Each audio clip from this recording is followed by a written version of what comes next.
we go. Again, everybody. This is grand finals. This is grand final. This is grand. Oh, wait. Okay. So, wait. It was Jack. He's picking Jack. It looks like we're going to the Devil's Pit. This is going to be tough, man. So we saw this matchup earlier in the winner's bracket, and Saint won pretty clean in this same matchup. Yeah, let's see if Knee has any adaptations here. And when he got his back put up against the wall, that's what Saint did a lot of damage for him. So right now, this is going to be 3 out of 5, and Knee actually has to win 2 sets of 3 out of 5 to win the whole tournament. And it looks like Saint's picking up where he left off. He landed like 3 of those in a row last time. 1-to-1 counter it. Oh, new moves. Wow, the second hit. Yeah, and mid too. Stuffs out the rage drive there with just the standing 2 jab. Losaki's got rage as well. Uh-oh. Good stuff. We've seen Saint use a lot of rage darts before. Low parry, and this could kill. He's gonna get a full screw attack. Might end up at the wall. And the wall combo, boom! Good stuff from Knee to close out that first round. So Knee drawing first blood here. Oh, wow, whiffed. Wow, he was ready. If you're gonna launch me, I'm gonna get one to you back. Yeah, and if you're Jacqueline, you're gonna try it down for 200 Brian, that's what you're risking. Wow, nice. Went for the wall rising 1 there. Nice combo here from Saint. Pushing towards the wall. Orbital on wake up. Yo, Knee was ready for that. He's like, oh yeah, wait, this is a good matchup for Brian. I remember now. 2 rounds Jet up for those straight. down for 2s. Orbital heals just randomly beat your lows and kill you. Good start. Forward 1 though. Can't count Saint out ever. Goes for the sidestep attack. Here comes the pressure. Oh my gosh, and another low parry from Knee. Again, once the stage transitions, no walls available. All right, nice shoulder combo at the end. Both players with rage. Rage drive is blocked. Look at this jab pressure here from Saint. Knee ducks the grab. He's looking for a low parry though, is what he's looking for. Caught him with the second hit, did not commit. Oh my goodness! And he still got his rage drive available too. And this is an excellent battle of wills. Oh my goodness. Poked him out the air. I think he was going for that just in case he went for a low. Yeah, but instead he went with the mid there. Smart stuff from Saint. I mean, Knee obviously looking for those low parries. You saw him ducking multiple times. To do a low parry in Tekken, you have to hit down forward in the stick, which puts you in a crouch state temporarily. Yeah, leaving you vulnerable as well. And I think that's why he's using a lot of the jabs. I think he's trying to scout out the orbital as well. Yeah, a lot of down forward 1s here. Okay, nice combo. That's something that Jack couldn't do before. Here's the pressure. Ooh, punch parry. Oh god, you want to use mids? I got a parry for that too.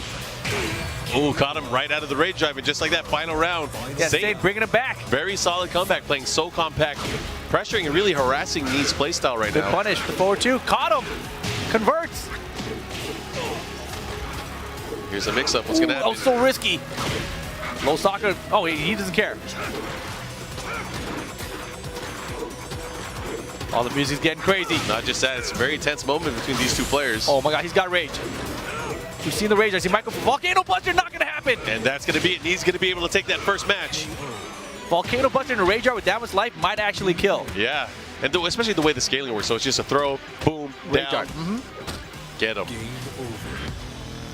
So and the Volcano Buster is a command grab too, so you have to break with the correct button, which is 2. Yeah. Right punch. So right now, Knee up 1-0. He has a long way ahead of him. He has to win 2 more matches to close out this first set, but not just that. After the reset, he has to win another 3 out of 5. Right, and you know, Knee came out pretty strong there, and Saint realized, made the adaptations, brought it back to the final round. It's still pretty close, so I think Saint's still definitely in this. You know, Knee's not going to run away with anything here. All right, getting ready for that next battle. You know, and something we should mention, Saint and JDCR are homies. Yeah. JDCR and Knee, definitely the opposite of homies. FGC, we know drama. Man. All right, looks like we're going to the jungle. Yeah, breakable wall here. Balcony break, sends him downstairs. Only on one side of the stage, though.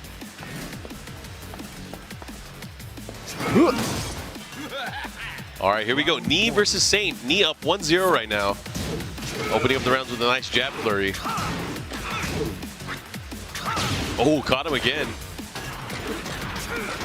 Oh, no whiff punish there. But he gets the while standing 1. Here's the combo. screw attack to the wall. Should get the rest of the combo as well. Nice shoulder.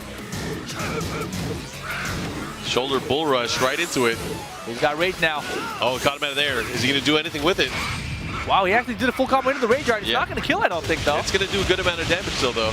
I mean, he's got so much health, too. Interesting choice there to use the rage guard for the combo. Oh, he bet it all right there. He got it. That was a great choice because, you know, he wouldn't be able to punch parry that. Couldn't have been able to low parry that. Yeah, good forward 4-3 to close out the round. Orbital, though. Hey. Caught him. Oh, side wall set messed up the combo. Oh, they trade Big there. trade went totally in Brian's favor. And he should be able to get a lot of damage here. Oh, wow. Oh, he the killed delay. him. Extra damage. Got the hit on the ground there. And it's all tied up right now in this game. Oh.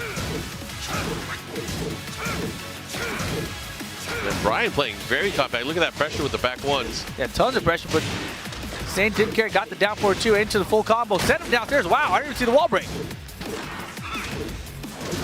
Here we go. More pressure, running threes. Caught him with the jabs, but here comes Jack. Oh man, Brian just stuffs him again. Caught him out of the air. Big trade here for Saint. Is he going to confirm? He should be able to.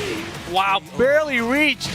So 2 rounds to 1 in favor of Saint. Saint looking to get on the scoreboard. Potential last round here. Nice punch with the 4-2. All right, more pressure. Step on him. Wow, Hey. caught him ducking.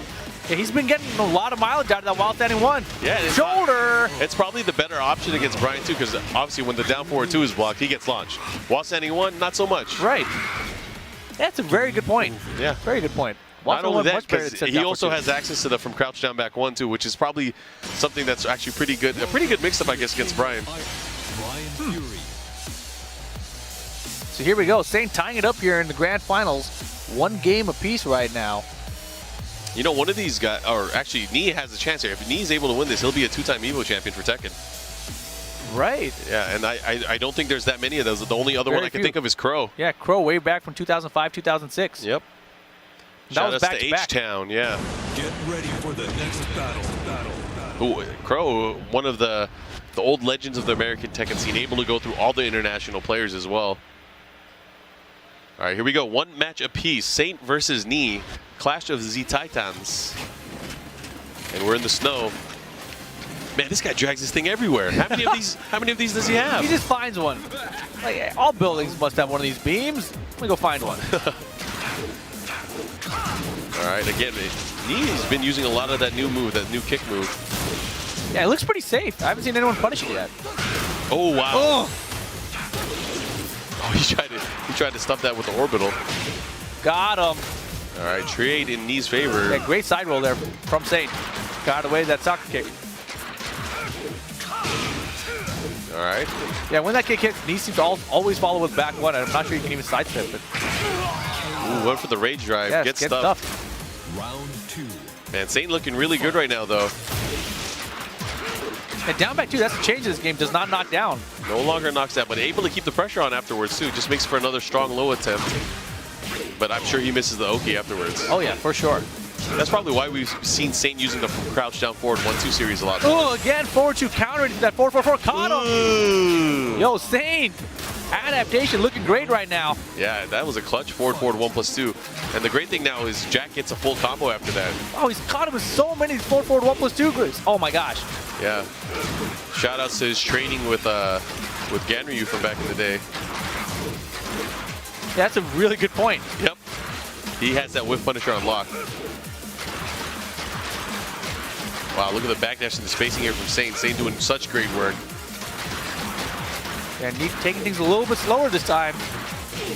Trying not to rush in. And Saint is like, come at me, bro. I got these jabs ready. He has rage, though. What's he doing? He's just ducking in his face. Like, come on, man, bring me that orbital. Wow, what is Saint doing right now? The debate. He's challenging him. He wants him to come in. Yeah, time becoming a factor for Nee right now. Rage Drive getting a whip and Saint 3 rounds straight.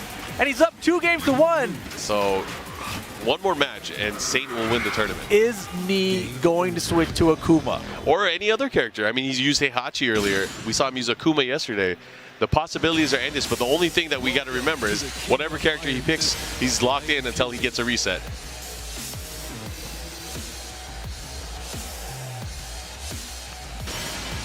So Saint one match away. Knee has to fight back. Korea versus Korea, grand finals. And again, you're watching Tekken 7 Faded Retribution here at Evo 2016. Lots of love to all of our sponsors and everyone involved with the production and execution of this event. And he's sticking it out with Brian. Brian versus Jack, potential last game of the tournament here. Knee trying to stay alive, Saint trying to become Evo champion.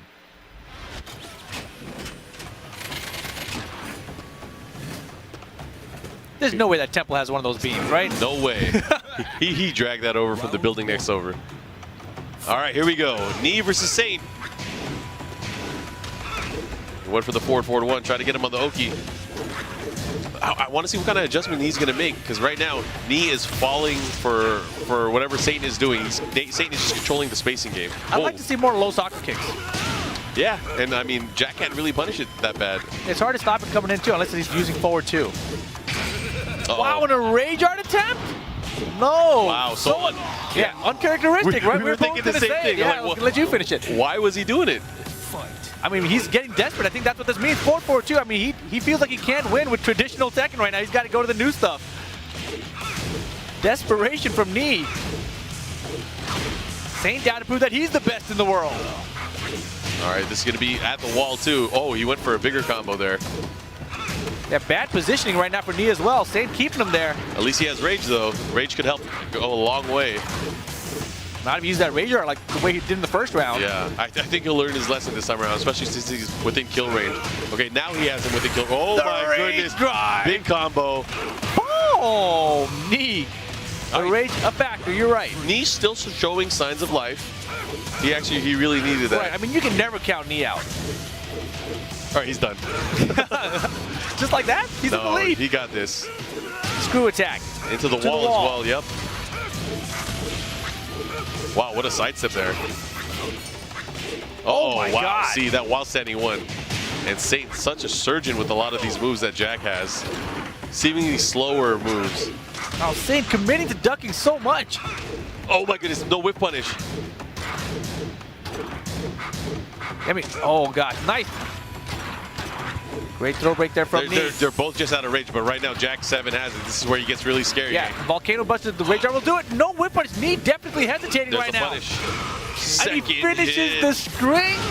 Round 4. Knee up 2 rounds to 1 right now. He could tie it up if he takes this round. Oh, the boot on the trade still? Man, Saint has been doing such a great job with the down back ones and the standing twos, just keeping him out of range. Okay, oh, he gets hit by the last hit. And not too much damage though. Second move, yeah. All right, both players looking for that final hit. Here comes Brian with Rage.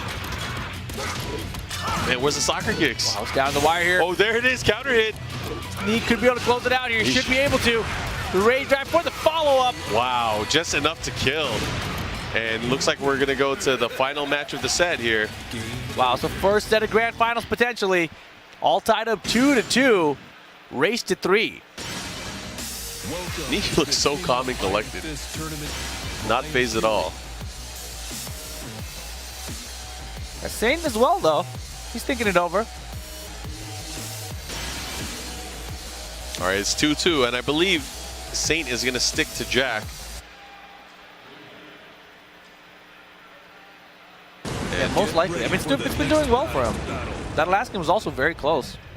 Yeah, so if Knee wins this match, he will force another set by sending Saint into losers. And if Saint wins this matchup, it's over. It's all over, and he becomes the Evo 2016 champion. In the Dragon's Nest, this is where it's all going to go down. Round 1. Smaller stage, round walls. All right, Saint, again, looking pretty content with the backdash game. And both of these players, so good with their movement. I think a trademark for a lot of Korean players as well. Oh yeah, fantastic movement from all of them. All right, good block there from Knee. He hasn't been blocking those at all. Yeah, a lot of blocking going on right now. Both players a lot more patient. Small punish there on the down 4-2 from Knee this time. Yeah, I can't let him get away for free. Uh-oh. And he's got Rage too. He's back in the round. Oh, he went for Volcano Buster into Rage Art. Didn't work out. Knee with the throw break. Oh, The debug into the Rage drive. That did a lot of damage. Now he's running away. He's got the lead, 15 seconds about. Oh, and he stuffed his Rage Drive attempt. And now Saint 2 more rounds. That's all he needs. Second hit again, getting so much mileage off of that move. Now Knee, slight disadvantage. Oh man, Again. Saint has been using a lot of those in this matchup so far. And he's got a huge lead for the second round. Needs a Rage. Where's the punish? Yeah, could have had a jet upper after that as well. Oh man, again landing the and from again and again. Oh, counters the low stock kick, and he's got Rage too. Bunch of damage gonna end up at the wall. Wow. Here's a mix-up Talk as about well. a comeback. Oh, low wow. parry. Knee looking for the comeback. It's anyone's round right now. Man, pressure. intense moments right now. The Rage Drive doesn't work out for him. The block though, the down back one. And that's something that Knee doesn't often do. He doesn't block those lows usually. Wow, the patience though. Machine gun punches. It's not over. Oh The my goodness. forward one. So Saint 1 round away from winning the entire tournament. Is Knee going to be able to come back? Wow, they're picking up right, left, last round. Orbital heal though. Oh, he drops dropped a the combo. combo.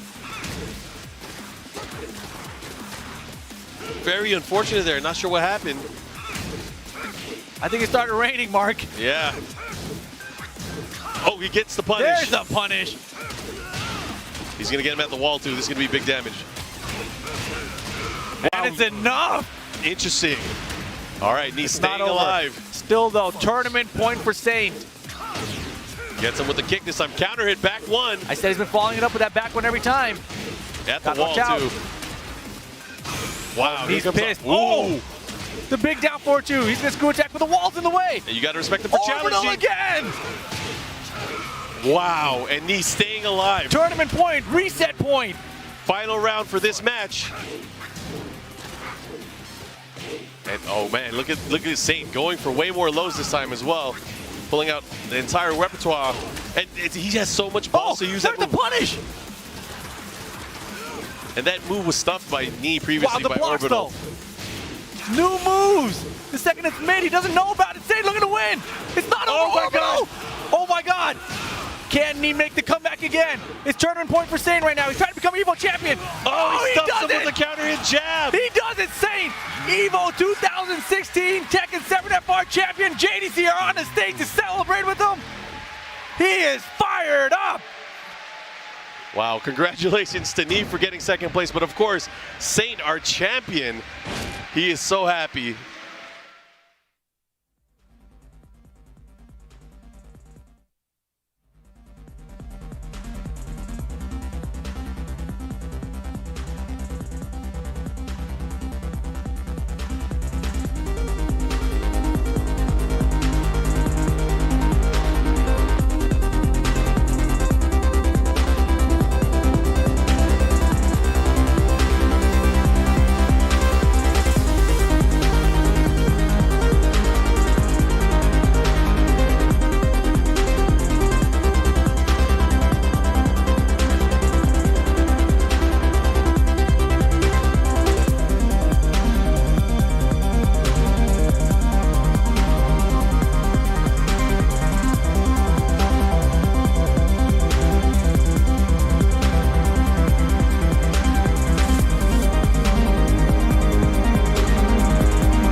Today, the 7 Tekken 7 champions Survived the Rage Drive attempt. It seems inevitable. There it is. Arson X is your Tekken 7 champion. face off in a Tekken 8 show match. It is plus a live Tekken talk with Katsuhiro Harada, Michael Murray, and Tekken 8 game director Kohei Nakatsu Ikeda. It's time for the next battle. If you're ready for some good ass Tekken, make some noise!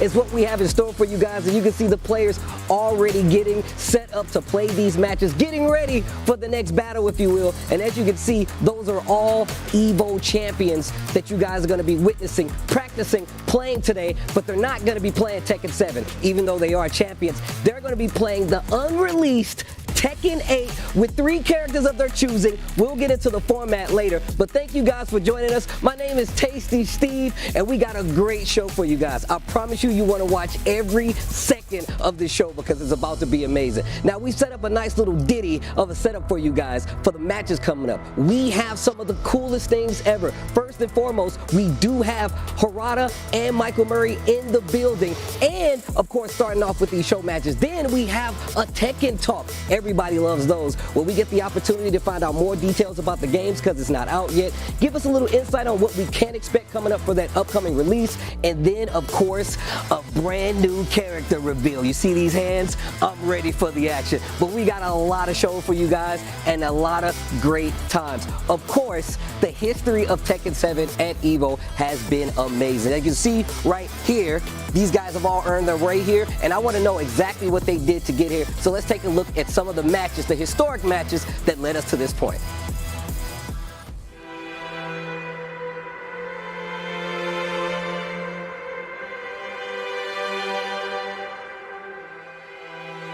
From the very beginning, Tekken 7 and Evo were a match made in heaven.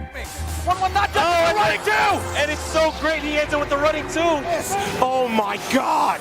Oh, and he low parried it. Low parry, low high. Over the last 8 years, Tekken 7 has helped to define and expand what a fighting game can be, and how great it can become with the right community behind it.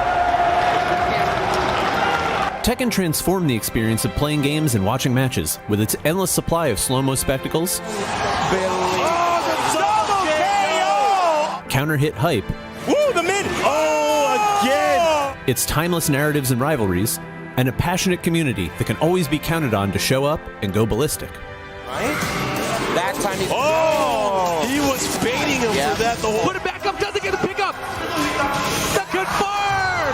The confirm! Tekken has been a fixture on the FGC's biggest stage for 18 of the last 20 years. And as both the game and the event mature, there's no limit to what we can achieve together.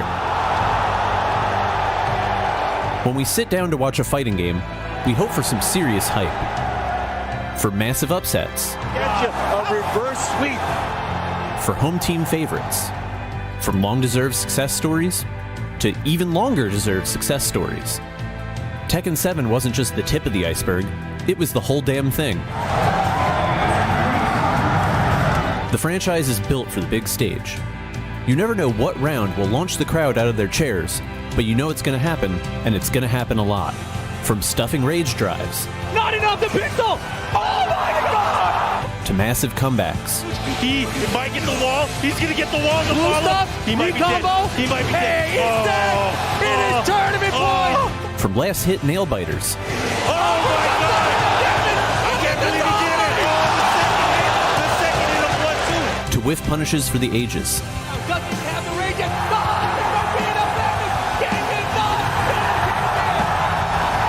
Tekken has delivered year after year.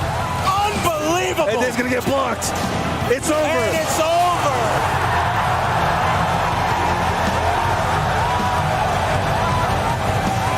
Oh! They trade blows. Oh man, that was a crazy trade.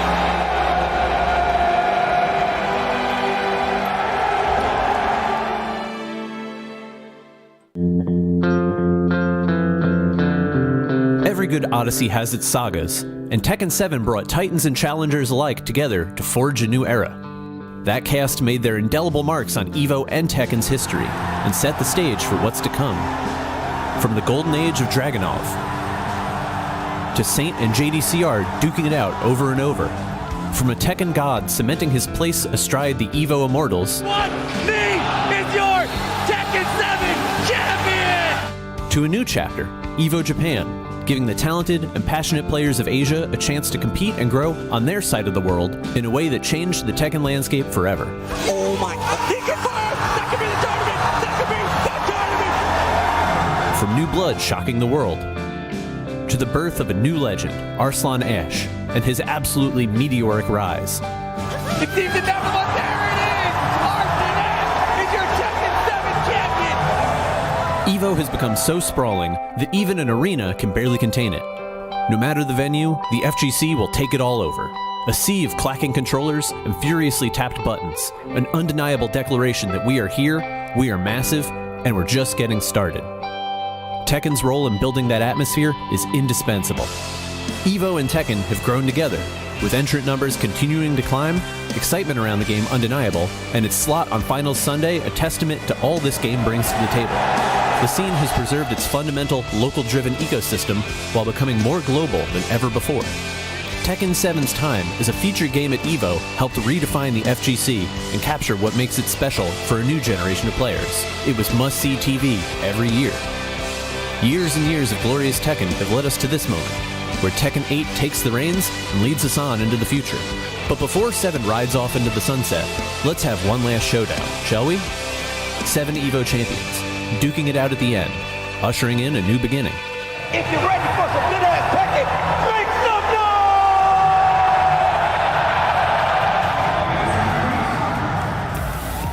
noise! Ooh-wee, what a history that you guys just saw. It has been an honor, a privilege to talk about these amazing matches with these amazing players and everybody that's been involved in it. Speaking of amazing people, I got some homies joining me on the desk. I got a new guy and I got an old guy. Can you guys make some noise and make them feel appreciated? I have just the spirit, more than a man I should say, and the guy's Bloodhog. Bloodhog, how you doing, man? I'm doing great. I'm happy to be here and see some amazing Tekken 7 Evo champions take their first cracks at Tekken 8 here. Okay, just the spirit. This is one of your first times being on a desk like this. You see all the lights. How you feeling, bro? More than excited. This is like the perfect way to close the book for Tekken 7 and perfect way to open up a new book for Tekken 8. You know what? I couldn't have said it better myself. I can tell you that right now. And this is a great way to actually send all these people off to Tekken 8. We're going to break down the format that you guys are going to be experiencing today. It's a little different. It's a ladder format. So let's take a look at exactly how that's going to go down. As you can see, the match order is determined by the first Evo championship. So whoever won the earliest, that's who's going to be our first marquee matches. Of course, each player selects 3 characters per match. A little different per the usual, but this is a ladder showcase and not just a regular tournament. Of course, when a player loses, they must switch characters. All right, that's why they get 3 of them. They can't go back to that character. It resets at the next one. And of course, when a player defeats all 3 of their opponent's characters, they win. And that's really what you need to succeed and be a winner here. And now you can see the ladder. You can see that first match already set up. It's gonna be Nobi going up against Saint. And of course, that means whoever wins that will stay on and potentially be a champion. But that's why you see those blacked out up there, because we might have somebody new each time, but it's not gonna be easy because of course these guys are all Tekken 7 veterans with championships under their belt, and that's important. But now that you know who those first matches are going to be, let's get to our first Tekken 7 champion who's going to be gracing us on the stage. Make some noise for the legend, Nobi. Sitting on the winner's side here, it's going to be 3 out of 5. So if Nobi can beat him, we will have a reset. Nobi struggling to close it out. He pressed the button. Oh! Slam dunk right through the floor. Nobi looking for the reset. Oh, he has rage. He has to be very careful. This could be it. Oh, and the reset! And Nobi is cheering. He is happy. Now wanting to take it to a final round. Let's see what he does. Does he have enough? Oh my God, this did just so much damage. Rage mode incoming. What's for Oki? He's still alive. 1-1 not done. Oh, and running 2! And it's so great he ends it with the running 2. Nobi is your Evo 2015 Tekken 7 champion.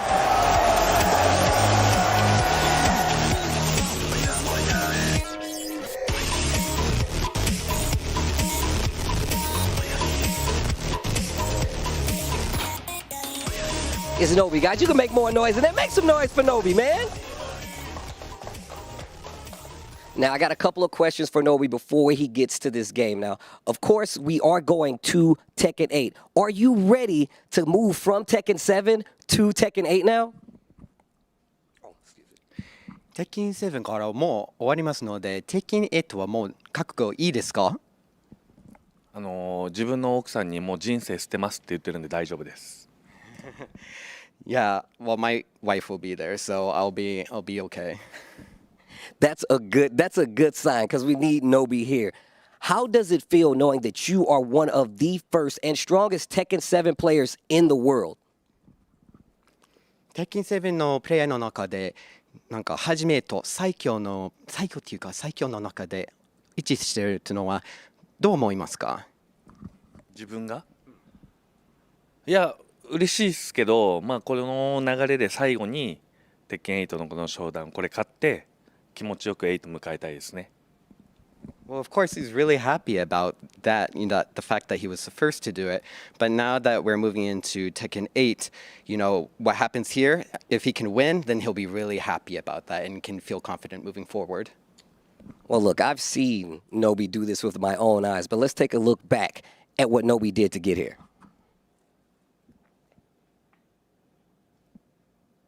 You're watching Tekken 7 Faded Retribution here at Evo 2016. Saint versus Knee. Clash of Z Titans. And when he got his back put up against the wall, that's what Saint did a lot of damage for him. Can't count Saint out ever. Machine gun punches. It's not over. The forward one.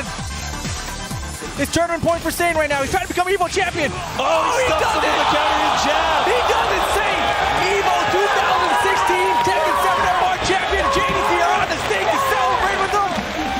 He is fired up. Saint taking it in.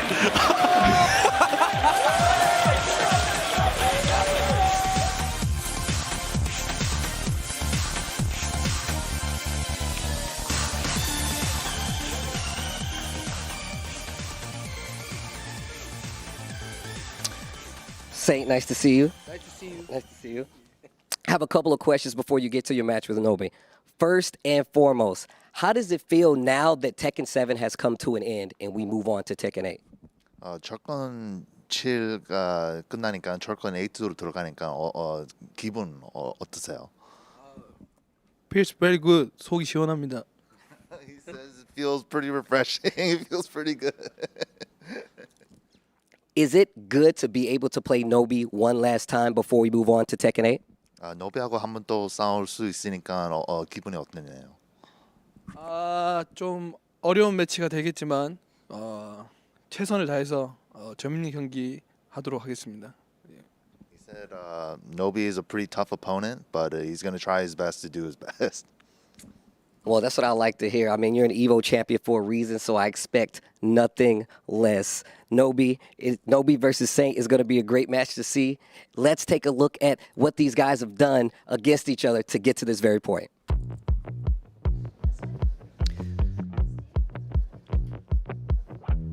All right, you see right here, Evo 2015, Nobi versus Saint. Evo winners semifinals. You see Saint playing Shaheen because Jack 7 wasn't even in the game up to this point, Spirit. He was released in the FR revision. So this is the initial arcade version, 7.0 as people call it. But Nobi playing that tried and true Dragunov and taking it in the winner semifinals 2-1 and sending Saint to losers. Yeah, and believe it or not, and losers finals as well. They ended up getting a run back, which they ended up being in 3-2. And so far, Nobi has quite the upper hand when it comes to that Evo stage against Saint. And it's been a very, very long time that we have seen these two Titans go against each other. And that's one of the reasons I was like, how does it feel to go against them one more time before the end of Tekken 7? And that's really what you would like to see. Let's take a look at the card real quick for Nobi going up first here against Saint. Yeah, you see it. Still a young man, early 30s of Japan, multiple Evo top 8 appearances. It was a time where it was very common. It was just assumed that Nobi would make that Evo top 8. 2015, 2016, 2019, 2023. Saint, no different. 35, multiple Evo and Evo Japan top 8 appearances under his belt as well. And representing Korea as well. One of the Titans of the Tekken history as well. Definitely one of the first few, and having that clash between as you guys saw in the video, on the previews. And having these two going against each other, it is going to be a brawl, and I'm really excited of what these two players are going to pick out for their 3 characters for the showcase. Yeah, this is going to be really interesting. Like, I feel like you guys have had even more recent hands-on with Tekken 8, so I was watching you guys play it. So I'll be interested to see. I'm going to be learning a lot watching these guys play and just seeing how they like approach the offense, even though this is pre-release, obviously. But I still want to see how these guys approach it, being like some of the veterans in Tekken 8. Tekken 7, excuse me. And we're going to see the characters these two have brought to the table. No big surprises there. Nobi bringing out the Fang and the Lars because, unfortunately, we currently do not have Dragunov in this build. So his third choice being the Asuka. That is very interesting. I didn't expect that at all. You know, Fang and Lars, you know, kind of works out perfectly due to that perfect playstyle. That resemblance Dragunov, you know, some of it has a rush down, perfect poking, but going with the Asuka, that's kind of like a dark horse pick. But for Saint, obviously we knew about the Jack, but the other two as well, we know that he has the caliber of these, you know, of the character knowledge. But have we seen those in tournament play or quote unquote showcase play as well? I'm excited. I mean, how do you approach something like this, right? As a showcase match, you're like, yo, I got old rivalries I'm trying to clean up. Or you're like, hey, I get to play the game. Let me take advantage of this, have a little fun, learn a little bit, you know? Honestly, it's a little bit of column A, a little bit of column B, right? You want to have fun, you want to have a good time, but you definitely would love to be the winner of this showcase today. I tell people all the time, like, fighting game players, we never forget, bro. If you beat me in a basement 38 years ago, I'm going to remember it when we play in tournament. And that's the kind of energy you get. And it's all a good fun because we're all rivals, right? But like that's the kind of energy you get from like fighting games in general. And Tekken has been one of those games that has legacy carryover with like a lot of grudges. So it's always been one of the more unique things about what Tekken brings to like fighting games. Yeah, man. I want that salty run back all the way from 2015. Let's run it. Let's go. I like that. I like how you said that all the way from 2015. I'm right. I need that run back. I've been waiting, seething at the teeth to play you again. But that's what happens, man. And we were talking about this a little bit. It's about starting the stories of Tekken. A lot of people wasn't here to understand the rise of the Knee, the rise of the Saints. And I know a lot of people have seen the rise of the Arslan Ashes, but like you guys can be a part of this history too. That's why it's so good to go to a brand new game. We get these guys, these legacy players, getting their chance to show you how they're approaching it. And I think everybody's a winner here. Absolutely. And the fact that we have our Evo champions to showcase the amount of potential that we have for the players that we haven't seen at all, I'm excited to have these in high level execution for every single one. So. Yeah, 100%. Just seeing what these guys can bring to the table, showing, you know, this is also just being a showcase for what these characters as well these players can display in this new game as well. Well, let's take a look back at the 2015 finals to see exactly how that went down just before we get into this next match, because I feel like a lot of people really don't understand. I'm glad you pointed that out. We did have all the characters there, and on top of that, like just looking at this is giving me nostalgia on the sense that these blue this is light a bars. I was about to say, this is so early. Yeah, the different filter over the stages. Just some characters, the way the Rage Arts used to be, without the huge cinematics. And Dragon's Nest being all gray as well, thinking like that Tekken 5 DR throwback. Yeah, I think maybe newer players don't realize like these first two Evos happened before the game was officially released on console. These were arcade, basically tournaments in a sense. So. We're going down a deep hole here because this is one of the first games that like Tekken 8 is going to go straight to console, right? Right. So a lot of these players coming from all the way from playing a game in the tournament before it was even released to now being some of the best players in the world, and this is going to be interesting. But I think we got our match ready. It's going to be Nobi versus Saint. What a run back! Let's get to it. And it seems like Saint is going to pick out the Law first, and Nobi is going to pick Asuka to start things off. Let's get it. All right, first game coming up with the Asuka versus the Law. The 1-1-2 not getting blocked there, but the reversal comes out right now. Nobi known for that really fast, frenetic, aggressive gameplay. He always wants to throw you a curveball, always with the backswing blows or evasive moves right when you think you're getting comfortable. And honestly, Asuka might be perfect for that playstyle. You throw out a reversal, you throw out a back three, you throw out a can-can kicks, and all of a sudden you ruin your opponent's momentum. But Asuka with that new install, and Saint just randomly throws out the backflip to get the launch. It evens out the life lead, and we got 30 seconds left in the clock. We got the slide, and remember, the slide's a little bit different now. You don't get that confirmed down on 3, and we're gonna start off with heat by Nobi, turning things up. He's wrecking that life bar. He was chipping away at that that life bar with all that recoverable health, but Saint not wanting to get bullied and fighting back at the last instant, taking that first round. Nice down forward 2 by Saint. Remember, we now have tornado flips instead of screw, so it's a little bit different now, and I love it that these players are already adjusting through the Tekken 8 changes from Tekken 7. But oh, you jabbed down from the 1-2 up 3, Fakey. Ending it with the nunchucks. Down back 3.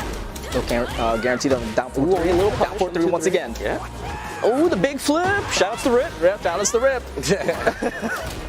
1 down 3, just get the guaranteed. Remember now, with Tekken 8, there is chip now, and you're able to gain health back from dealing damage from them. And another big thing for the thing, if you have a lot of recoverable life, if you can manage to hit one heat engager, you will get all of it back. It can be a big start of your comeback. Attempt there for Magic 4. Remember, Magic 4 does not get that guaranteed counter hit. You have to commit to the second hit at the very least. Ooh. Arc Blast. There's a combo here. Saint is kind of a little bit in trouble now for the Oki. All the way space back. Has the install now. Hasn't been able to really catch it out. She can do a big chunk of damage when she has that install as a combo ender, but 3 rounds straight with the Law. Saint takes out Nobi's Asuka, and now Nobi's gonna have to decide between the Lars or the Fang. Which one is he gonna bring up next? I think he's gonna go for the Lars. He's gonna go for the Lars. No, he wants Fang. Also, this outfit is great. It's ridiculous. It is the best. That throwback to that T5 suit. The glove. Oh my god, man. I think right now Fang and Law has the best suits right now in this game. With the throwback, and we're gonna go to open square. I like a lot of the throwbacks, like Raven having that T5 alternate outfit as well. Round 1. All right. Bringing out the Fang now. Fang with a lot of tools to counter people that want to be super aggressive. The down back 3, obviously, the down 2, the back 1 palm, and when Fang is in heat in this game, that back 1 palm will knock down a normal hit in giving the shoulder follow-up. That is a huge change. There's a lot of shoulder guarantees as well for Fang added into this new game as well. After the Sabaki, you are also guaranteed with a shoulder, and I'm sure we'll see soon. So as someone that has played a lot of Law in these first 2 betas, he actually does get a follow-up after slide in this one. You could turn around and hit them on the floor with the nunchuck. Yeah, the 1+2. Yeah. But Saint is still putting on the pressure, not letting Nobi breathe at all with this Fang pick. Tried to punish, but no dice. Gonna go to a bigger transom still. That's one of the new strengths, one of the new punishes as well for Fang. That, making it on 1+4 into a full crouch and getting a back turn mix up. What? Doesn't matter! Armored through the heat burst. He's gonna do a good enough amount of damage, but he's not gonna be dead yet, and he's gonna put Nobi into rage instead. And Nobi is still unraged. Do not forget that, but Saint still has it and it activates it. Spends it. Rage drive shoulder still alive and well in this game. And the piercing arrow able to get that counter hit. And so just the final match poses. I love that addition to this game. Spends the heat burst to try to get to the wall here. Spends the heat rush to extend the combo, but gets the low wall splat, but Saint tries to answer back with a hop kick. Gets to the side, trying to control the wall here, but fires back with the DF2. Historically, Saint has always been really good at finding those openings and just that rage art in the last round as well. Just right when you feel comfortable, he's also really good at throwing off your momentum. One down, tries to get the counter hit from the down 2-3, and that's one of the new moves there from Fang, puts in a lot of plus frames as well, and one of the greatest tools that he's had in a while. Nobi trying to wait out this heat activation. If you don't do anything at all, it is 12 seconds, but spends his heat smash, lost heat smash 14 frames, incredibly fast, and when you block it, he goes into DSS afterwards so you can try to keep pressure. Guys, to the 4-3. A little bit too far there to get the tornado flip. Mix up? No, it doesn't go for the low, but does go for the armor and activates heat, and Saint right back at you.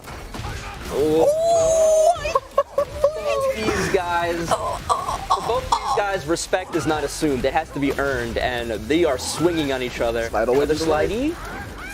Beautiful whip punish the back tempo 3, down to able to get it out. Doesn't fully extend for the while rising 1-2.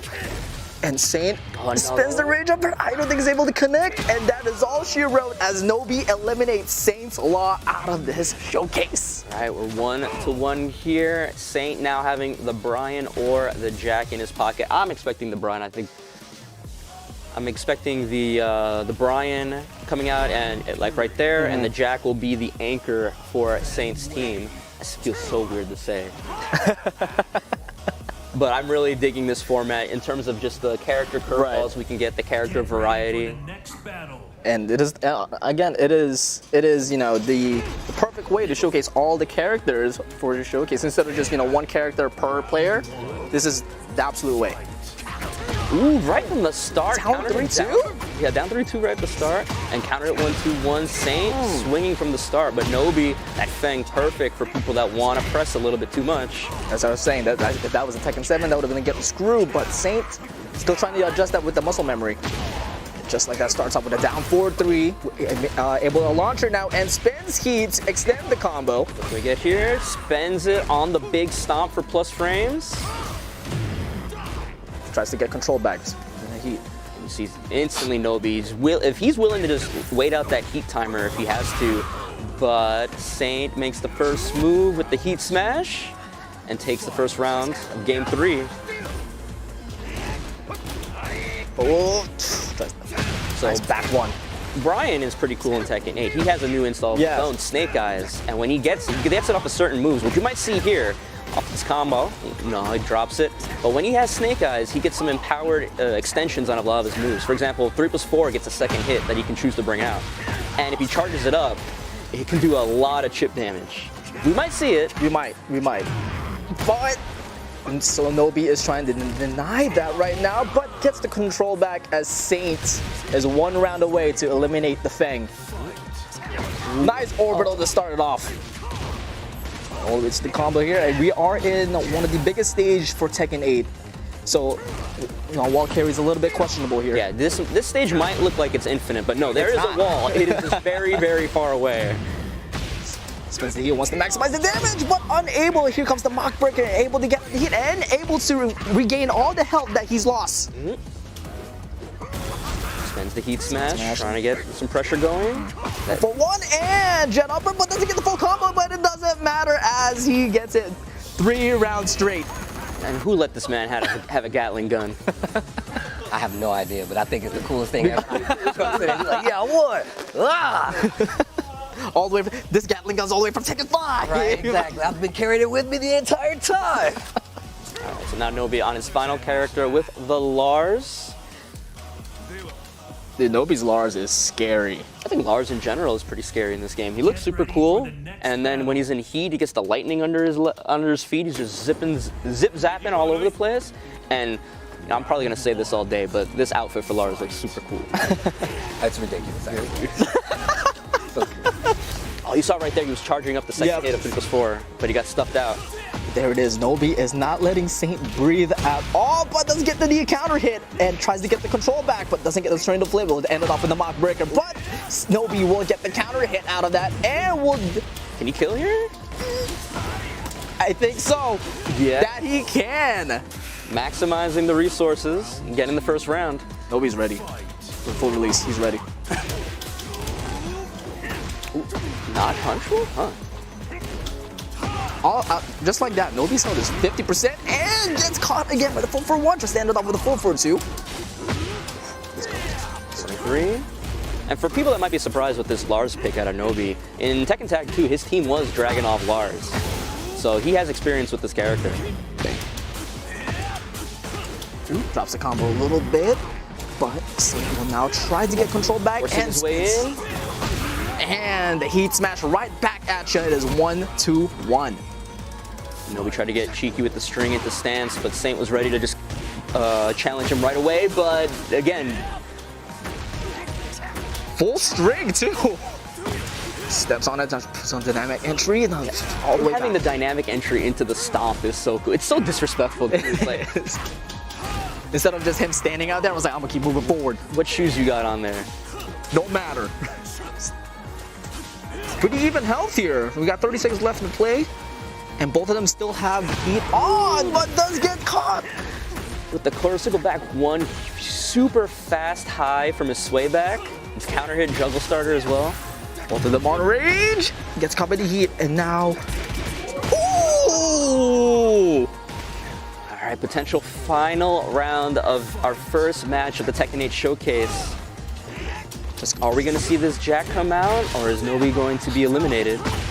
We shall see, and Nobi's trying to answer back, but beautiful jab on the float there by Saints. You saw that? Tries to go for 1 down 3 and still able to track. 3 and spends the heat now. And beautiful armor out of it. It is final round. It is showcase point, survival point. Nice walk, but the jet upper unfortunately whiffs. But Nobi comes right back in with a dynamic entry 1-2. He's in with the big knee, answers back from Saint. Has that Snake Eyes install. Right there it is. Yeah, it spends it right away on the empowered string. Beautiful flow combos. Boy, able to get the tornado flip, but doesn't get the full thing. Nice block out of the 1-2-3 and the G-clef, able to spin it out with the heat. Engager, nice break out of the 1+2. Spends the rage R, but Nobi just waiting, and we are going to go to a final game here. We're going to see that Jack 8 coming out of Saint. It is 2-2, and we are going to see the tried and true. They're having a good time though. You Man. can tell they're having a good time though. That's the best part too. The first game and the matches are already so tightly contested. I might be exhausted by the end of the day. No, it's getting tense right now. And they're having so much fun. You can actually hear them like laughing and having a good time playing the game. That's a good sign already. But now we get the Jack versus the Lars. This new Jack 8 redesign, getting some Gigas moves as well to his arsenal, and a new stance on top of that with Gamma Howl. Gamma Howl is not a joke. And whenever you see that blue circle reticule, that's actually a Gigas move that he's doing as well. We're starting off immediately with some G-clef over and over, and Saint is trying to take the control back, but Nobi says no. Yeah, potentially good choice, just overwhelming the Jack, but he does have the counter right there. Step on that. And when he's in heat, his Gamma Howl 2 is a guard break. But again, Lars just not letting Jack get started here. He is crushing swarming all him with of these options. jabs. He's crushing everything. And this could be the final round of the first matchup for Nobi and Saint. Will Nobi be able to move on to fight our next Evo champion? Nice heat engager there to extend the combo. Down by 1, and Nobi presses out of there. He's down 3-3, and keep aiming for the loads, and the G-clef once again able to connect. Not giving him the room to take advantage of his heat or his Gamma Howl, but he spends the heat smash 10 frame. He does not care. Now on rage, and it doesn't matter as Nobi cleans it out with the Lars 3-0 and eliminates Saint from this Tekken 8 showcase. Man, how did you feel about the matchup, Bloodhawk? I mean, I was surprised seeing the initial characters with the Asuka and the Law, but once we got to those final characters, it seemed like, you know, it was just business as usual for Nobi with that Lars. That Lars was a great pick, especially the way it just kind of smothered the Jack and didn't really give Saint a chance to get started. No, absolutely not. And that's exactly how he played it all throughout this weekend as well. He did not give any hesitation of his decisions and just kept it in your face, like rain zero at all times. No, it's one of those things that like you really see. That's kind of like a matchup thing, right? Lars is known for like keeping it close, and if you give him that space where he can kind of like abuse his quick lows and his stances and dynamic entry, you really gonna get like kind of overwhelmed, right? And Jack has historically had a harder time dealing with that kind of pressure. Anyway, I mean, obviously he has like his new armor moves and stuff like that to kind of deal with it. But once again, the game's not out yet. You gotta let him play, folks. You gotta let him learn. I'm sure upcoming times things are going to change. I mean, I guess we'll see, right? I mean, but that's one of the things that happens. We got a brand new game. There's a new engine to learn. Like, you have to take advantage of new stuff, like just knowing how, like, down forward 2 works with Jack now. It's a different move now. So even, like, committing to it in, like, certain situations really does change how you approach it. And it's going to take time for players to get used to it. Yeah, absolutely. You see right there the result of our first match of the day, 3-2 in the favor of Nobi. And we're going to get some highlights here. The first match, the Asuka from Nobi versus the Law. And that Law was a sight to see as well. Yeah, surprisingly. And then the Fang coming up against the Law, bringing it to 1-1. Some great highlights. We saw the Rage Arts coming out from each other. just trying to stymie each other's pressure, not letting each other get going. And that's the thing about heat in this game. When somebody's in heat, you got to make a decision, right? Are you willing to brawl with them, or do you want to just like back off and spend some time? And you saw a lot of times when Saint would go into heat, Nobi would opt to just kind of back up and spend time and, you know, like try to wait him out, force Saint to make the first move. No, it makes a lot of sense though, especially considering once it got to like the later characters who really didn't like have the opportunity like Jack to like take advantage of some of the offense. And if you look at the earlier games, you saw how Fang was approaching, you saw how Law was working, and you saw how Lars kind of approached it. So even still, I learned a lot just watching these guys play anyway. But now, it's just, oh man, I don't even know. It's just like, there's so many new things that we have yet to discover. It is. And who else to have a showcase for us? I mean, look, we have a lot of players here. We got a lot of champions here. Speaking of, Markman standing by with one of our champions. He's going to be talking to Saint. Let's take a listen. What's up, everybody? We just ended the first set of our Evo Tekken 8 showcase. Congratulations to Nobi. And unfortunately for Saint, that means your run here at the tournament is done. I got to say, your Law was very impressive. How do you feel about playing that first match? 그 첫 번째 매치 기분을 어떻게 생각해요? 먼저 첫 번째 패배자가 된 걸 굉장히 영광스럽게 생각하고, 그리고 못할 줄 알았는데 캐릭터를 전혀 다를 줄 모르는데 두 판을 이겨가지고 저는 이길 줄 알았는데 잭을 너무 못해가지고 전 세계에 있는 잭 팬 여러분들께 죄송한 마음을 가지고 있습니다. He said, I did better with the other two characters than Jack at the end. And he's like, I want to make an apology to all the Jack players out there for putting on such a bad showcase with the character. But he was like, yeah, I haven't really played too much Law or Brian, but you did better than expected with those two than Jack. I will say it was very entertaining. So I do want to ask you one last question. Before we let you go, do you have a message for the community? Anything that you want to say to the Tekken fans that are watching? 철권 사람들한테 뭐 메시지 하나 있는지.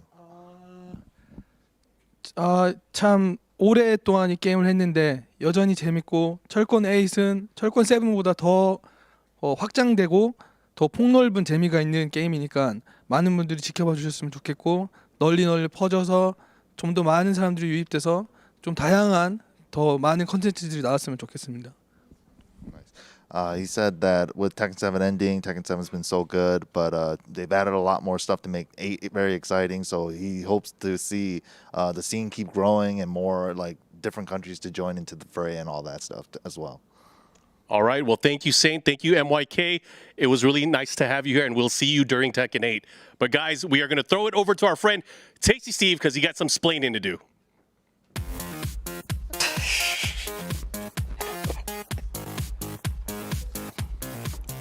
So first off, I wasn't expecting that. 2, look, Tekken 8 is coming out. We know a lot of new people will be getting into it, so we feel like it's only fair and it's the right time to explain some of these characters. But it's not regular explaining, it's Steve explaining. We're gonna start with Claudio, and we have 20 seconds.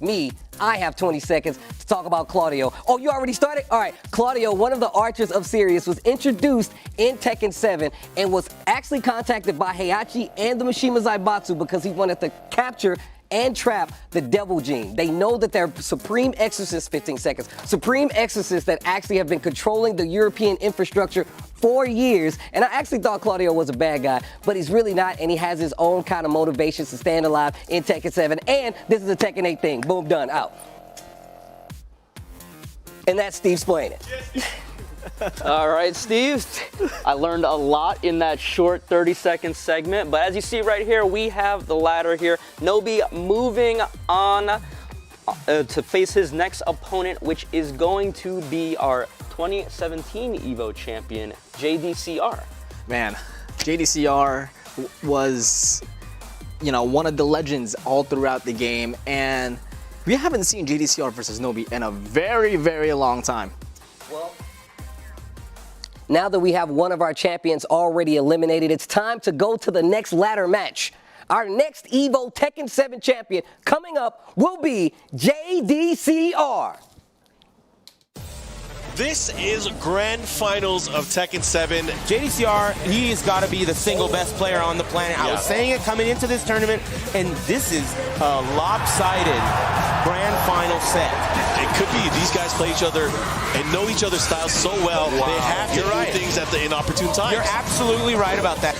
Not looking good, but Oh, my one more hit could end it. He's in rage. Dude, I don't know what to say. He can't do much. Oh, and JDCR is our Evo 2017 champion. JDCR manages to pull through and win his very first championship for Tekken 7. Very, very nice work.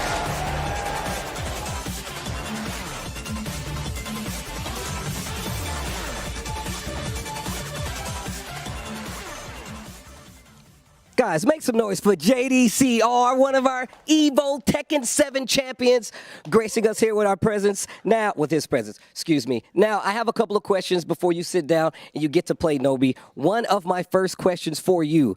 Do you believe Heihachi Mishima is actually dead? 야치 미시마 죽었는지 진짜로 생각했는데. I don't believe, because he is a symbol of Tekken series, right? So I don't believe it. My man don't want to let it go. He's going to have to play a brand new character. Next question. I would like to know, how does it feel now that Tekken 7 has ended and Tekken 8 is the next game? Are you prepared? 테kken 7 끝나니까 테켄의 기분이 어떤지 생각이 어떤지.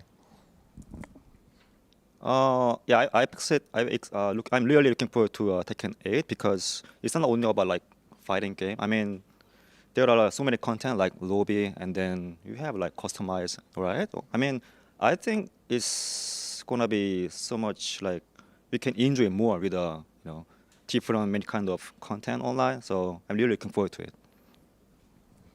I like that. Looking forward to Tekken 8 like everybody else is. You're going to be going up against Nobi, who did just take out one of his players. Saying, let's take a look at the history between these two players, why they get situated.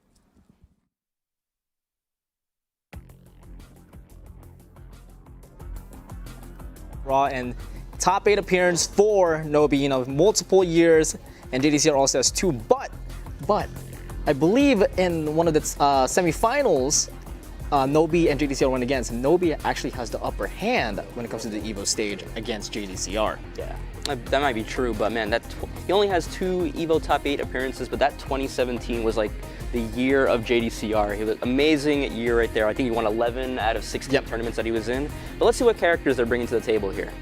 JDCR, yeah, I had a feeling because JDCR has been posting a lot of content during the beta for Tekken, and he did say that Jack right now is the most fun to play in the beta, and I had a feeling that he was going to pick Jack, but of course, with Raven coming back, that's his old main, so I'm really excited for him to go back to his roots and to showcase it here. Yeah, and I was messing with some Raven as well during the last beta test and getting a chance this weekend.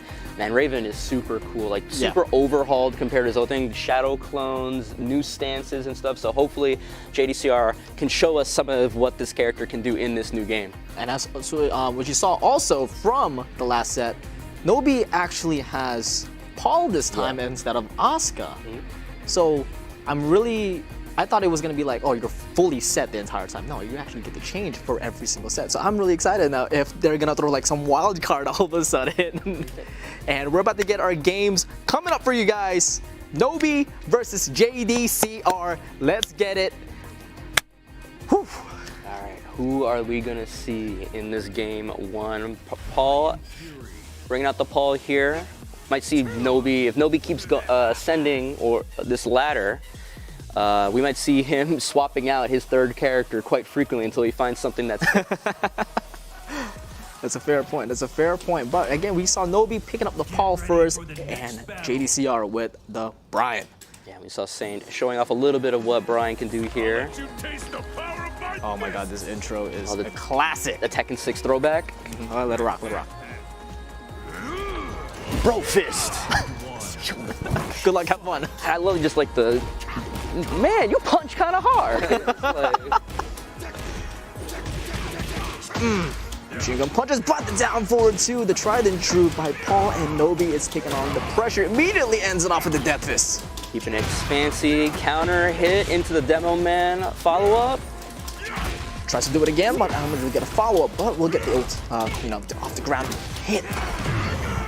I like using the heat burst now. You see JDCR has all that recoverable health and he wants to be in heat to try and not give him a chance to get it back. And Nice low to end it off as Nobi takes the lead here. First round in. I think that's exactly the versatility of the heat system. Do you want to use it for a comeback? Do you want to use it to close it out? Do you just want to use it to kind of pressure somebody at the beginning of a round? Because you can use it whenever you want in a round, it's so versatile. Looking to play a little spacey, but the Shredder kicks comes in. First one of the night. Won't be the last. Oh, trying to set up some Oki here. Spends it on the empowered Phoenix Smasher at the Heat Dash. And just trying to smother him, not giving him a chance. Great whiff punish with the Iron Mountain. You're trying to cut me down with that hatchet? No. Too much for you.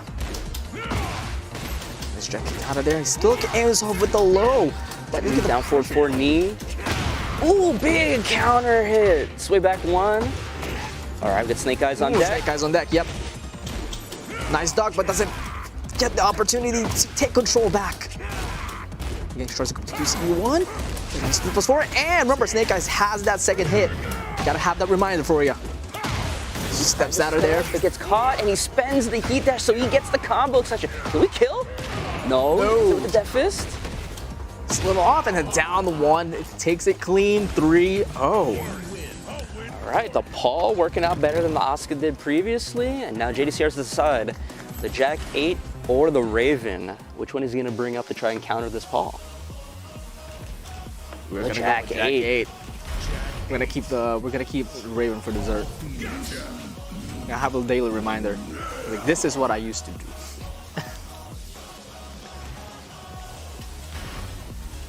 Get ready for the next All right, first time today we're going to be seeing the Sanctum stage. Dude, this stage is sick. I love this stage so much. I love it. It's just, hey, here's a wall break. Here's another wall break. Yeah, I like the little, I don't even know, are those fireflies? Are those like will-o-wisp spirits? It's just like, just them fluttering around. You see, trying. Jackhammer starts to get through that. Nice duck out of there. And nice patience as well by JDCR. Gets him off him with the forward 2. Oh, running 2. Nice punish there. Jack Winner tries to get the grab as well, but gets denied and ends it off with the down forward 2 by Nobi. Tries to get some wall ender there, but a little bit short. It's so scary. Paul in Heat is so scary because you got to worry about the empowered Death Fist, but he also has a low Heat Smash that both do so much damage.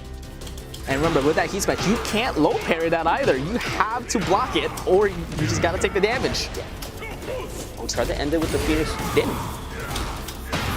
Iron Mountain there.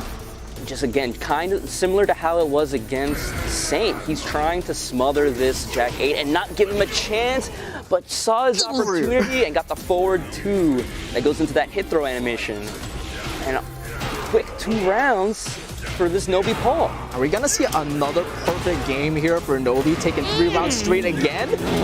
Demo Man, the wall there, but it will spin the heat and put on the pressure again. One more big hit, and this wall's gonna break, but JDC might be dead before then. Nice duck.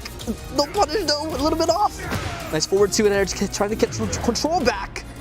He's got a lot. If he can get a heat dash move, he'll get all this life back. It's a tough challenge, but that challenge will not be overcome by DCR. And another 3-0 here by Nobi. I think Nobi found his third. Maybe.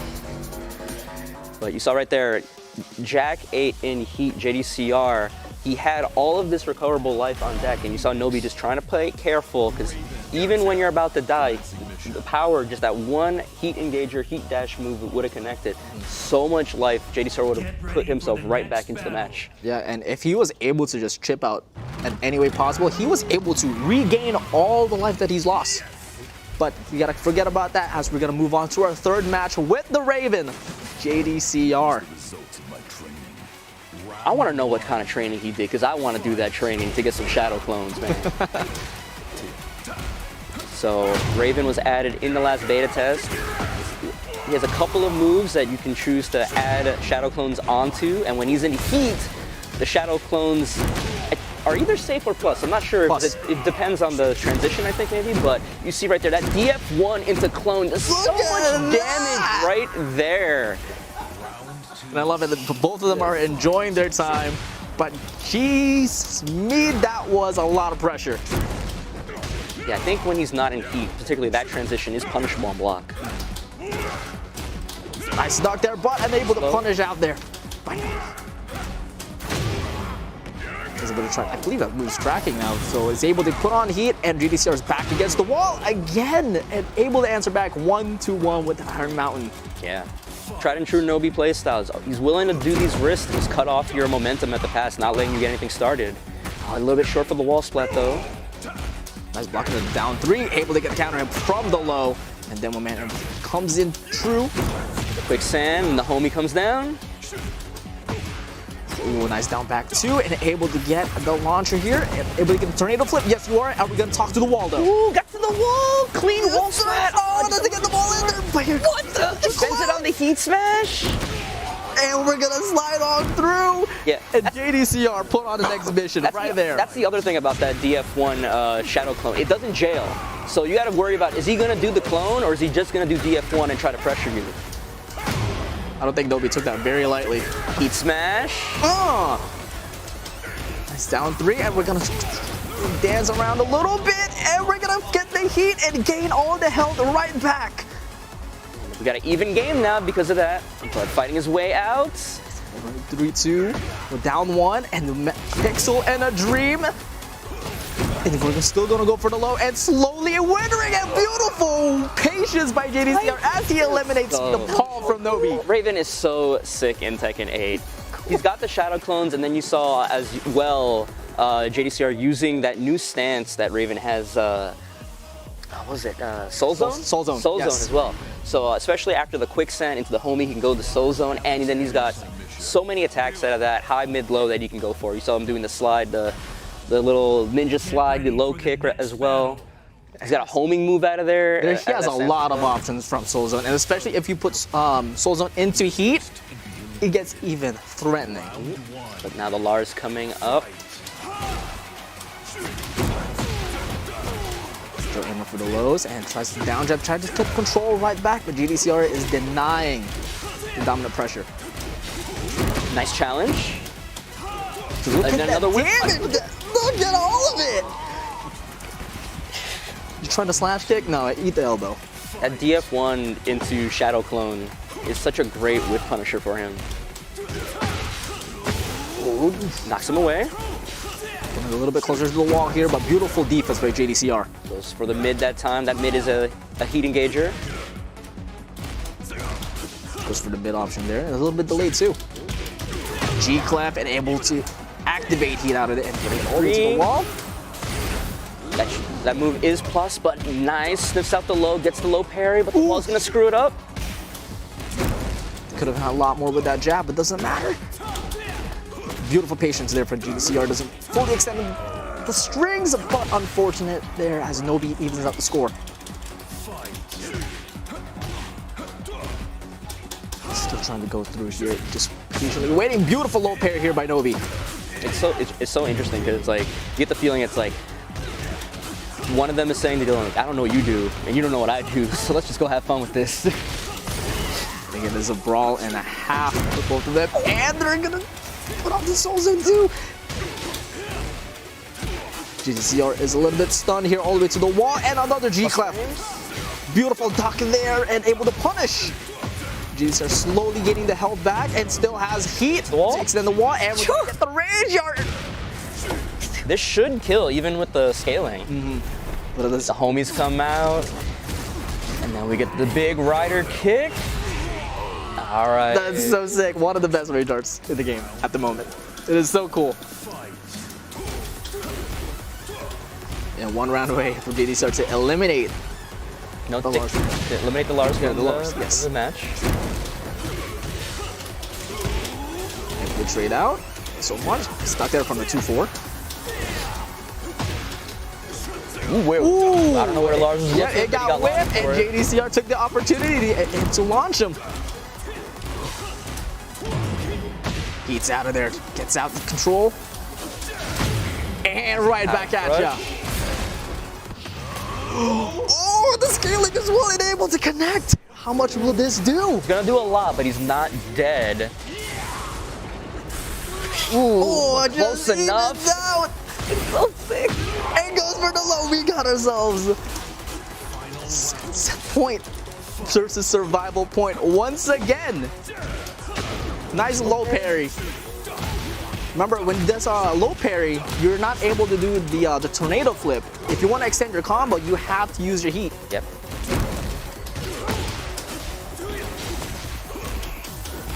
Able to interrupt the dynamic entry there from the stomp. These are playing. Nice grab out of there, gets denied from the heat. Ooh! And just like that, as we were saying, if you're going to use heat, you want to go, aggressive. The down three that ended off as Nobi eliminates JDCR from the Tekken 8 showcase. Dude, why is Raven so thick? Hell, bro. My man was dropping the one that jumped across the screen, hit the tech roll, and he was still back there like, no, I'm not. And there was still stuff that JDCR wasn't doing. Like Raven has a new running 3 that can also bring out a shadow clone as well when he's in heat.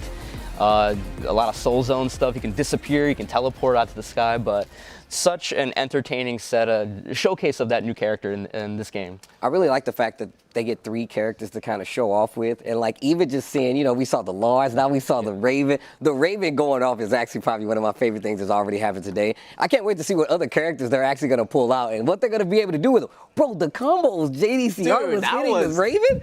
Are we for real right now? We're going to act like that didn't happen? That was ridiculous. Down back 2-1 into the stance, kick, shadow clone going out, and then still being able to run up and continue the combo. Like oh my god, I might play Raven in this game. The ninja pose after quicksand where he sends the clone on, bro, come on, bro. Like, what more do you want from a ninja character, a cool character at that?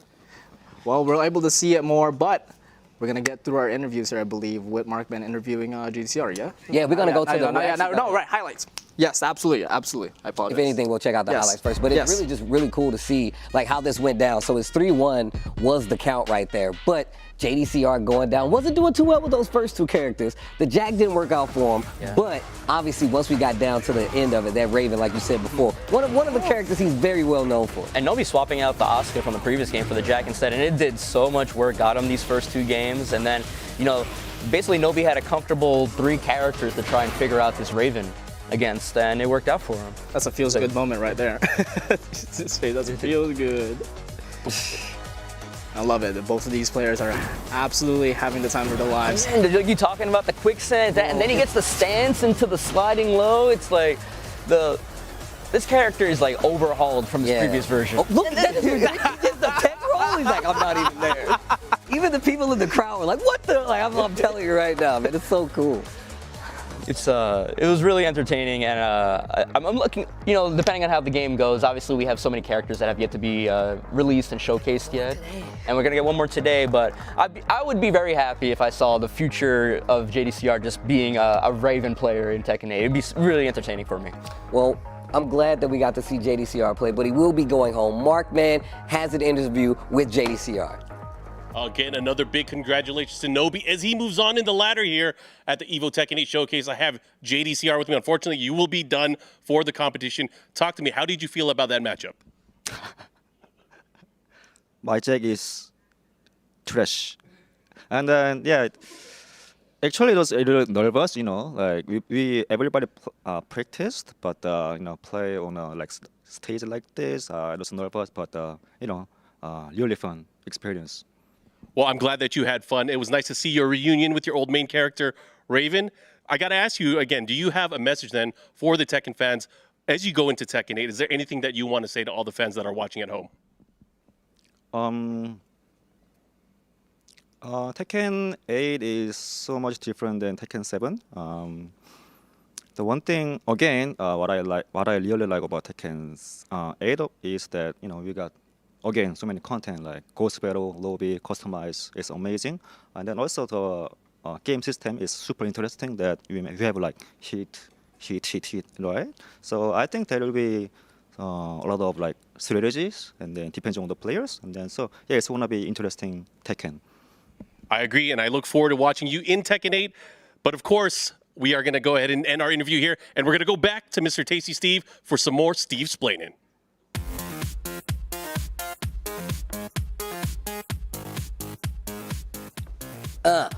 This time, Steve Splainen, we're talking about Yoshimitsu, one of the OG characters that's been here for quite some time. Let's start it. Yoshimitsu came into the game as what it said in my manual. He's a space ninja. Now, of course, he has been in every game since then outside of Tekken Revolution, but he's part of the Manji Party, which actually does these Robin Hood-esque kind of heists, steal and give to the poor. They've actually robbed the Zaibatsu quite a few times. Yoshimitsu's definitely going through some trials and tribulations, though, because he's got a sword that's obviously trying to take him over, that takes out the ill will spirits that he's currently taking down as a good guy, and he knows Dr. Boskanovich. And that is Steve Splainen.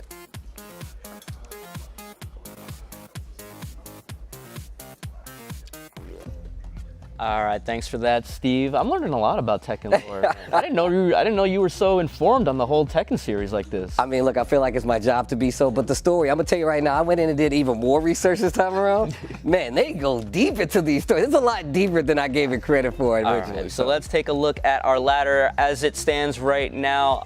Nobi trying his best. You know, it'll be a story if Nobi went, first game all the way to the end, but now he's gonna have a very difficult opponent in his way. DRX's Knee from Korea. Wow, one of the first few and one of the only few multi-Evo champions coming up this early. And Knee, you guys are all familiar with Knee. Knee is that character. Yeah, let's throw it over to Steve so he can introduce our next Evo champion. Now, we see who's still sitting up there, but we have one of the greatest Tekken 7 players that has ever done it coming up. I said Tekken 7, but that includes Tekken. Guys, make some noise for Knee!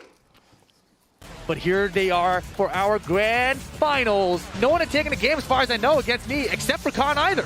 He's locked in with 3 full meters. It's very rare that we get to see that. Nice follow-up there. 3-3 down, forward 1 into the follow combo. The wall here picks up into the shoulder. Oh my God! Oh 1 for 30? I don't know. The counters have now worked out for Khan.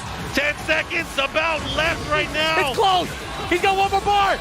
Knee can be champion in 5 seconds. He's got the lead. He's got the lead. Knee's gonna do it. Knee is your Tekken 7 champion at Evo 2022. Congratulations, Knee, South Korea, and Tekken fans around the world.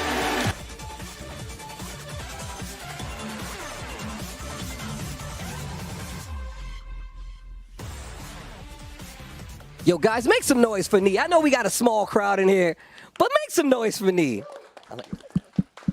I said this before, but I'm sure it's already known that you're one of the greatest Tekken players ever. How does it feel to have your name in the history books for Tekken? 철권에서 그 이보 이기고 그 전부 다 이기는 거 그거 최고 선수를 사람들이 보니까 어떻게 생각했냐? 처음에는 그냥 이제 재미로 했던 이제 게임이 뭔가 인생의 거의 뭐 절반 이상을 이제 철권을 했는데 뭔가 이름을 남겼다는 게 굉장히 또 좀 기분이 좋고 또 많은 사람들이 또 응원해줘서 그게 또 좋습니다. He said that he only started playing for fun at the beginning, but seeing that everybody roots for him, and then his name being in the history books now, it's a big honor, and he's really thankful for everybody cheering him on. One of the coolest things ever. One of the coolest things ever. He does have his next match with an Evo champion already set up. So let's take a look at what it takes to get to a spot like this between these players. Steve, as Steve was alluding to in the interview, it's like it just feels like, that when I started the game 20 years ago, it felt like Knee was Tekken. Now Knee is Tekken, and honestly, I wouldn't be even surprised if 20 years later, Knee will be synonymous with Tekken. And deservingly so too. Like the legacy that he has built throughout the history of Tekken and the amount of trophies that he's had. What else more you can say, right? Yeah, it's like, this was the guy where it's like, at least for, Evo Vegas, it was just like, this had a bunch of top 8s, second places. It always felt like, you would say, it's like, man, Knee hasn't won a Tekken 7 for Evo yet, and it sounded ridiculous to say it out loud, right? I mean, if you put just the fact that, if you go to Evo, we've all been to Evo. Nee was the person to beat. Like even when I wasn't there, it's like, yo, I'm trying to play and defeat Nee. Like that's how important he's changed it, you know? Yeah. And we'll see the tail of the tape right now with his stats. But like you said, so many Evo top, like right there. Jeez. There was only 2 years right there where he did not make a top 8 appearance in Las Vegas in 2017 and 2018, where it's like, it always felt like the cards just didn't fall right for him. It was always like a second place or a third place or something like that. And until 2023 in Evo Las Vegas, it took him that long to finally hold that trophy. Look, it's a scary spot to be in when you know like everybody is actually trying to defeat you, you know, and it's really scary to say, oh, I have to defeat Nee. But let's look at the characters that these guys have selected so far in this 3v3 showcase here. All right, Nobi sticking with that Paul, but you see Nee, the Brian, no surprise there, the Paul, no surprise there. Going for the Raven, I actually had thought that maybe that would have been a Fang or something like that, but maybe he got inspired seeing JDCR do some stuff with that Raven earlier. I just want to see more Raven now. Like I actually just want to see a lot more Raven. Not complaining at all. But yeah, as we were saying, we know Nee to have the plethora of characters. You know, every tournament he will always play a different kind of character. Yeah. But having those, the majority of the cast that he has, you know, you have Fang, Brian, Paul. Yeah. It's all right there, but he tends to opt out to go for Raven. That is something. That is a treat. The thing is that's like so specific about Nee is that like, look, obviously it might not be applicable here, but like he's known, especially now, to like counterpick like the player, not even the character all the time. He's like, oh, I know how to deal with you, and then I'll do this. So even just seeing him in the beginning stages of something like this and how he's approaching an Evo champion, he knows how competent he is. So that's what I want to understand that. The man, the man has a Tekken God Omega for every character in Tekken 7. So he's collecting them like trading cards, man. So. Well, I guess we're gonna see who's gonna win here. Our next match, Nee versus Nobi, coming up. I really think that Nobi's gonna start out with the Paul once again. But what about Nee? No, going with the Fang instead. We're switching it up. Maybe it's the Raven. Yeah, look, he's going with the Raven.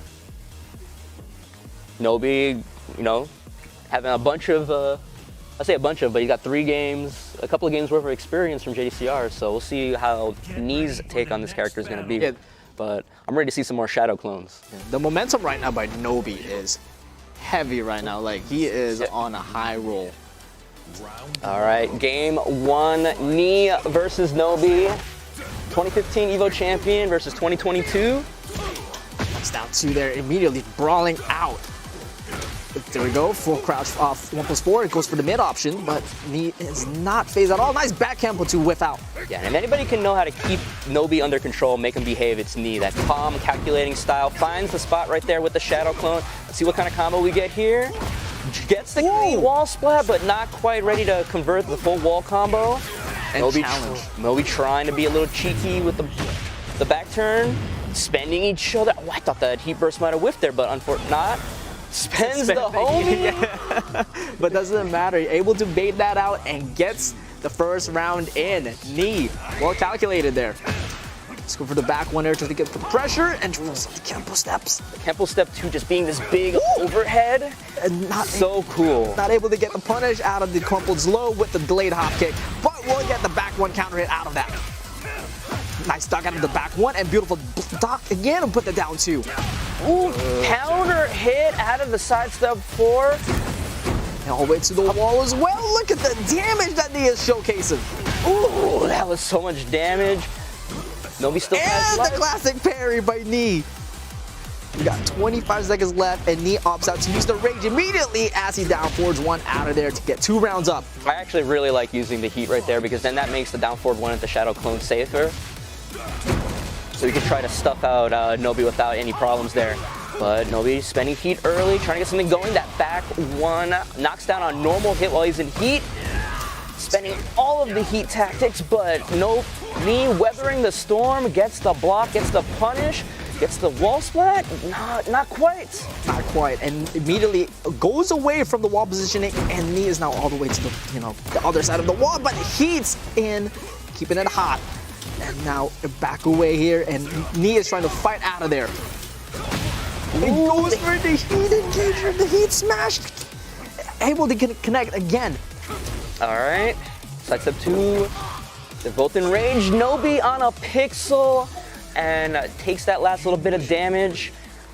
Knee with this Raven putting on an impressive showing in the first game. Already getting cheeky with it. This is what I like to see. I like the grind early out of the gate because it really does shape how this game goes further down the line. I'm telling you right now, especially coming from a player like me, and now we get the Paul from Nobi. A big smile on both of their faces, by the way, which says a lot, especially because these guys, I feel like, are sworn enemies when it comes to just Tekken and fighting games in general. Oh, the Lars. You're getting the Lars. That is something, but we're finally going to the Ortiz farm, one of the new stages. Yep, that was released from the Azucena trailer, and we're gonna dance right here, right now. All right, game 2, Lars versus Raven. That leaves Nobi's Paul as his final character. All right. Again, trying to overwhelm Knee's defense, just trying to mix him up constantly. That's for one, and able to crush the jab with the launcher right off the get-go, and extends the range for the wall carry. Look at that! Using the Soul Zone string to get maximum wall carry. All right, Knee already knows stuff. 1, 2.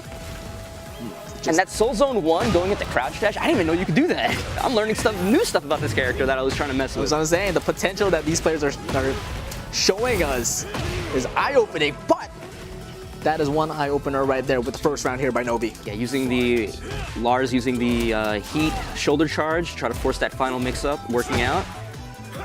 Tried to get the trade. Tried to convert off the trade, but no dice there. Down 4-1, down 4-1. Never wrong with that. Tries to get the plus frames there. Ooh, challenge with the 1-2-4. Nice duck. Punish. Oh, trade with the back 4. Get out of here, Llama. Then 2 rounds in, serving the dish right back out to Knee. Ooh, arc blast at the start. No dice. Nice block on the quicksand. We get the wall here. It's Lars, so probably.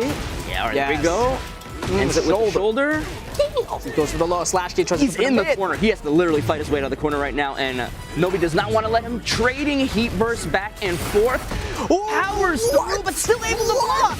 Oh my god, what is happening right now? Gets the float combo. He still, Knee still has heat, so he can make something happen here. There's some pretty good health regained back, but will not get a follow-up from that launcher. He still has one last chance. He goes for the low. With Soul Zone. He still has that last little bit of heat, and it's finally out. They're both in rage. And the string into the uppercut takes it 1-1. That Raven is now eliminated from this match. We saw a lot of things that we never seen before. That was beautiful. Okay, so we're gonna get the Brian or the Paul. He's hovering the Brian. We're switching on the buttons as well. But we are gonna stick with the Brian. More control, and we go into like the new outfit on top of it. Yo, the Brian coming out, these guys are already swinging at each other. This is what I like to see. Next game, Brian versus Lars, the new Brian, the new Lars, Knee versus Nobi. Oh, he's got the classic Lars outfit on. Hey, remember this? Still throwing the girder. Remember that? Yep. Brought from T7 all the way with me. The more things change, the more things stay the same. Just like this outfit. Let's get 3+4. Nice step out of there, but we'll still go for the mid option. It's his back. Trying to use that knee, and he's one of the ways that you can get Snake Eyes. You see right there. How's he gonna use it? Oh, does it opt out with the 3+4 too? Yeah, you can use it whenever you want. You don't have to use it, but classic frame trap from the Lars. He's gonna get the wall, spends the heat burst.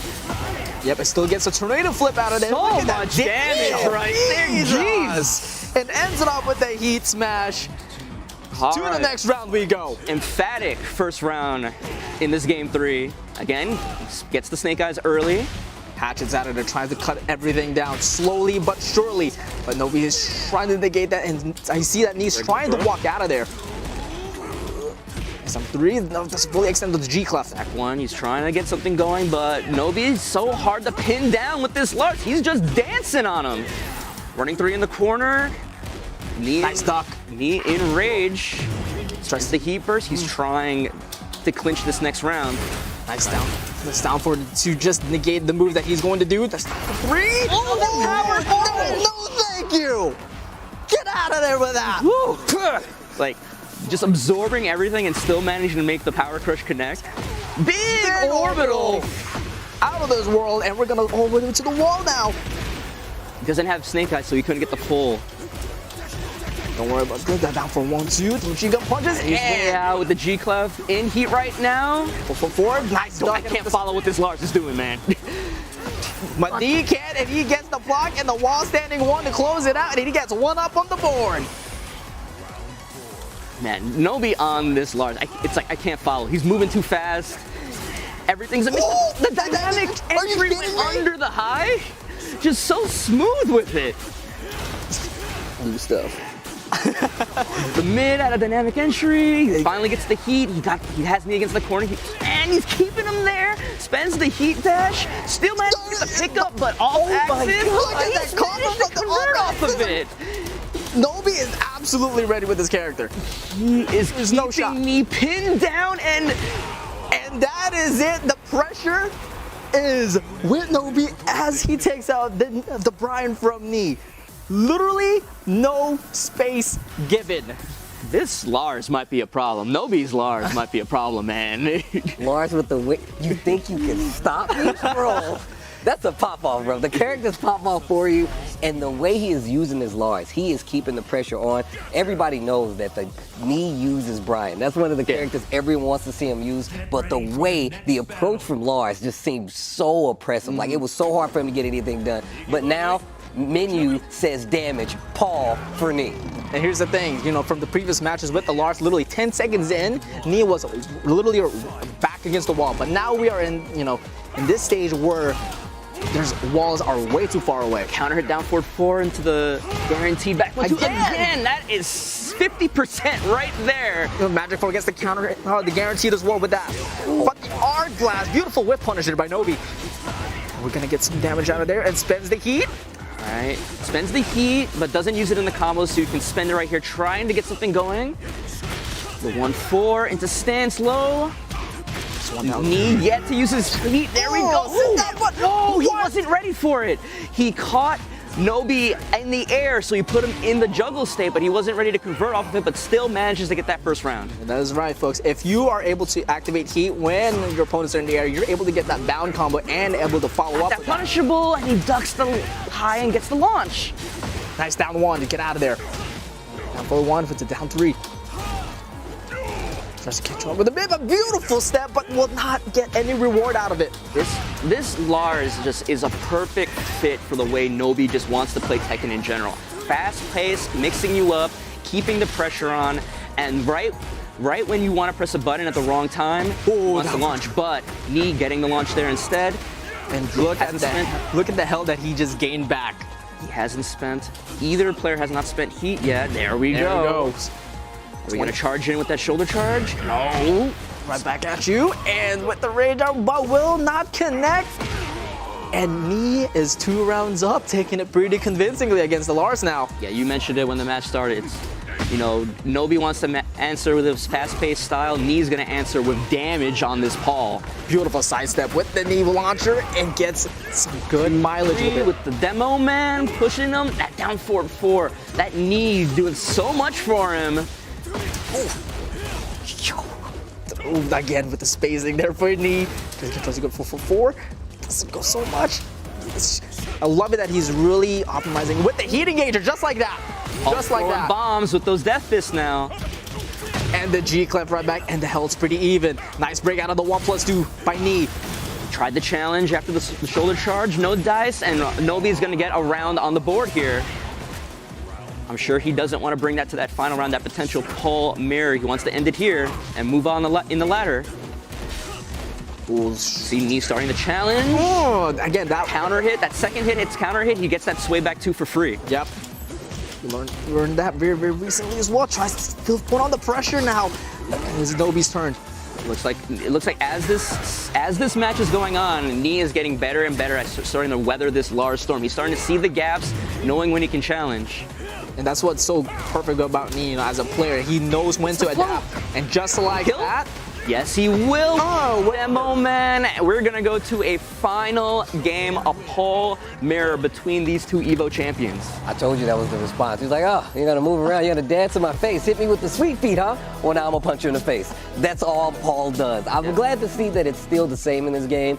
We've been talking about the threat of how Paul is never out of a game, but I even like the pace that he plays here. The heat system really does. I really thought, like, all right, how are they going to apply this to a character like Paul, who really has this, like, did you duck? I'm going to hit you. Did you just stand there? I'm still going to hit you. How do you apply that to a game like Tekken 8? You're seeing it in action here. The last characters for both of our Evo champions, Paul versus Paul, man in the mirror, double wall break. My man's dressed like a president. Let's go. We'll see if Nobi has picked up a few little things from watching these Paul go at it right now. They're trading little blows here and there. That down forward 4, changing it into that knee is so... It is so good. Yeah. It is ridiculously good. It just stays down, ducking, and gets the counter hit. That down forward 2. He's really scouting for that. He needs that big hit to change the tide. You see, I don't know if you've noticed, like, Knee's kind of the aggressor in this. He's the one moving forward, and Nobi's kind of the one just kind of backing off, trying to find the opening. Slowly, even health. Everyone still got heat in hand. We got 20 seconds left in the clock, but beautiful whiff punish there by Knee. Bends the heat, and nice down 3. Get out of there. Stops him out of the depth. We got 10 seconds left. We got 10. Slowly, and the death there's 1 second left. We're gonna run away with it. 2% to 8% taking that first round. I'm so glad they brought the percentages back. That was so needed, but beautiful start there by Nobi to change the tide here with the single shredder. Got this back to the breakable wall. This wall is unique in that you need multiple strong hits to break it. It's not going to break on the first one, but they switch sides. Nobi trying to spend heat burst to try to keep some semblance of momentum going, but they're down for 1-1, but it will power firm.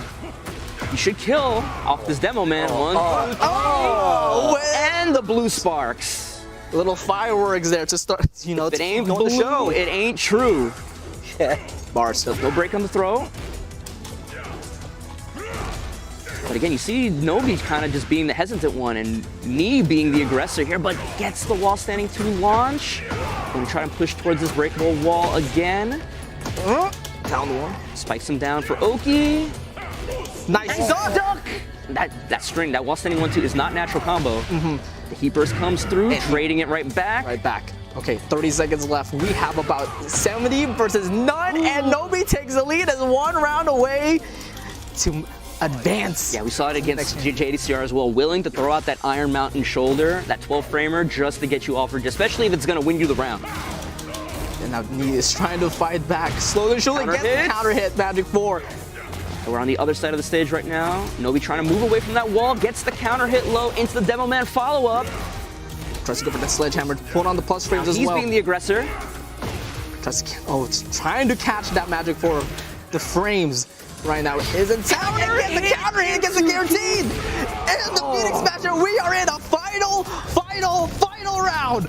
All right, is Nobi gonna move on, or is Knee finally gonna eliminate him from this ladder format and move on himself? Final round, we're going downstairs into the temple. Kind of reminds me of the Hell's Gate from Tekken 5, right? Yes. Oh, beautiful down forward 2 there to start off with Knee's round. And he gets the wall as well. Down 1 string, ends it. Sidestep 3, Half-Life in the favor of Knee. Nobi trying to fight back with the wall to his back. One right back at you. But you already see that homing move, that new mid homing move they give him, and it goes over the low into the Demo Man. Breaks the wall. He wasn't ready for the wall breaking, but he's still in heat and spends the heat smash. And just like that, explosively, Knee finally eliminates Nobi from this ladder format. Bro. Look, it's a hard time for me not saying anything during those matches. First off, that stage is ridiculous. The song was crazy. But the match itself is something I feel like we need to look at.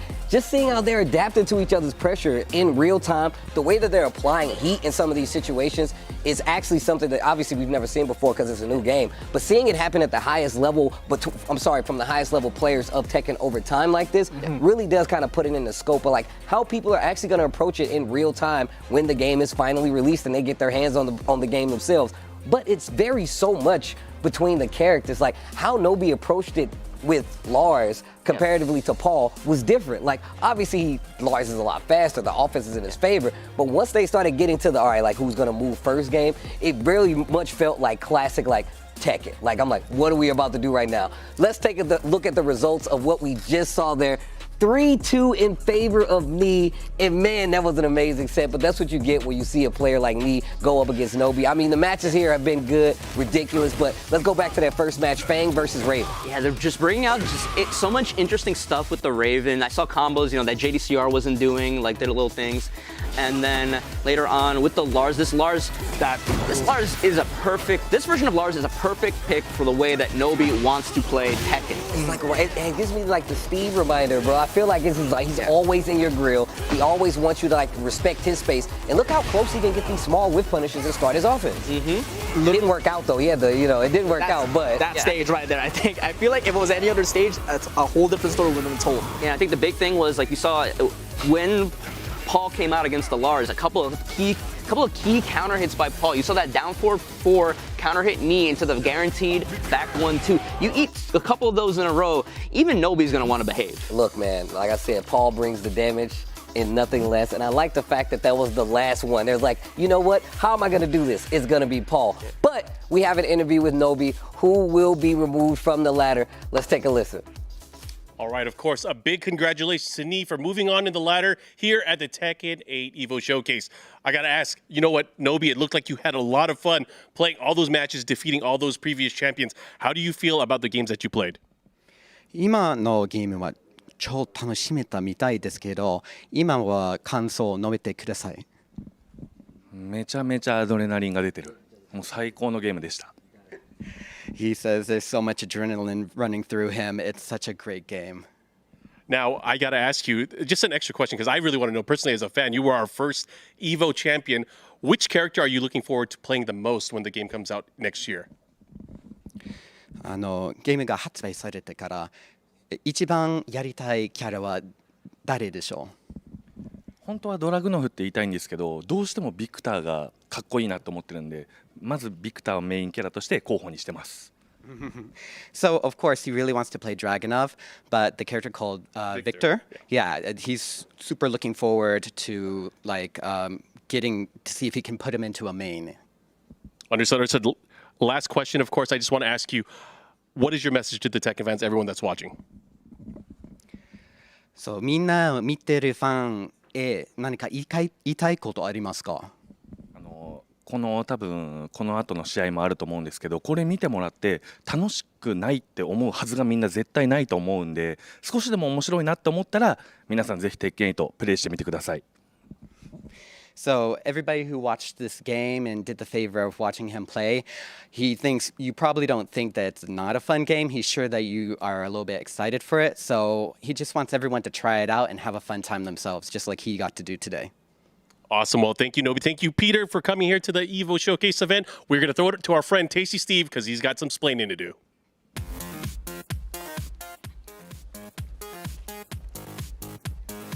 All right, we already know what time it is. It's Steve splaining. We got a new game coming out, but we got returning characters. One of those returning characters and historic characters, one of my favorite, you can see him on my shirt right here, King.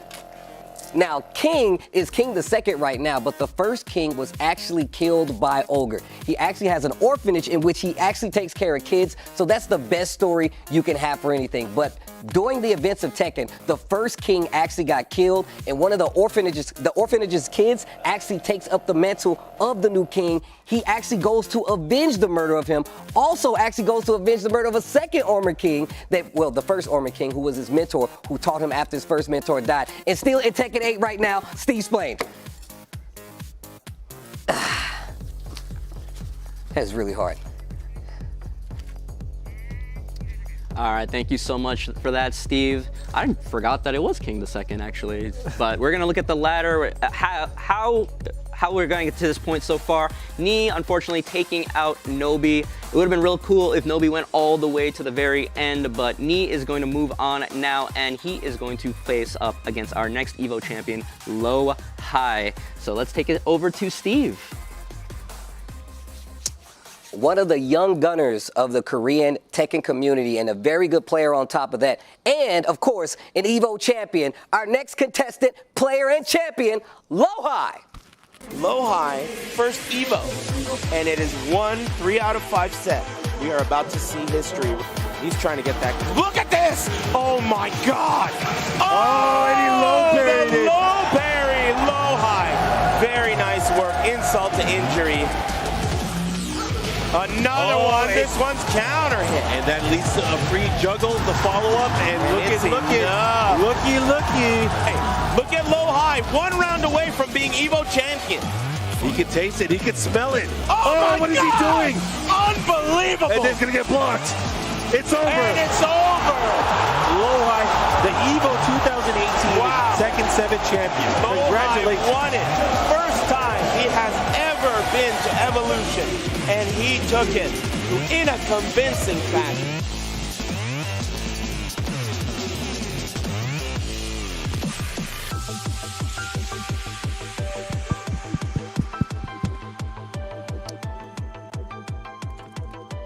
Low High, one of the young upcoming players. I just have a couple of questions before he gets to play Knee, and this goes right in line to it. How does it feel to be one of the strongest newcoming players out of Korea? 새로운 선수니까 새로운 플레이어니까 기분이 어떠네요? 이렇게 크게 높게 갈 수 있는 거. 사실 제가 그렇게 어린 나이는 아닌데 이제 제가 어렸을 때 아케이드 센터에서 같이 게임했던 그 당시에 이제 최정상에 있던 선수들이랑 이렇게 같이 경기를 할 수 있게 되어가지고 굉장히 영광스럽습니다. He said he's actually not that young. He's like, he's just lucky that he was able to grow up at a time at the arcades where he can learn from older mentors in the past in Korea. Yeah. How strong do you think Korea is when it comes to just Tekken overall? 한국에서 철권이 얼마나 강한지 궁금한데요. 저는 한국이 결국에는 제일 강하다고 생각합니다. 그냥 세계에서. He says he thinks Korean Tekken is the best. Hey, now. That's what I like to hear. And it's great where it's coming from a champion like Low High. With that, let's get ready for this next match of Knee versus Low High. All right, thank you for that, Steve. Man, Low High winning in 2018, it really came, I wouldn't even say it's a surprise, but like how dominating he was as a player at that time, where he came out defeating Kudans in the grand finals. He reset on Kudans and then defeated him 3-0 in that grand finals at Evo 20. Yeah, during that year, Kudans was the favorite to win that entire tournament. And with Low High becoming, that's his first ever Evo and able to get that Evo first place champion, that is monumental. Yeah, and he says he wasn't that young, but that Evo win for Low High really felt like a passing of the torch for Korea Tekken, right? Where it was like, you think about Knee, you think about JDCR, think about Saint. It had been, like those 2016, 2017, those years of Korea winning Evo and now passing it to a younger player from these players that had been playing for like a decade or longer. And that's what I was really getting at talking about these players, especially Low High. Like, I've commentated his matches. I'm sure you guys have seen him as well. He is such a strong player to be on, like you said, I feel like this later generation of like Korean Tekken and just Tekken as a whole. Speaking of, obviously not young, but going up against Knee here, one of like the historians, I feel like, one of the OG Tekken gods, you know what I'm saying? This is a big thing. And obviously this is Tekken 8 and this is a showcase match, but once again, it's cool to see like players of this caliber give their all in a game that's not released yet, especially knowing where they came from competitionally. Yeah. And like very similar to Knee, like plays the game a lot, and we're gonna see his characters here: the Brian, the Kazuya, and the Law. Both. I'm not surprised with the Law or the Brian, but the Kazuya is a little bit of a curveball for me. But I'm interested to see how he brings it out, but I think he's very similar to Nino. He just plays the game constantly. He plays at a high level, doesn't let you get away with anything. And you know, so you play him and he kind of feels like makes you feel like he knows your character better than you do. Yeah, that's definitely like the knee like quota. He's like, oh, I'm gonna play your character against you. I'm gonna make you feel like I know more than you do, and it's always intimidating. Yeah. But Lohai of any player can definitely live up to that. And on top of that, I love how experimental he is with just his gameplay overall. I remember seeing and talking to him about times where he would purposely switch. He was like, that character is not working, so in tournament, I'm gonna switch to a different character just to see how it does. And like, I feel like that's something only like an aspiring great player will do, right? They're like, I'll take this L if possible, like if I have to, but the goal is to be the best when it's said and done. All right, with that said, we are going to move on to our next game in this showcase. It is going to be Lohai versus Knee. And we see the Kazuya already being highlighted for Lohai. And Knee opting out with the Brian first thing. And the one thing I didn't mention about Lohai yet is that this man is an amazing Tekken player. He is very skilled mechanically and mentally, but you got to watch out for these rage arts in these clutch situations. He is willing to bet it all, especially if it's going to kill you. He definitely has those moments with the rage arts and clutch. Just name a better duo. Just name a better duo. But the match is starting up, and Nee is already putting on the pressure here with the Brian. See this Kazuya, oh, that sway back one, doing chip damage, and plus getting around the Kazuya right there. Ooh, that is a lot of pushback. Wow. Tries to get the magic forward once again, and Lohai's already on rage. Gotta get out of here. The hatchet kick. Magic forward there, but we're just gonna end it off with the jab. And I think he takes it very convincingly. Yeah, and you see him using that movement, getting around that Mishima wave dash, those electrics as well. Whoa, triple and the third 4 in the gut. The final one hitting counter hit. Can we hit the wall? Yes, we can. Oh. Working the body with those up forward twos, and now spending the heat, trying to keep him in the corner and close out this second round. Yeah, and Howard Mock Punch. Able to get it out of there, but the Mock Breaker to deny everything, and Nee is still putting on that dominant presence. Yeah, I really like Nee's usage of heat right there. Nice block, calls up that hell sweep. This is gonna hurt so much. Double knees. One more. Break the wall. No, we're gonna need one more big hit to break it. Okay, still going to put out the pressure. Nice down forward. 1-2, able to put out the heat and get some health back there. Nice 1-1-2. Sweep, and with heat, Blaze able to get Heaven's Gate out of that. Now Knee's in the corner. He's gonna try to fight away. You see the little sidestep left, trying to get away from the wall, and the counter hit 3+4 comes in. You get a little too aggressive against Brian, you're gonna get counter hit. It's not gonna feel good. That combo was devastating, as it was still that beautiful duck there by the electric, and gets the wall standing one. And Knee's still putting on that range 0 presence there. 15 seconds left. Nice duck and a down forward 1-4, and we're gonna close it off with a down forward 1 machine gun punches. 3 rounds straight. That Brian clearing on a clinic against the Kazuya. Lohai's got to try to bring up that Brian or that Law now up to the plate. Which one do you do? Are we gonna see the Brian mirror, or are we gonna see the Law come out instead? I think we're gonna see Law first. That's my prediction. My prediction. I was thinking the same thing. I think we get Law first. I think he wants to slide out of there for real quick, just for, you know. He's thinking about it. No stranger to the Law, though. And I'm glad you said that. Like, when it comes to execution, like, Lohai is all the way up there. Like, and he's one of those. Oh, big brain Bloodhawk over here. Old man Bloodhawk over here calling it out. The mirror. He's throwing down the challenge. Who's going to be the better Brian player today? I like that. Today. It might be different in 2 months. It might be different in 2 years. Love it. Ever since 7, everybody just abuses the poor cameraman. He's just trying to do his job, filming the match. But another big counter hit 3+4 from Nee at the start. That right there is the MVP. Oh my right now. Jesus! That empowered. Oh, that's the top back four. Oh, God. What the? Wait. That's just that's honestly. That's because Lohai's Brian threw the girder at the cameraman, so the cameraman helped out. Now you're blaming the cameraman again. No, I'm just saying you abuse the cameraman, he's going to help out your opponent. There we go. Nice control there by Lohai. Trying to get the pacing back. Both of them are in heat. Oh, yeah, both of them in heat in 15 seconds. Mock kick out of there. It's control. And 3+4 connects again. Ooh, nice hatchet. And mock kick again. Gets the follow up with the kickoff. And gets the Bangs heat smash. Up the kill. No, it is not. And run up, down 2, takes it 1-1. Lohai trying to match Knees Brian.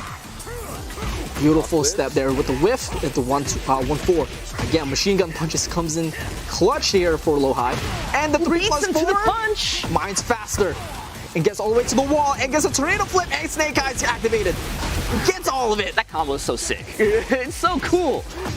But Knee trying to get himself out of, get with the wall. He does with the 4-4-4 into the guaranteed kickoff. Another round on the board for Lohai here. Trying to get... Ooh, that beautiful whip punish there with the jet upper and gets a tornado flip and activates Snake Eyes. While we're at it, are we going to see the end of the whole combo? Yes, we are. Trusty steps out of it with the down forward 1. Gets the hit confirm, back 1, trying to get some pressure going for himself. And he has the wall, instantly he knows that he has the wall to his back and switches sides with Lohai just from pure Tekken movement. Big counter hit, duffs him in the mouth, tried to save that combo. The hatchet kick matches him with the heat burst. Oh, that chip. That was a huge delay and beautiful patience nice there.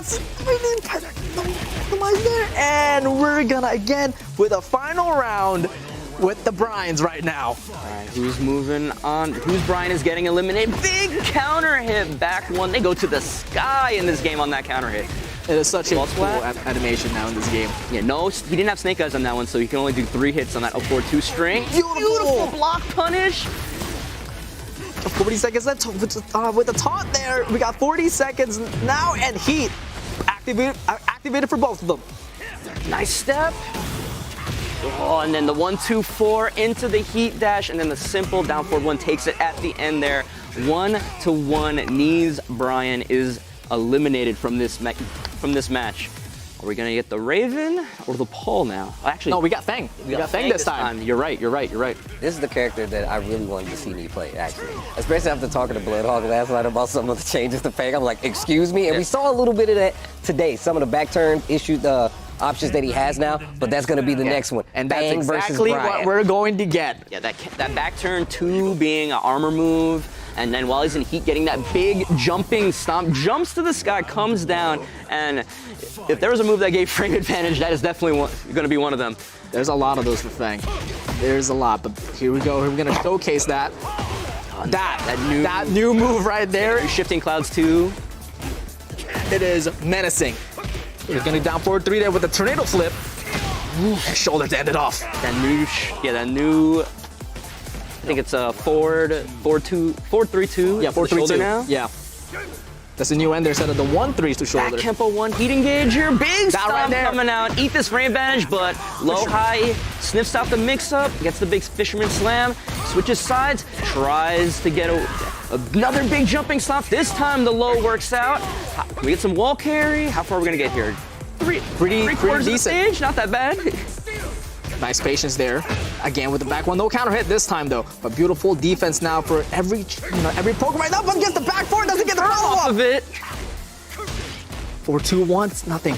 And nice side step 1. And I was gonna say he's in heat, but he gets the wall splat off that side step 2-1. I believe the second hit on that string is high, so you have to be ready to hit confirm it. Forward 3 there. Oh, he jabbed out of there. So that's a little bit of note there. You remember? Yeah, you saw just a quick twitch duck made that second hit with. Runs up, down 3. Nice block there with the down 2. Oh, baits out the orbital. Wasn't in a position. Couldn't get a conversion off the second hit of the windmills. Look at this dominant pressure right now by Lohai. Still trying to get control. Nice hatchet. Counter hit. Doesn't matter. He went to the sky on that counter hit while standing 2. Shoulder. And the shoulder ender. Another round on the board for Knees Fang. And 1 round away to eliminate the Brian from Lohai. Lohai's got to get something going here. Ooh, that's a good start with the counter hit 3+4. Are we going to break the balcony? Possibly. No, we're not. For later. Oh, there we go. Back 4. A little bit too far. Trade. Oh, honestly, in Knees' favor, Oh! I thought he was gonna block it, but you are going to the sky. Big punch. And the Dragon Gods praise you. How's Lohai gonna match this? Spends the heat. Sidesteps out of there and puts on heat now. And you gotta be careful. Ooh, the side back 2-1. And 2 for 2, and we are in a final round situation. Who's gonna eliminate who with the characters? Nice step out of down 2. Is Lohai gonna send Knee to his final character in the set? The paw? No, the back one into the shoulder. Tried and true. Let's go 4-4-4. Trying to control this wall. It's fully connected, baby tantrum. Now Lohai, beautiful defense, knowing that he's another back one. Nice punish. This should kill. 1-2. Boom. All right. He's Fang taking it against Lohai's Brian, and now that means Lohai is down to his law. I'm gonna tell y'all right now, I think Fang is whack. What? I think he's whack. What? I think he's whack. But listen, let me finish. He's really cool. I can't take that away. I think he's whack, but in this game, he just looks so cool when he does moves, bro. If you could see the look on my face right now when Steve said that, it's like... Sounded like you were really upset. Scream at it. I want that. That suit. That suit. I'd wear that. Yeah. I want the glasses, I want the shirt, I want the pants, I want the shoes, I want the whole ensemble. But potential final round of this match, Knee versus Lohai. Lohai bringing it all with the law, but nice block on the back turn down 3. What do we got here? Full wall carry. Short neck, just spraying the wall standing 1-2. Will not get a wall splat, and beautiful duck and punish there from the slide by Knee. Gets a tornado flip with a 4-3-4. Only does the first hit of the string to keep Lohai close. The legend kick. No duck there this time with a down 2. So when his back is turned, it's so scary. Yep. All right. Run up 1+2 with the nunchucks. Counter hit. 1+2. How did he find the timing?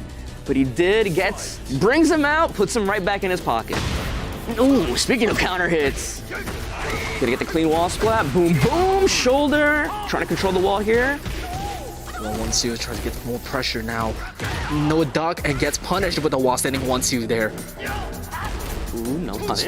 Remember, 3+4 is changed now here. Yep. Instead of being a launcher, he goes for the legend kick ender afterward. And does a huge amount of damage. Piercing arrow down 2, aiming for the ankles. Yeah, with all the little pokes. Again, you see him sidestepping, trying to keep Lohai's back against that wall, spending the big punt. Lohai matching it with his own. Oh, but the big stop sign. Something's just always the same. Death, taxes, Fang's back one, knocking you down in the shoulder. Some things never change. And so is that launcher with the wall standing 2 from the crumpled 1+4. Nice parry, but couldn't get the wall combo ender. Gotta watch out with this wall. That's one of the new strings as well by Fang. Now 40 seconds left, and they're trying to wait it out. Which one's gonna make the mistake? Nice. You are! And beautiful whip punish with the down forward 2 by Lohai. Legend kick with the blue sparks as well to add a little style. Just slowly, beautiful duck with the down 2, and Lohai takes the lead. Man, those moments when nothing's happening, but one person is just trying to find that one opportunity, and the other person's not trying not to give to him. Lohai with the DF2 launch, gonna get the clean wall split this time. Boom with the dragon cannon ender. Doesn't get the wall break though. There's a little low wall splat, but does have great wall positioning. Ooh, the sidestep on the down back 3. New change in this game, down back 3, easier to step than it was in previous games, but getting the combo shoulder ender, trying to keep him there, but slides right out. Tries to get the 1+2 guarantee with the follow-up from the slide. Nice punish. 4-3, no wall splat, down back 3. Counter hitted him with the low out of the heat burst, but does it again, trying to get something going here. No punish on the nunchucks. Goes for the low this time. Can he keep going? He's got one more chance here, but no, he steps out of there. He tried to do the charge up, 4-4-3+4, but Lohai not giving it to him. Clean sidewalk out of the wall, and we're gonna get to final game here. Dude, Law's too cool in this game, bro. The outfit, like the moves, like just everything, man. This game, bro, he looks so sick, dude. This game is actually the first time I actually ever tried Law seriously, and I regret it. This character is fun. Speaking of, bro, we get the special intro, dude. Another one. Can you keep up with my speed? Dressed up for occasion. Oh! And then the shake of the hand right there. Yo, let's go. It's so good. Nice punish with the back 1-2. I really love this game, just giving more personality for the characters. Right. These little interactions, especially like the final round, like the little posing they do on final round. It's like a throwback to Tekken 3 with their intros as well. It's fantastic. Low high, getting the slide block. He's making him pay for it with the combo. Oh, you step in, and we're gonna go for the heat smash, and we're gonna show you a lesson. When Paul gets that clean heat engager and you have to force that 50-50, is he gonna death fist me? Is he gonna heat smash? Do I gotta worry about something completely different? And you see the movement out of Knee's Paul right now. That is just so menacing. Like, he just did a wave dash, wave dash, wave dash. Nothing. Walk. A beautiful walk there by Low High. And slides on the way, just gets the 1+2. You see Low High, he's getting some of these slides blocked, but he's not letting it deter him. Sometimes you just gotta pump the slide a little bit more, make him think about it a little bit. Gonna spend it. What can we get here? Boom, The Blue Sparks with the legend kick after the heat. Both of them are now on heat with 20 seconds left to play. Knee's gonna try to chip away, and he will successfully do that. Knee restoring a lot of his life there, and now the heat smash gonna take it. Knee potentially on set point here. Low has got to bring it back. Low High tried to catch it. Counter hit! Doesn't matter. 25% right there. Beautiful block there from the low. And Nice then another 2. quick 50% in 10 seconds from Knee's Paul. Will this be all Low High road for this showcase? A little late on the punish. He's trying the heat burst, trying to get something going here. Beautiful defense once again. Spends the heat smash. Low High, he's got rage here. One thing that I don't think we've talked about is when you hit somebody with a rage art, it takes away all of their recoverable health. So if you can poke down Knee enough and get that rage art, you can even it up. But looking real good, triple death fists out of Knee's Paul, and just like that, he is going to move on, and Low High is going to be eliminated from today's ladder showcase. Man, great matches all around, though. I'm gonna tell you right now, it's been going incrementally up in like hype, and just like the matches getting more and more tense as we get like higher in this ladder, as we get to the end of this ladder on top of it. But that's why I said, man, Low High is definitely one of the newer, and I say newer as this is the next generation of Tekken players is gonna be here for a while playing this game, and it's just great to see him go up against a player like Knee, especially this early in the game's life cycle. Yeah, you can only imagine that's going to be the first of many times that those two are going to meet each other in this game going forward, right? And wow, what, like that's just a teaser of what we're going to see, and it's crazy. I was like, it's already this hype. What are we supposed to expect when the full thing's out, right? We might see that matchup, that might be a future Tekken 8 Evo top 8 in the making. I mean, if you think about like what's happening here in this showcase, it's a ladder showcase of all the previous champions, right? So obviously, this could be like a top 8 of any future tournament, you know what I'm saying, of a Evo, a TWT, LCQ, or whatever the case. Let's take a look at the replay from the last game, Low High versus Knee. Yeah, he's Kazuya from Low High, not really getting a chance, and then matching him with the Brian versus the Brian. We saw right there with the crazy resplat, and Knee having the presence of mind to still be ready for his combo. That would have thrown me off. And then bringing out we saw the Law and then the Paul being the final match between those two. Really great stuff from the two. I mean, just seeing Low High play a character like Law just really does a lot. But Low High going home, Markman has an interview with him right now. Congratulations to Knee. Of course, an amazing showcase from both of these players, both Low High and Knee. Low High, unfortunately, you will not be able to move on in the competition, but I do have a few questions for you. Which character are you looking forward to in Tekken 8? I think you had a lot of fun the way we were watching you play, but I want to know who you're looking forward to playing the most. 무슨 캐릭터 제일 쓰고 싶은지 초반에 나올 때. 스티브가 가장 기대되는데 그 이유가 이제 플레이보다는 정식 발매됐을 때 얼굴이 어떻게 바뀔지. He said he wants to play the Steve the most, but something about his face. Okay. You know, I feel really weird sandwiched by Steve players here. I do want to ask a few more questions for you as well. What does it mean for you to be here representing really not only Korea, but also just as a Tekken champion? What do you want to do moving forward as a Tekken champion and kind of as an ambassador for the game? 철권 1 나올 때 이거 이보 챔피언이니까 벌써 철권 1 때 뭐 하고 싶은지. 저는 이제 플레이어로서 제 스스로가 믿는 게 있는 게 자기만 열심히 잘하면 강해질 수 있다고 생각을 하거든요. 이제 재능 이런 걸 떠나서 그렇기 때문에 철권 A 때도 똑같이 계속 열심히 해가지고 지금처럼 이렇게 강한 선수들과 같이 대결할 수 있게 유지를 하도록 하고 싶습니다. Yeah, he said he always used to think that if I just became the strongest, it's all good. But he's thinking into the future that not only him trying to become the best that he can be, but his most closest community around him, so that they could all grow stronger together. And he's planning to do that for Tekken 8. Understood. This is a selfish question from me. I just want to know, as a fan, out of the characters that haven't been announced yet, is there a character that you want to see from past Tekkens come back? 철권 8 때 아직 캐릭터 안 보여준 캐릭터가 혹시 돌아올 수 있는 캐릭터가 있는지? 돌아오길 바라는 건 없고요. 안 돌아오길 바라는 게 있다면 이제 2D 캐릭터가 안 나왔으면 좋겠습니다. He said instead of like the characters that are returning, I'm hoping for characters that don't return, and it's going to be the 2D character. Okay, I've heard that quite a bit. So last thing I do want to ask you, is there a message to the Tekken fans that are watching at home today that you want to let them know? 메시지가 있는지 사람들 보는 사람들한테. 철권 7 때 이제 열심히 해가지고 이제 에보 우승자도 되고 그랬던 것처럼 철권 8이 나왔어도 이제 계속 열심히 해서 똑같은 위치에 갈 수 있도록 노력하겠습니다.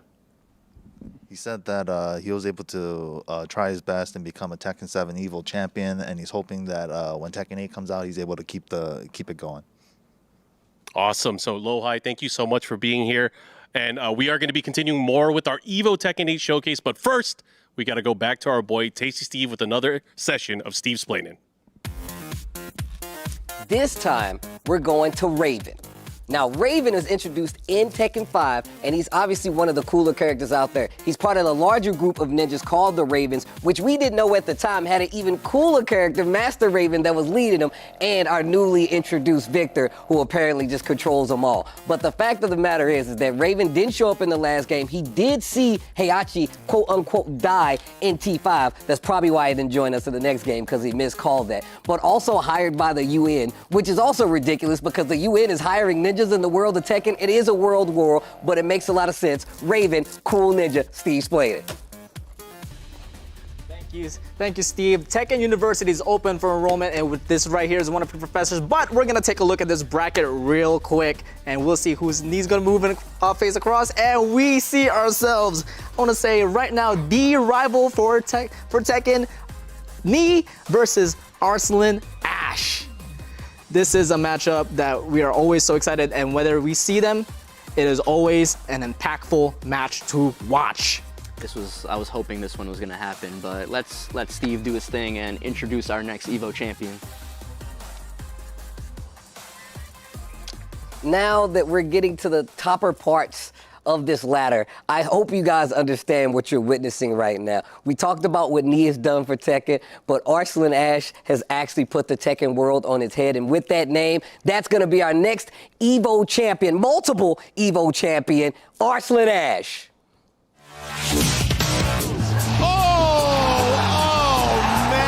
An Evo World Champion, Arslan Ash! Arslan's gonna get the tournament! Arslan is your Evo Japan champion! 사박이사 아르슬란 씨! 자, Evo Japan 2023! With a commanding lead. Oh my goodness. This is looking like beatdown. Now, can Al find a way back in? I don't think so. Arslan Ash up 2-0. One game away from winning yet another Evo title in Tekken 7. Survived the range 5 attempt. It seems to never, but there it is. Arslan Ash is your Tekken 7 champion. Make some noise for your Evo 2023 Tekken 7 champion for the 4th time, Arslan Ash!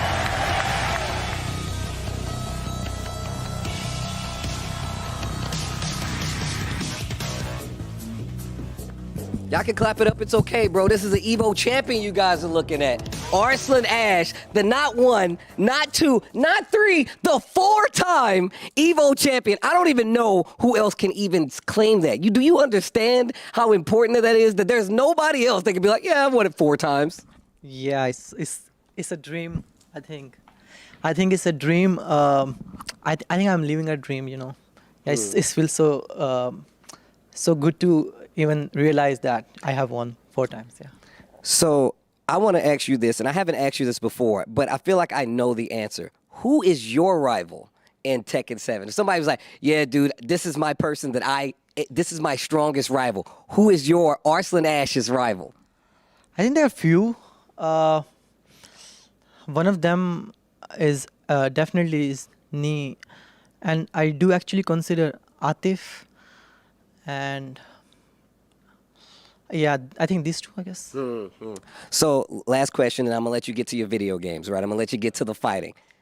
What character would you like to see come back in Tekken 8? I think I really wanted Jun to come back in Tekken 8, and she's back. From past characters, I think I don't want anybody else. Nobody else? Not Armor King? No Armor King. What? All right, you know what? I thought we were friends. I can't believe you, Arslan Ash. With that being said, let's take a look back at these 2 competitors that you're about to see play. No Armor King? No, that's crazy, bro. Oh, man, I love that character. Steve trying to bait him with that Armor King setup, but no dice. But you see right there, this man, 28 years old, he's got 4 Evo championships to his name. And the other part of that is that he won, Evo Japan and Evo in 2019 and 23. He won both Evos in both of those years.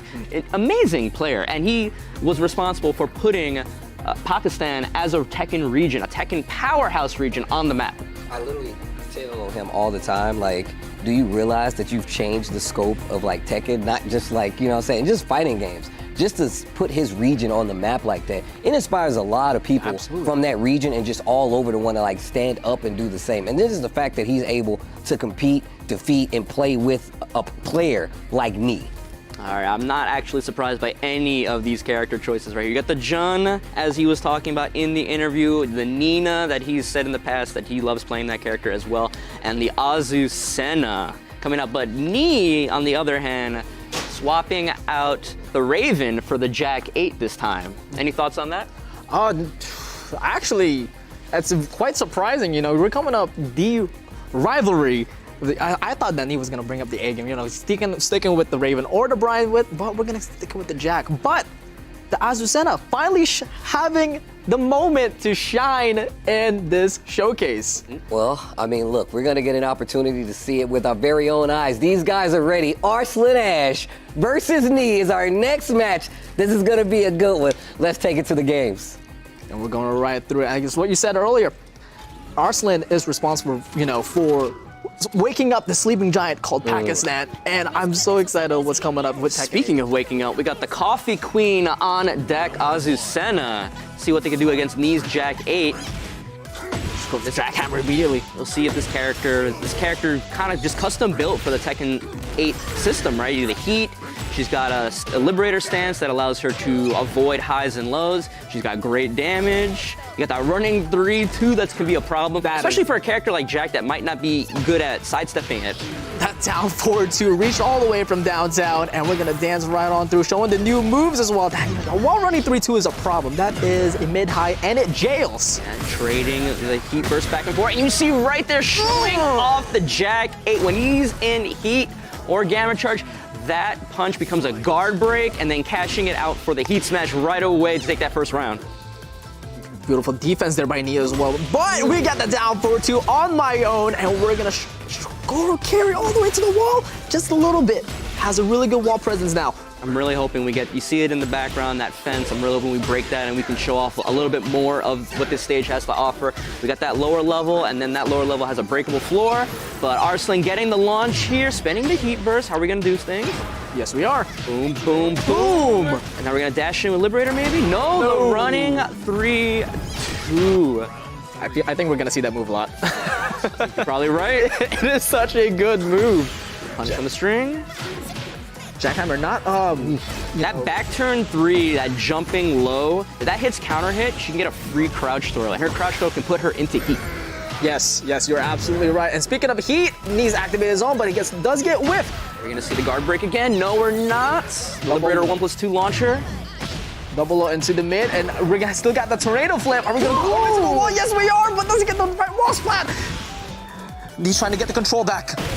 And gets the heat smash to end it off. It's 2-1. We get the 1-1. We're boxing here, and he's trying to get the control right back. You seen those back turn stances? Tried to go into Liberator, but a little bit too slow. Beautiful duck there with the 1-4-1. Big boot. 1-2. No dice there with the down 4-2. Punish on the launch. Trying to pressure that life bar of Arslan. Jumps over the low, and still beautiful block there. Nice heat. What are we gonna do? Trades it right back. Anti-air and bringing down the machinery. Final round, game 1 between Jack 8 and Azucena. Knee versus Arslan Ash. Beautiful tuck and punish. Jackhammer put it on the Camera health? No, not so quite. Not so quite. Yeah, it's like that. Oh, that is a hit grab low. Yeah, hit grab low, and you can block that throw. Yeah, if once you do block the low, damage. yeah, you actually damage her. It is such a cool concept. On the wall running 3-2. Tried and true with the MVP as always. It's, you know, like me trying to be cautious, not wanting to run into anything from this new character, but the problem is you give her that space, that's the perfect spacing for her to just run back in with that running 3-2. Bro, did you see Arslan's face when we cut back? Nothing but teeth. Nothing but teeth. My man's having a good time over there. Fun. A lot of these players today have been just having fun, just been all smiles playing. As it should, right? As it should. This is it. Tekken 8.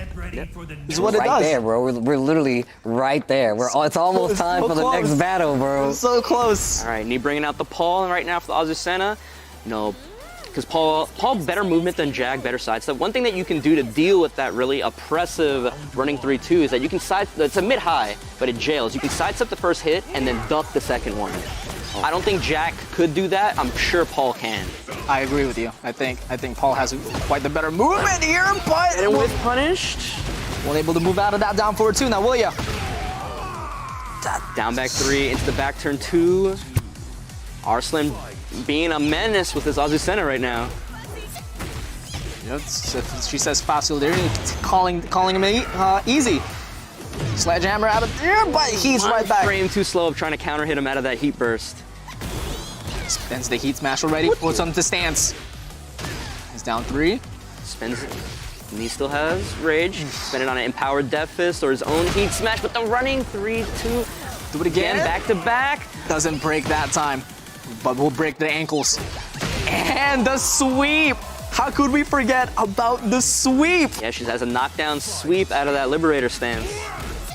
She just does it so freely. The floor is yours, man. The floor is yours. This Knee is just trying to find his way, trying to get, trying to take the momentum right back, but Arslan is not giving any space. And he's doing a really good job of sweeping in between both the Liberator stance and the back turn options as well. Now spending the heat, trying to get off of me. That's what happens if you break it. You just kick her, just get off me. And speaking of get off me, I'm gonna just dish it right back with you with that heat smash, taking a 3-0. Yeah. Guys, this is the first time we've seen in the showcase that someone has a 2-0 lead on someone. Yeah, the Azucena doing a really good job. And we got the Fang on the last moment. Arslan Ash up 2. It's really amazing of him, just like, the short time of these players being able to practice, him being able to pick up so much of this character really, just for showing why a multi-time Evo champion. There's a reason why. I'm just gonna dance through freely, and this is where I am right now. Mentally. All right, the Fang coming out. Knee's final character. Can he make the full comeback here? He beats Arslan's ass Azucena. He still has to deal with the Nina Williams and the Jun Kazama. And both of those in Arslan's hands, not an easy time for anyone, really. Yeah, I've played a little bit of Arslan's Nina the other day, and it is oppressive. Yeah, it is. That's the best way of saying it. Yeah, it is hard to get away from that character. but Arslan putting another round on the board here. He's having a really rough time. And gets the trade and able to get the combo out of it. Are we gonna go downstairs? Beautiful conversion. No, wow, we got a combo video going on right here. The shoulders out of there, but no launch punish, but we'll get something. And he is 2 rounds up and is 1 round away to have a clean sweep to take Knee out. And Arslan still not taking his foot off the gas here the whole time. Knee still having trouble dealing with it. Great block and launch from Arslan Ash. He didn't get the dash on the combo, but he's got another great block. Piercing arrow counter hits. Is actually all the way in the corner, spends the heat. Will this be all she wrote? Ooh, great. Ender on the wall there, and another 3 for 3 blocking those down back threes. Azucena pulling dividends for Arslan right there. Great showcase of that character. You should have saw the look on Arslan's face. Lets you know he was doing the grimiest thing possible. It was like, and now I'm gonna do a tricky low. And now I'm gonna do a string that you definitely are not gonna react to, no matter who you are. With the biggest smile on his face. I swear, we went over to him and it was just like teeth. He Literally was having a great time with that character. And she's actually really a cool character. You talked about how she can dodge like the highs and the lows. That really does set like the tone for a character like this. Brand new character that really changes the scope of what you're able to do versus them, right? Like we talked about how like, you know, these 2D characters, they did things, the jumps, the meter, but this character does something different where you really have to watch the highs and the lows. And we know there's a lot of instances where you're like, I have to do a low. But what if she calls you out? Arslan taking advantage of it. Yeah, we saw, you know, like we've seen all these existing characters kind of get overhauled and retooled for this Tekken 8 system. Azucena is the very first brand new character that, you know, was made with this new system in mind. And you can see it on display, how she uses the heat system, how she can use these stances, how heat empowers her options to push those options even more forward. And she really does like pressure you on like offense, like, and it could just be the play style of Arslan because we've seen him do this before, but like he really does take advantage of what the characters like. You know what? Like you said, it's a system thing. It's like let's see how well you know how to deal with the system. So it's really making a lot of sense to me that we're able to see him play this character like this. And I still feel like it's very early, so of course it's going to seem a little abusive, but that's how fighting games go, man. When they first come out, people are going to take advantage of what they think is the strongest. Azucena is a brand new character, so everybody's actually needs to go to the lab and figure out how to defeat and then figure out how to beat it, and that's how games evolve, and that's how, you know, the character evolves, right? Yeah, absolutely. It's literally a knowledge check. Like, hey, you don't know this? Hey, now you do. But at the same time, you don't know it because it's completely new. You know what's crazy is that like I felt like that's how Tekken has always been though. I feel like Tekken has always been one of those games where it's like we're just looking at it for a while like what is this, you know? And then the more experience obviously which goes across all games, but I feel like Tekken has had that history where it's like you typically go in and you got to get your hands dirty or somebody just beats you up until you learn. But we do have an interview with Knee, one of the best to ever do it. Let's send it over to Mark. All right. Congratulations to Arslan Ash. He will be moving on and the Evo Tekken 8 Showcase ladder. But we have Knee here. Unfortunately, his run here on the ladder ends. Knee, I got to ask you a few questions. I know you've been waiting for a long time for the next Tekken game. We are very close, just a few months away. How do you feel going into it? 철권 8이 나오니까 하고 철권 7을 되게 오래 기다렸으니까 기분이 어떤지. 철권. 뭐 항상 이제 신작이 나오는 거는 굉장히 좀 설레는 일이 아닌가 싶습니다. 그리고 이제 세븐을 솔직히 너무 오래 했기 때문에 저는 8이 나온 게 너무 이제 어떻게 보면 안 나올 줄 알았어요. 신작이. 예. 근데 이제 8이라는 게 나오니까 너무 좀 기대가 되고 빨리 이제 내년 1월 26일에 되었으면 좋겠습니다. He said, you know, we played Tekken 7 for a really long time. You know, there was even a moment there where I was thinking that we were never going to get Tekken 8. But yeah, I can't wait for January 26th for the game to come out. Awesome. And you know, with so much that's changed over the last decade for all the Tekken players, do you plan on changing the way that you train and that you plan for the competitive Tekken scene in the future? 연습 방법을 혹시 바꾸는지 안 바꾸는지 철권에 나올 때.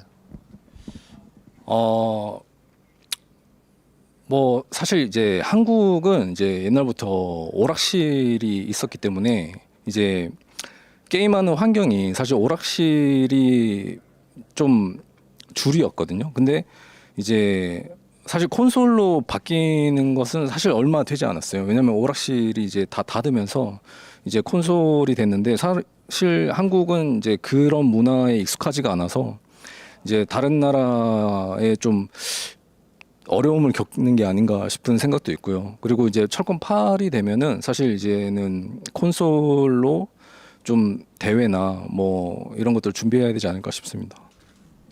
He said, arcades have been a pretty big thing in Korea for a long time, and we're kind of just going into it right now with arcades all closing down, moving over to consoles. So thinking about going into Tekken 8 with training more on console in mind, because that is the competitive format. Understood. Now, my last question is something I've been asking all of our champions here. What is your message to the Tekken community? 메시지가 있는지 Tekken 팬들한테. 네. 철권은 사실 뭐 굉장히 이제 오래된 게임이죠. 저는 이제 철권 1부터 이제 90년도 때 철권 1부터 했는데 지금 철권 8까지 하고 있다는 게 사실 좀 믿기지가 않습니다. 그만큼 정말 재미있기 때문에 지금까지 할 수 있다고 생각하고 또 철권 8에서는 이제 대회나 이런 것들이 좀 더 커져서 철권으로 이제 좀 생계가 되는 그런 좀 시대가 왔으면 좋겠고 더욱 이제 프로 선수들이나 이런 뭐 상금 규모가 좀 커져야 되지 않나 그런 생각이 듭니다. 그리고 앞으로도 이제 열심히 할 거기 때문에 응원 많이 부탁드리겠습니다. He said he's been playing Tekken since Tekken 1, and he kind of finds it unbelievable that he's playing now till Tekken 8, but he really hopes that Tekken 8 grows a lot bigger than it is right now currently, especially for the players, so that we could take this more professionally and take it to that next level. But yeah, he said he's excited about Tekken 8. I think we are all excited, so thank you, Nee. Thank you, MYK. We will be back, of course, but first we are going to go to our friend, Mr. Tasty Steve, with another session of Steve's Explaining.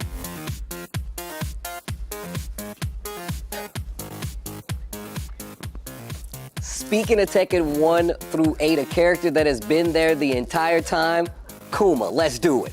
No, that is not Kuma. That is Panda. Panda is not the same as Kuma, and that's because it's Ling Xiaoyu's pet panda. It's actually still trained in the Mishima style Zaibatsu, but it also has used the same kind of like Kung Fu and karate as Ling Xiaoyu. But what's crazy is that it's actually raised in the high school for Ling Xiaoyu, so it actually gets to travel around. The bear that it was supposed to be up there was Kuma, who she actually hates, but Kuma loves her, and that is Panda. Had 3 seconds left.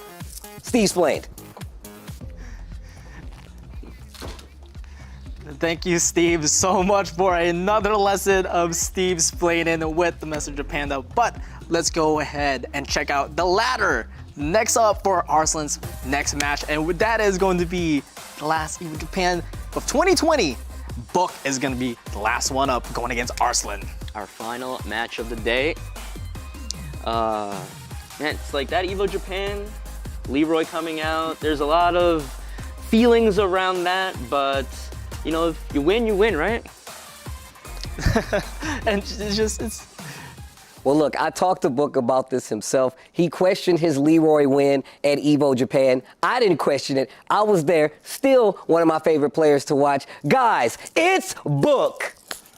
Time for the grand final of Evo Japan. Book versus Mikio, that Julia Chang going up against Leroy Smith. Confirmed. Oh, that is some damage right there. Put it back up, doesn't get the pick up. The confirm!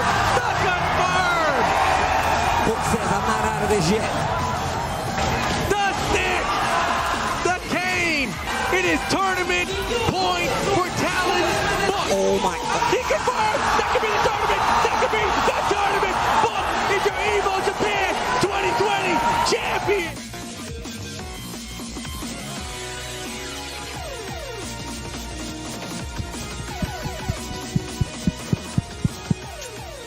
How you doing, Book? Now, I was there for that historic Leroy win. Is Leroy part of the stable now? Is this a character that you always have to play? I mean, you won Evo with it. I want to play him honestly, but I'm quite not sure that the two that he got is fit to my playstyle. With Tekken 8, there are a lot of new playstyles. How do you like the heat system so far? I think his is something that, like, right now everyone consider is overpowered. So I just hope that when the final game release, maybe there's something change or improve something. But totally like now for me, I enjoy Tekken 8 a lot, even right now. Well, that's good to hear. That's good to hear. You are going to have to take on Arslan Ash as the final member of this ladder bracket. With that, let's get to the stats and see what it took for these players to get here. All right, thank you, Steve. You see right there, Talon's Book of Thailand, 26, our youngest player today. With that Evo Japan 2020 win under his belt. He's had Evo Japan top 8 appearances in 2019 and 20. Actually, these are both our youngest players of the day. Wow. The future of Tekken is in some very capable hands, I have to say. You know, I remember at Evo Japan, I really should have posted this picture. The top 8 of Evo Japan is really kind of like, it really looks like the next generation of like players. Also, but Jimmy was there too. So Jimmy J. Tran was there as well. Well, Arslan was there. Book was there. We saw all these players that were really prominent in the scene and who continue to be. But there's the character choices. The Nina going up for Arslan. If we get there, that's one thing. But the Jin, the June, and the Claudio on the side of Book. No Leroy. No Leroy. No Leroy today, but then we got Team Good Guys for Book. Actually, I'm not so sure about Jun. We'll find that out in January when the story mode comes out, what Jun's really about in this game. But like you said, the Jin, no thing. But this is gonna be the first time we see Claudio here today. Claudio, pretty good. Yeah, I was about to say, what I've seen of Claudio, like keep in mind I haven't played the most recent like betas and everything, he's good. Like he is good. He's definitely right now on the, like, you know, I like how you did this up at the top. A+ kind of tier right now, but we're gonna stop right there because we're gonna get into the match, our final match, Book versus Arslan Ash. Let's get it. Now, we also said this is the first time we've seen Claudio, but we may have seen June on the screen, but we haven't seen June gameplay-wise, and we're guaranteed to see that. Yeah, one way or the other, we're gonna see Jun Kazama do something today. But Claudio versus the Azucena. We'll see. You know, Book had to be watching that previous match, so he knows he's gonna have to get through this Azucena to even see Nina or Jun. Dude, I love the pressure right now by Book as well with the Claudio. Oh, the back 3-3 doesn't launch anymore. No longer a launcher. It knocks down, you get a free hit afterward. Doesn't duck that time, but beautiful step out of the wall running 3-2 by Book. Spin there, and now while he's in heat, he has access to his Starburst moves at all times. Oh! And speaking of which, turning the lights on. The lights of Sirius for Azucena right there, taking the first round Book has. But Arslan fighting back here, doing a lot of damage within 7 seconds with all these strings and pokes. You saw the way how he was able to duck and punish that. He actually left Azucena backwards. Oh, gets caught by the stance. I guess They're gonna break the wall here. No, that's a lot of damage from Arslan Ash, Azucena. Rounds 1-1 right here. He's gonna dance right through, and Book is trying to take the lead out of the tempo. 1-1. Nope, that time. Like just right there. Backwards. Nice side step for defense. Ooh, gets him with the high, but Arslan not ready for the pickup. That high just caused a counter hit spin, but right there, the whiff punish. Should get to the wall pretty easily. Does get the low wall spot, so no ender there from the damage, but does interrupt the wall standing one. I'm very impressed. Like I said in the previous match, you can see how he looks like he's been playing this character for like a week, not just a day. Yeah. Like he is seamlessly going through these stances. He knows what his options are. He's ready to make the decisions on the spot. Spending the heat smash for pressure and the down 4. Taking it right there. 2-1 right now in this first game between Book and Arslan Ash. Can the Claudio take out the Coffee Queen? We're about to see, but it gets blocked. First hop kick of the day too. 1-2, 1+2. Doesn't get fully connected there. Trying to pressure with the jabs, answering right back. No punish on the knees. But does get caught with the wall standing one once again, and Arslan taking that set in convincing fashion, 3-1 and eliminating Claudio. Still smiling, still showing the pearly whites. He's having fun with this character. I wonder if he expected to enjoy playing this character as much as he is right now. It's like, oh, new character, I'll figure it out, you know, and then like, oh, it's kind of fun. You know what? I might have to stick with it. The Book bringing out the Jun Kazama. We'll see what this character has with the red colorway. I like how she just lets the bird go. It's like, hey, yo, bird, we're about to body this guy. It just throws Send the message to everyone. Tell the other birds. And you know, even though she's an existing character, I would consider kind of Jun a new character in the sense of this, because last time we saw her was in Tekken Tag 2, and she's kind of been overhauled for this side. She has lots of powerful attacks. While she's not in heat, they deal damage to herself, recoverable damage. Well, while she's in heat, that caveat no longer holds. She can do them for free. And her heat burst can actually restore a lot of recoverable health to her unit. So we'll see if that comes into play here. Oh, unfortunately. Not in Book's favor. Why does he have a combo with it? And he's so prepared for that. We're gonna all the way to the wall, not so much. Running through, he's in the corner, spends the heat, try to get some damage going at. Book trying to weather the storm here, doesn't block the low hit throw, and still in the corner, spring kick, and heat burst, trying to get some stuff going. You see Here it right comes, there? here it comes. Spending the light moves. And has his heat smash. Look Out at of my face, and the running 3. He not only weathered the storm, he got that first round. And remember, with June's heat smash, it is like a projectile. Yes. So it's pretty safe. And you saw how much health she regained? Yes, she regains a huge chunk of it. That's why it's so useful for her.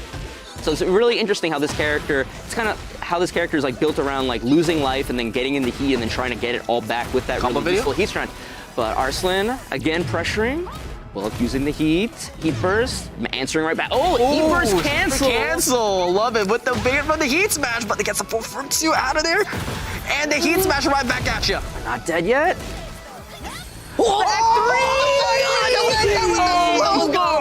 The big back 3 coming out and getting the second round by the skin of his teeth. Just one round away to eliminate Azucena from the team. Nice duck. Just finishing it. So patient.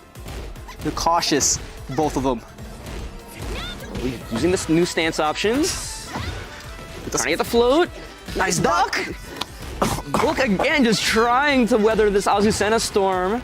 But again, back near the wall, counter hits. And still able to pick that up. Doesn't get the side wall splat, but that is okay. Dash that out of there. Spends the heat now. This is a familiar story. Oh, look at that. Just the quick sidestep and now all the way. Oh, he spent it all trying to get that one hit, but can he get something going here? Or can Arslan get a round on the board here in this second game? Yes, he does. can. Going into round 4. This Jun is looking real sick out of Book. I kind of want to see the mirror match happen if Book can manage to take out this Azucena. Actually wishing for that. That would be so sick. Oh, punish. Punch there. Down for 2. Little off axis. That's the 4 into heat. Nice break. Back 3. Running 3-2. Nice duck again. Book is already used to these Azucena strings. Gets the heat smash. No, not so much. Running 3-2. Keeping it close. Does it that time though? Steve just made the biggest, like, what the hell face next to me right now. But no heat on Book's side. Arslan finally pulling the trigger on his. 20 seconds left the clock. No whip punish there. Nice break out of the 1+2.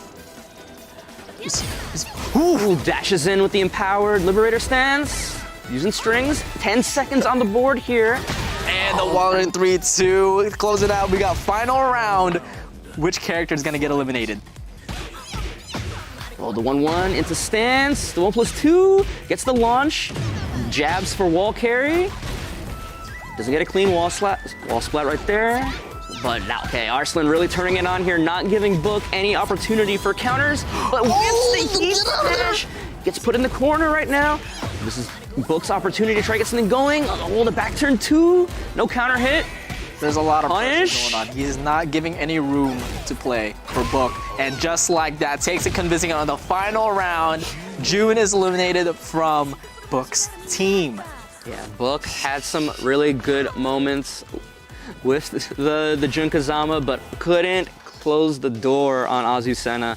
And now, the tried and true for him in Tekken 7. He's got to pin all his hopes on winning this showcase today on Jin Kazama, the classic outfit too. This outfit, you know, I think right now, obviously you come from the Tekken 3 with the flames. I think this one is like a very close second of my favorites. All right. Can Book make the 3-character comeback against Arslan Ash? Or will we He's going to have to deal with Azucena first before we can even get a hint of Nina or Jun. Starts off with a down 4, immediately going for the low, and low right back to you. See if he's learned enough of these Azucena strings to maybe find opportunities to bring out the Jin parry. That's true. That's true. Maybe he can parry that running 3-2 and get a decent punish off of it. We'll see what happens. The 2-1's coming in. Very, very clean right now for Book. Good movement to get himself away from that wall, but he took the bait from Azucena and got launched by the Liberator 1+2 right there. To Demon Point again, it is now a heat engager now. See the parry coming out, but the multiple hits of the strings, still not used to them. So close, 2-1-4, and it's talking all the way to the balcony break. Just one mistake. Finding his way back to mid-screen. 4-3-1-2. Ooh, gets hit. No, wasn't ready for the follow-up hit. Look at the dominant right now for Arslan Ash. He is not letting Book play at all, and is 1 round away for the showcase win. Yeah, I don't know what the code is, but he's definitely cracked it with this Azucena, and no one's been able to stop it yet. Forward 4 counter hit. First one in, nice and pick up. Yep. Beautiful. 1-2. Ooh, great conversion, and we break the balcony. Beautiful awareness, but tried a little bit too hard. Dash underneath him with the empowered Liberator. Counter hit throw, or maybe the parry.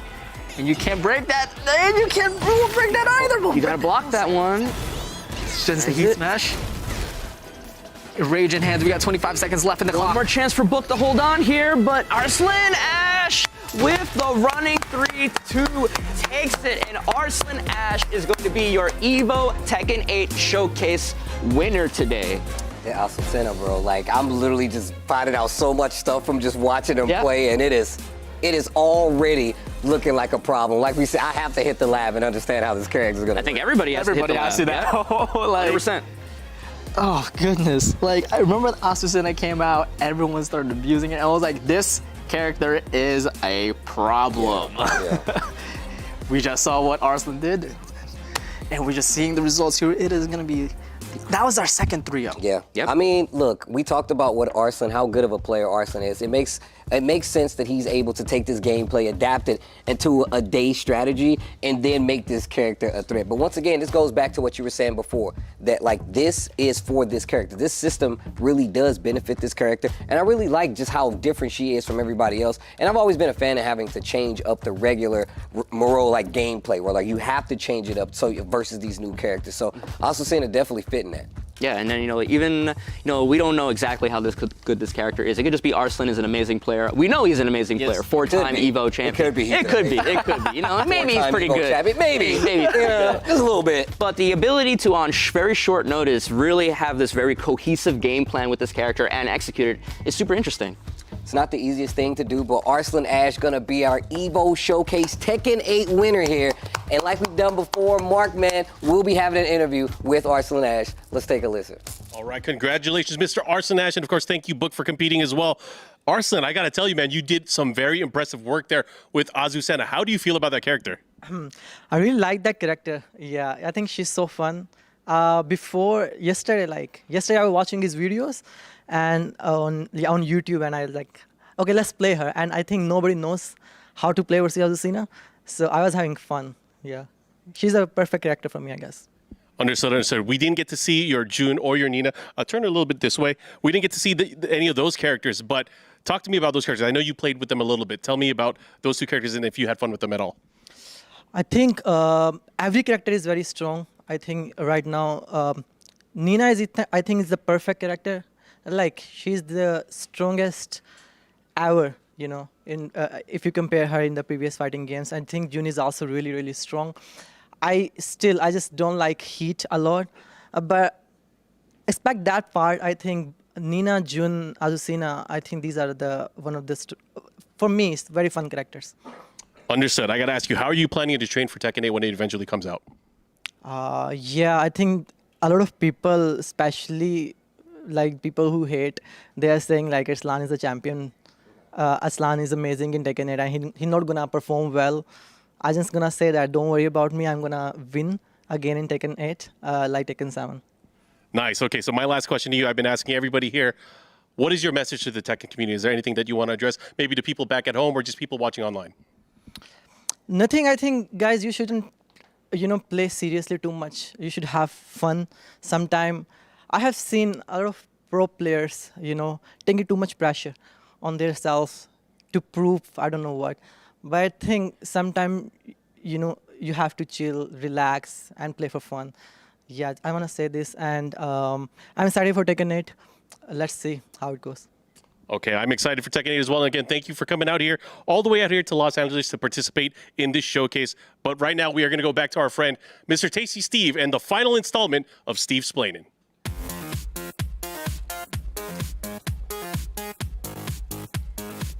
All right, this is a hefty one. I am supposed to break down the lore of Tekken in 2 minutes. They've already started the timer. It started when Kazuya was a kid, and he got tossed off a cliff by his father, Heihachi, at the time. Not only did he toss him in there, he's like, hey, look, if you're my son, he'll be okay. He'll make it back. He changed that story a little later, but that's not what happened. Then he activates a tournament. He says, you know what? We're going to have a tournament to see, since my kid didn't make it back, we'll see who out there, what martial artist can actually take up the helm. What ends up happening? Kazuya survives, makes it to the finals of the tournament and says, you know what? Now I'm going to return the favor.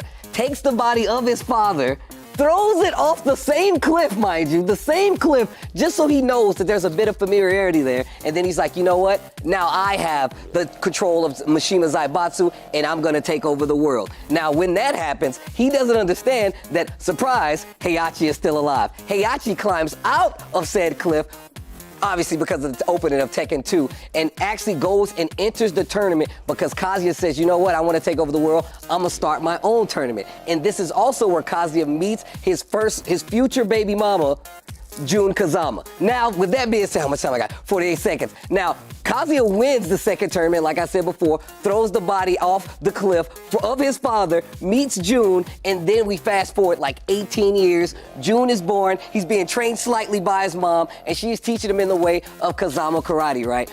But she says, yo, if anything happens, go find Heihachi. He's like, all right, cool. She gets attacked by Ogre. He goes to find Heihachi, and when he finds Heihachi, he's like, you know what? Heihachi's like, you know what? I'll train you, but not because I think you're good, because I think you have like the devil gene in you, and I'm always trying to control that. But what ends up happening then is that they throw another Tekken 3 tournament, all new challenges on top of that. Paul thinks that he defeats Ogre. He did not defeat Ogre. Jin goes in there, fights Ogre, wins the tournament, and then Heihachi's like, you won? Ah, crap, that's Steve's play. This isn't fair. That's not enough time to explain Tekken at all. I thought you were making good time. I thought I was. That's why I looked down to check the time. I was like, how much time I got? I think they sped up the timer. I feel like first off, they started it and they did not tell me. That's not cool, okay? I would have had a lot more pacing. I would have been a lot more control. I had a lot to say, all right? I had a lot to say about what was about to happen.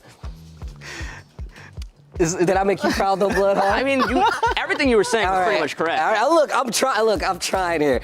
But I want you guys to know it has been an amazing time here watching these guys play Tekken 8 at the level that they played. And it is really, really cool to see the game at the beginning stages that it has. You guys were in for a treat because these players are the best Tekken players in the world. And they're giving you an eyes-on tutorial of their approach to learning this game. And the game isn't even out yet, so there's so much to learn. I just want to personally just say, before you guys get out of here, thanks to the production for holding us down. Thanks to Bandai Namco. Shout outs to Evo for also making this happen as well. All the amazing players that has given me the opportunity and us the opportunity to actually commentate their matches, because I feel like people don't understand just how special it is for me to be up here talking about the Tekken matches that I've talked about, because Tekken 7 has changed my life as well. So I just want to thank everybody out there that supports me, supports the game, and plays this game and loves this game, and that continue to do so. With that being said, guys, do you got any words for the people out there? It was a great showcase. I had a great time being here, and I'm hyped for some Tekken talk coming up. Oh yeah, we definitely, dap it. Don't leave me hanging.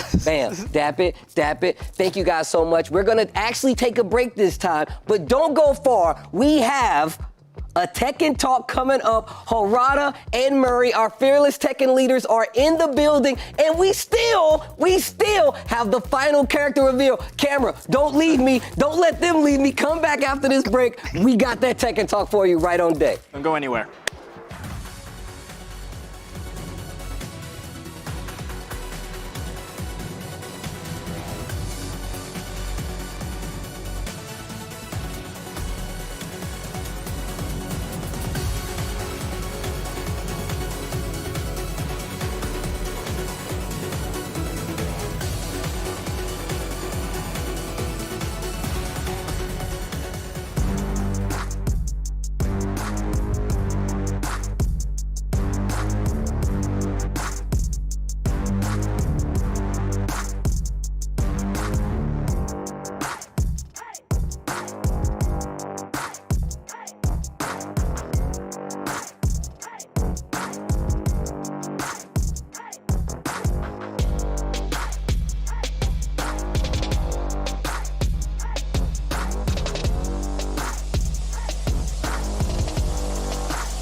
What's up, guys? We just finished our Evo Tekken 8 showcase, and we're starting now with our Tekken Talk. My name is Mark Mann. I'm the Director of Business Development for Evo, and I have some very special guests with me. I'm gonna let you guys introduce yourselves. First off, Michael, go ahead. Michael Murray, Tekken Series Producer. はい、皆さんこんにちは、原田です。テッケンシリーズの、なんだ総合プロデューサーとかディレクター的ななんかそういうのいろいろやってます。はい、よろしくお願いします。And I'll be translating for him, but this is Harada. I'm sure you're all aware, the Chief Producer and Director of the Tekken Project. はい、鉄拳プロジェクトの池田です。鉄拳8ではゲームディレクターを担当しております。中津と呼んでください。よろしくお願いします。And this is Kohei Ikeda, who is actually the game director on Tekken 8. He's probably more well known by the player name Nakatsu. All right, guys, we are going to get into this. It's going to be very exciting. Of course, everyone wants to talk about Tekken 8, but before we get into that, let's talk a little bit about Tekken 7 and the Tekken World Tour. Let's do it. Okay, so I believe we have a slide.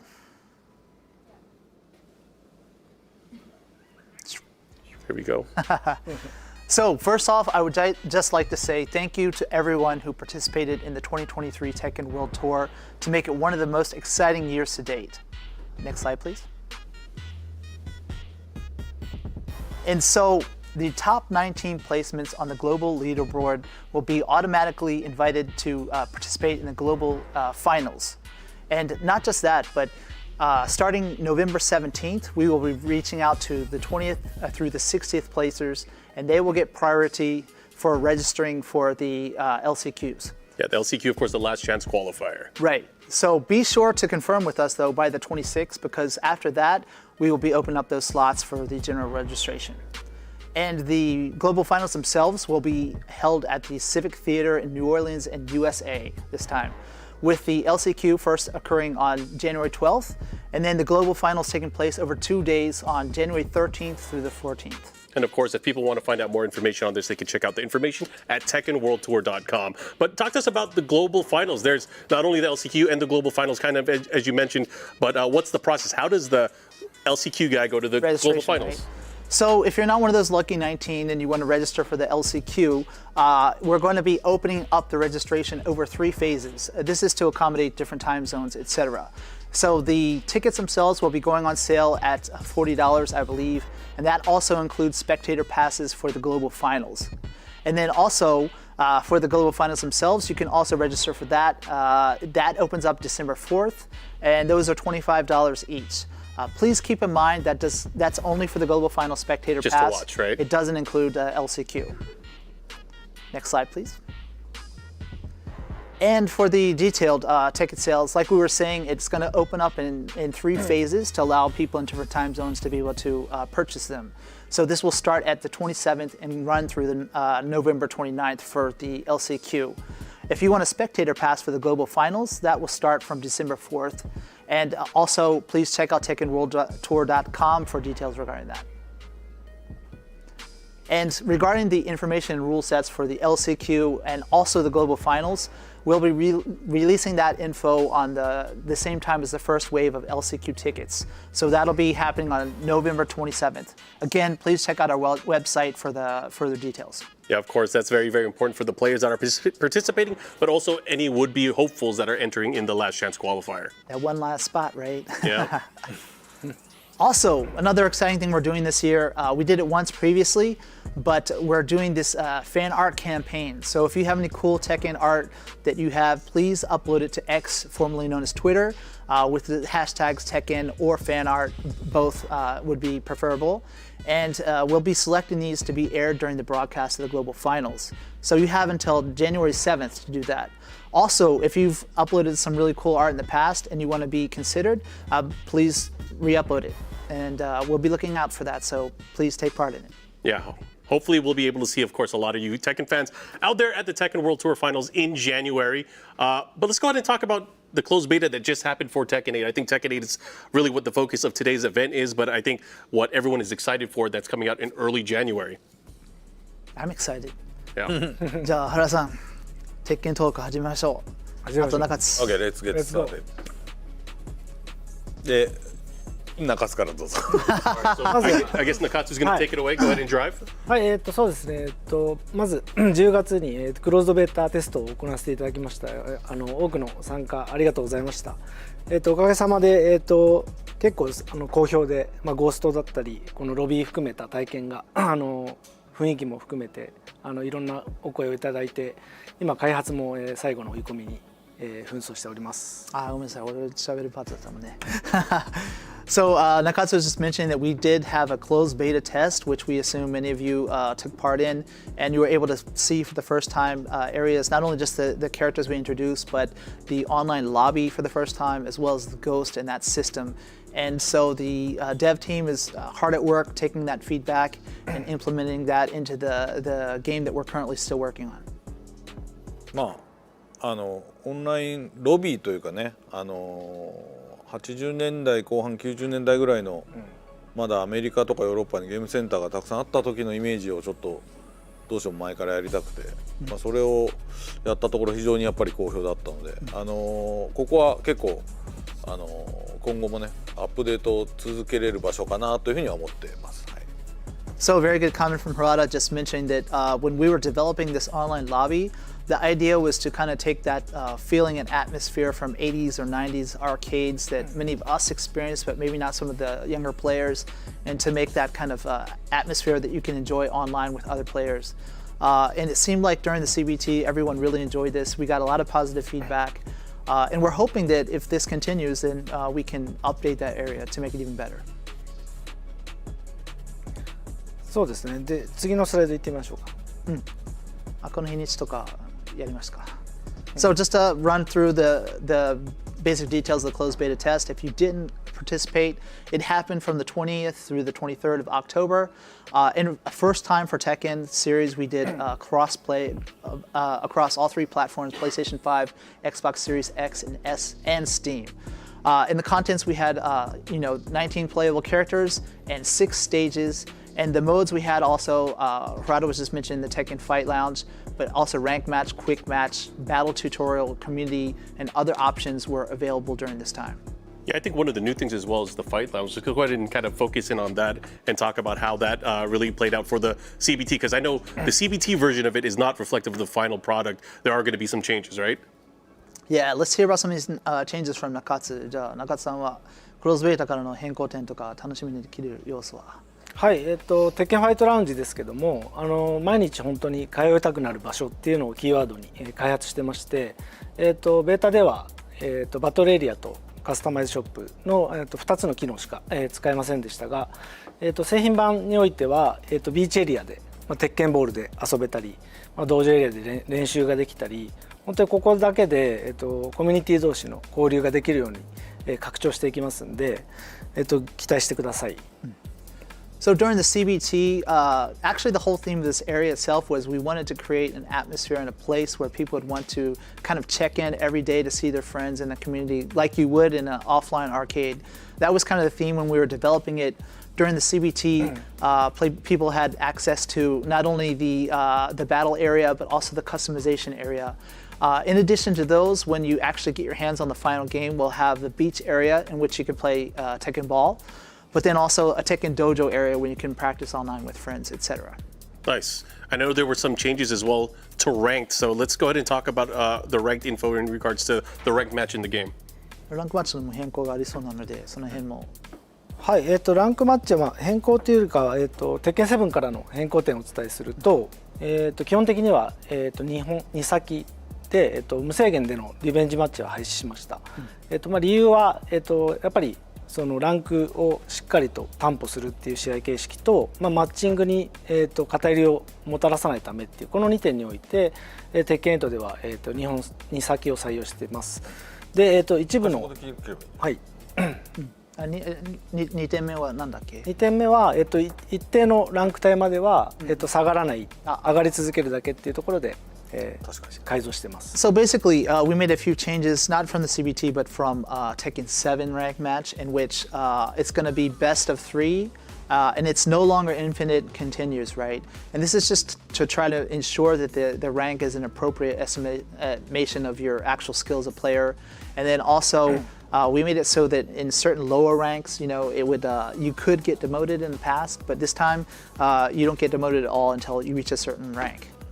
Got it. And aside from the rank match, there's also been some changes to the other type of matches that you play online, the group matches, right? あとグループマッチの変更もありますよね。あと1個前のスライドちょっと戻ってほしいんですけど、Can we go back one slide, please? So back to the rank. はい、ランクマッチで実はその勝敗が決着ついた後に、自分のフレンドだったりそのライバルっていった、人の表示がランクに出るんですね。そこでやっぱり、今日はちょっと友達より少し上に行きたいなとか、こいつだけには負けたくないっていう人を、設定してそのモチベーションを保ってもらいたいなと思ってそういう表示を入れました。And so another cool feature that we've done is when you actually exit a ranked match, you'll see other info about maybe your rivals or your friends, like how far along they are. So it's kind of motivating me, like, hey, I'm going to play a little bit more today because I want to get farther ahead. I want to catch up, right? Okay. So it's a cool feature to keep you playing. Okay, that's cool. So let's go ahead and go to the group matches then. はい、グループマッチはその目の前の人と遊んだり、グループになった筐体で、友達と遊ぶ機能なんですけども、筐体の実は、看板が、グループのアイコンを示してたんですけども、クローズドベータテストでこれどうやったらこの人と戦えるんだろうっていうのがちょっと分かりにくかったので、そういう声を結構たくさん聞いたので、グループを LINE で囲むことでより、このグループで対戦できますっていうのを視覚的に分かりやすく、改造しました。ですよね。元々ゲーセンにあるような発想だ。そうですね。はい。So this is actually the group match is kind of, if you've ever played Tekken 7 in arcade in Japan or Asia, you would understand that there's certain groups that you play in against other players in that similar group. This was in the closed beta test, and although on the actual arcade cabinet in the game it had the same panel layout for everyone in the same group, some people apparently weren't able to pick up on that. It wasn't quite intuitive. So we made some lines on the ground, etc., to make it easier to understand who's in the same group as you are. これだからちょっと面白いのはそういうふうにレイアウトを変えてくれとか、あと日本人だと有名プレイヤーの後ろにブワーって行列本当に作っちゃうその行列を作るからその行列を作るためのラインを引いてくれとか割とバーチャルなゲームセンターを運営してるぐらいの要望が来るから、ちょっとそこは面白い気づきだったね。And Harada was just mentioning that we received some interesting feedback that people wanted to change the layout or wanted us to change the layout, or perhaps one thing we saw in Japan at least was that if there's a famous player online on that particular machine, then you had a line of people like that wanted to spectate the match. So like, please make it an orderly line like you would see in a real arcade. Yeah. So all these things you would see like you're actually running an arcade was kind of the suggestions we received from them as well. So it was quite interesting. Nice. So that's a great new visual update for the group matches as well. I think one of the other things that we're going to talk about is the ghost battles, right? I believe so. So, スーパーゴーストバトルについて。はい、クローズドベータテストで、遊んだ方は、分かると思うんですけども、本当にプレイヤーの動きを素早く再現して、その人の特徴を、再現してくれるゴーストを今回搭載してるんですけども、製品版ではですね、自分のゴーストと戦える機能も、アーケードクエストっていう新モードを遊んでいると体験できます。So this Super Ghost battle is quite different than past Tekkens. It's really cool because the ghosts will remember all of your characteristics, like your movement, the techniques, and etc. Your punishes and stuff like that. Exactly. And so this was a really cool new feature for Tekken 8 that people were able to see in CBT. But one thing that they couldn't check out then that they will in the final game is you can actually play your own ghost. If you're playing in the arcade quest mode, which we've talked about in the past, there's a certain area there where you can play against your own ghost. なんで自分のゴーストと戦うと結構面白い効果があって、どんどんゴーストが成長していくのを見てるとまるでなんか息子がこう成長していく様を見ている感じで、自分の分身なんだけどすごく愛着が湧くんですよ。それとやっぱりその客観的に自分のプレーを見れるので、その自分の弱点だったり癖が分かって、ここをもっとこう良くすれば強くなれるなっていう気づきもあるはずです。Nakatsu was just mentioning that it's quite interesting that one of the cool things that you get from playing your own ghost is it's kind of like raising a child, as in it's a reflection of you, and it grows as you get better as a player, right? But another cool feature of it is that as you're playing your own Ghost, it may lead you to find some of your weaknesses that you can't necessarily see from first-person perspective, right? You got to take a step back to notice that, which is something that you'll find when you're playing your own Ghost. Understood. おそらくこのジャンルの中ではもう業界でも最高峰の AI を使って学習させてるので相当なことができる。で、割とねコメントで多かったのがAI は下段ガードが弱いとか言ってる人いるんだけど、実はねそれそのプレイヤー自体があまり下段ガードできてない証拠なんですよ。で自分のとやると分かります。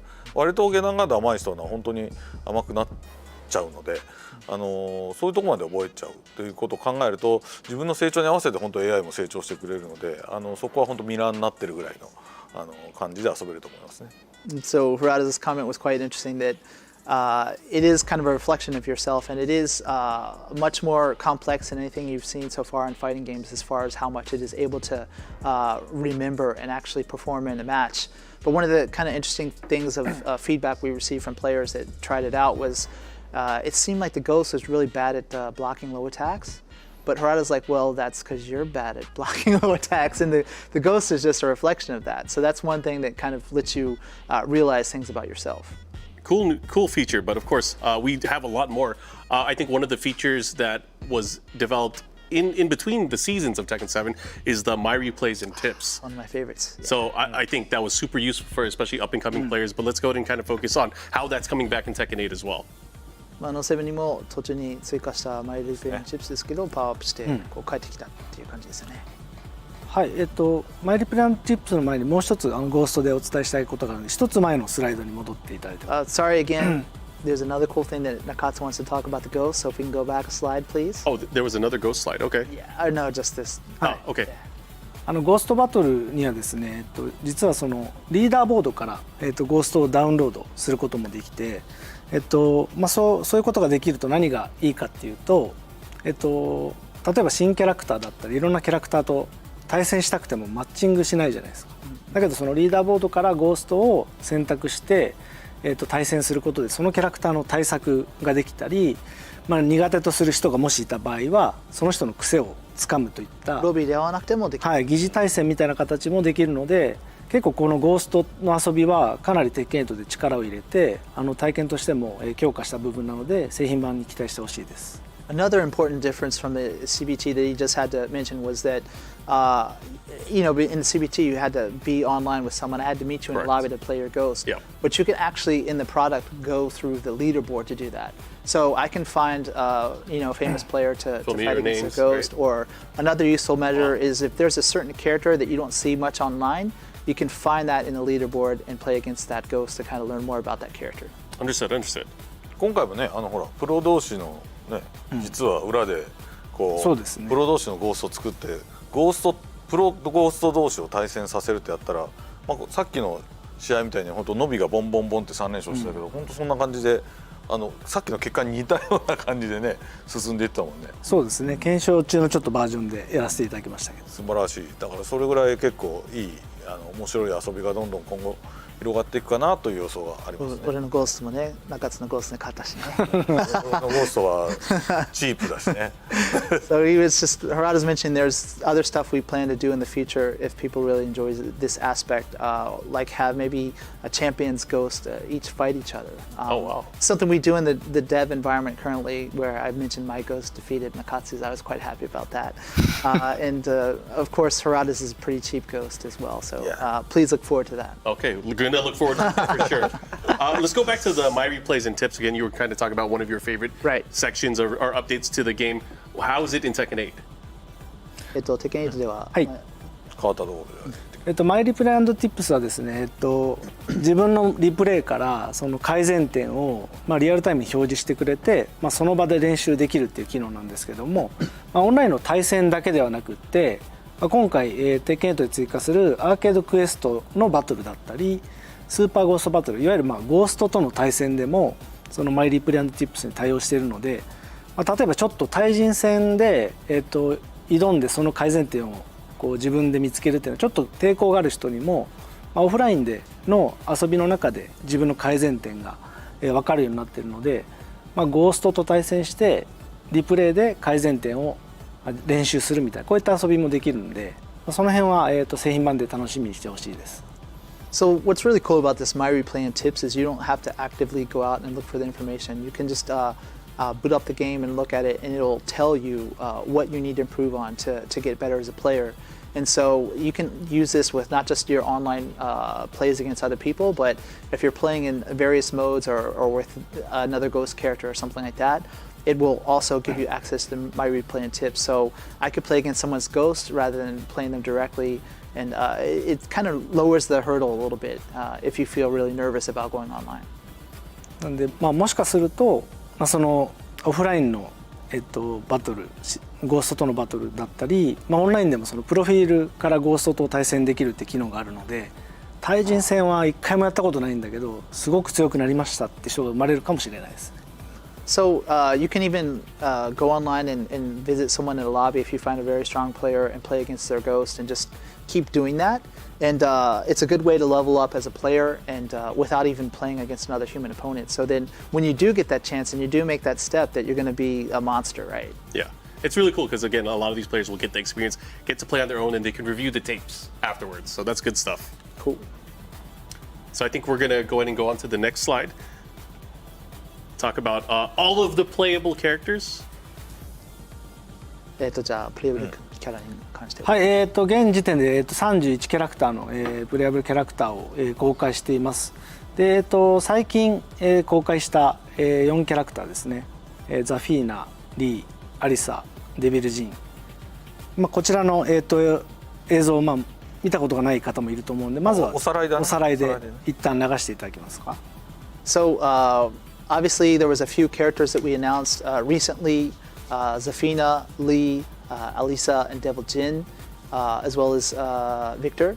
But before we do that, I think we have some questions from the players that we need to answer. その前に質問書いたです。That's right. You know, a lot of the players have been following, obviously, the game since the announcement, the closed network test, the closed beta test.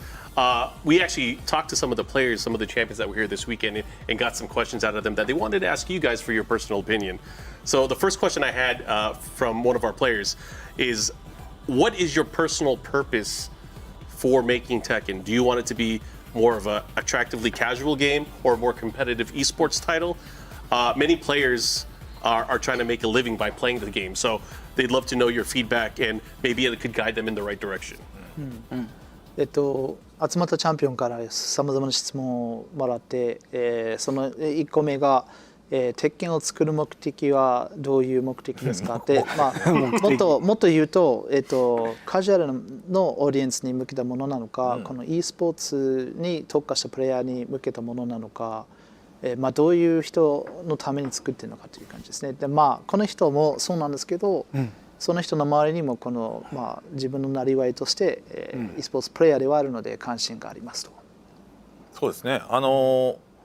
まず簡単に言うと、もちろんできるだけ広い、層の人に遊んでもらいたいというふうに考えてます。かといってじゃあうちの母ちゃんに遊んでもらいたいかって言ったらそういうところをターゲットにはしてませんけど、ただe スポーツのタイトルとして作ろうというふうには最初からそういうふうには作らないですよ。裾野を広げて、結果的に楽しむ人が増えたら結果論として競技する人も出てきたっていう形が理想だと昔から思ってやってるので、できるだけ極端なしオンラインで遊ばねえぞという人がパッケージで買ってもこのストーリーモードとかいろんな充実したモードをすっごいお金かけて作ってるので、実はそっちの方がむしろねなので本当にパッケージゲームとしてオフラインのゲームとして買っても満足いくぐらいっていうつもりで作ってますが正解だよね。そうですね。多分理想はバスケみたいな、同じ競技ですけどすごい軽くに遊べる人もいるし、それを極めた人が NBA とかで活躍するという感じがありそうですね。いい回答するね。最初から君が答えた方がよかったね。So Harada was just mentioning that we obviously want to appeal to a wide audience. Whether that's casual or not is kind of maybe a different way of measuring that. But that said, it's not like he's expecting his own mother or someone to be playing Tekken avidly. So we hope to appeal to a casual audience, but also people, esports players, etc. More than that, though, it's not just that base core game. It's more about all the one-player content, the story mode, all the other stuff that we have that you can enjoy by yourself. So it's a very a wider audience than perhaps this question kind of hints to. And I just said it's kind of like basketball, right? You have the same kind of sport that I even enjoy and a bunch of casual people can enjoy. And if you're good enough, eventually you make it to the NBA. But it's still the same sport, right? Understood. And Harada said, "Wow, that was a really good answer. You should answer that." So that was your version. Last question then. This one's going to go a little bit deep because it kind of talks about the Tekken series as a whole. What does the team think personally about some of the attractive points or maybe even the negative points of the Tekken series that they kind of want to shape into how that would reflect into the development of Tekken 8? 3人で考える鉄拳の強みと弱点を考えて、鉄拳どう持っていきたいかという質問ですね。結構難しいな。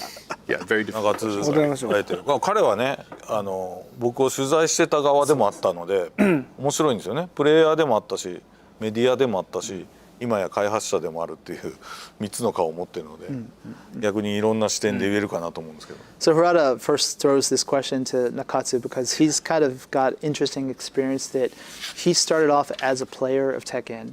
Then he was a journalist who actually interviewed Harada about Tekken, and then he joined the development team. So he's got a variety of different experience surrounding this.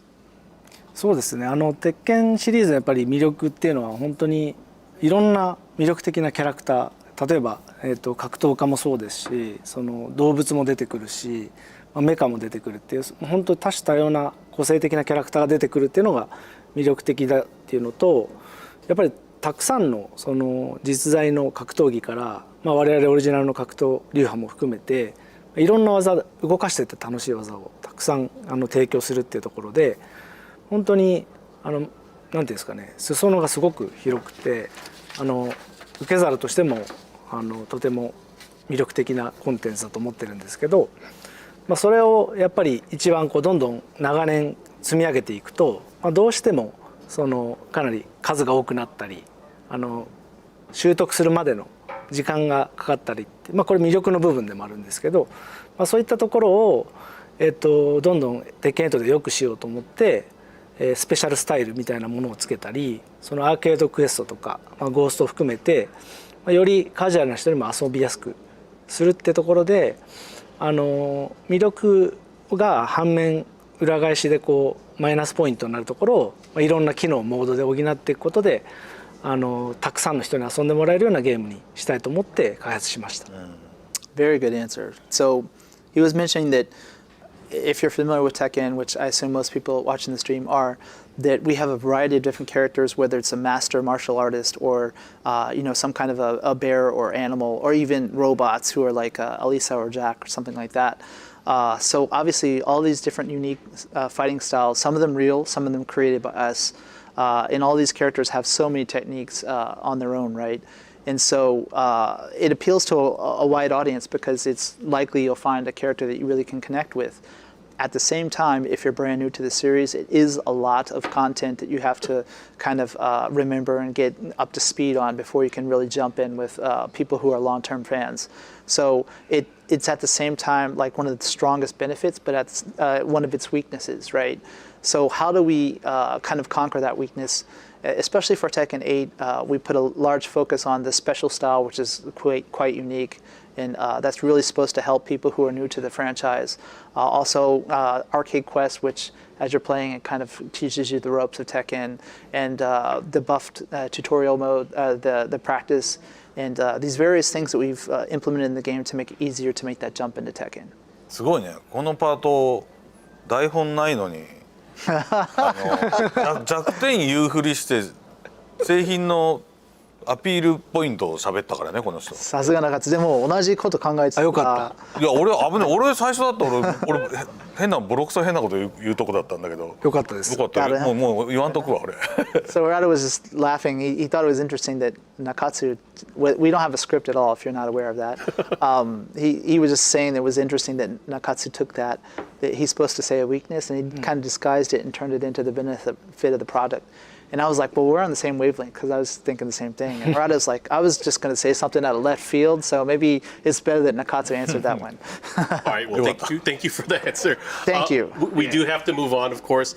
We were just talking about all of the playable characters. You know, you just mentioned Victor as well. I know we had a video as well that we wanted to play, so I think we'll go right into that, right? Yeah. Let's do it.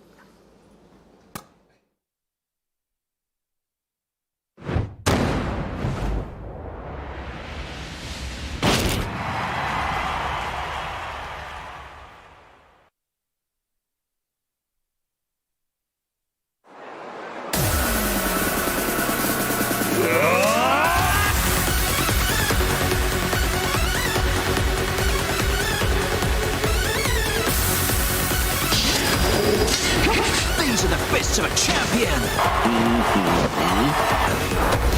Avest. فليبذل كل منا قصارى.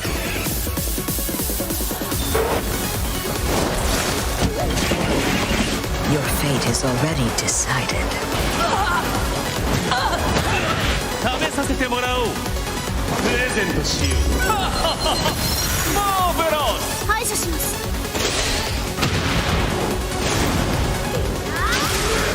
罪と共に生きろ。孤独な戦いこそが食材だ。お前は死ぬ。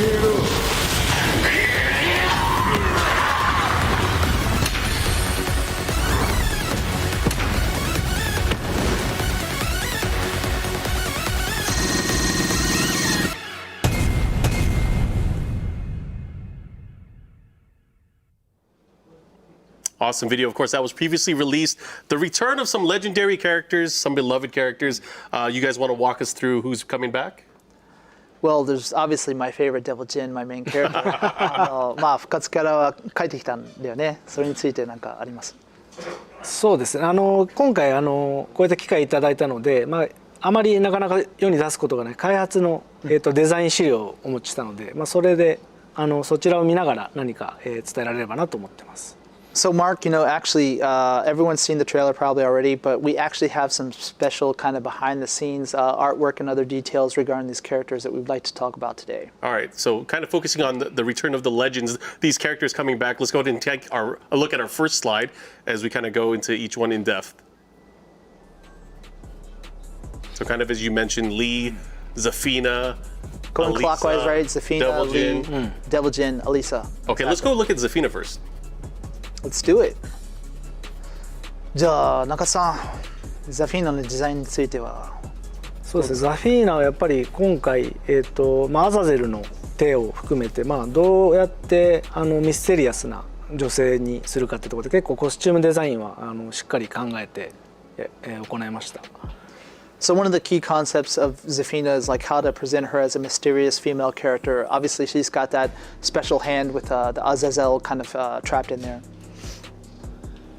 はい、特にこだわったのはそのフードだったり、この左手の封印されているところのディティールにはデザイナーがこだわって作成してます。And so the designer was actually really putting a lot of detail and work into the hood of the character. Not only that, but her left hand, which contains that power. はい、でデザイン以外でいうとやっぱりストーリーにもかなり重要な役割で参戦していて、その抑えられなくなってきているアザゼルのその暴走っていうところが、結構そのメインストーリーだったり、彼女のその登場シーンだったり、勝利シーンにも描かれているので、そこも注目してもらいたいです。And this is actually, plays an important part in the story this time as well.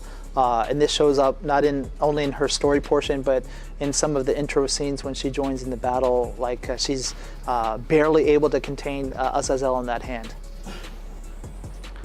次のスライドお願いします。Slide, please. Go ahead and go to the next Zafina slide.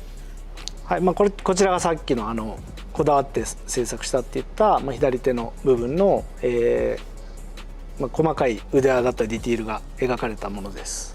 So this is a close-up and just some of the kind of setting materials that we have regarding her hand in more detail and some of the other elements that Nakatsu was just talking about. かなりコスプレは大変だと思うんですけど、もしコスプレやられる方がいたらこの辺の画像を参考に制作していただければ。じゃあ俺がツイッターで上げとくか。あ、そうですね。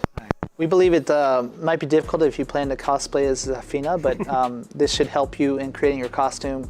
And Harada said he'll upload it to his X account, so you all can work on your costumes. Yeah, please look forward to it.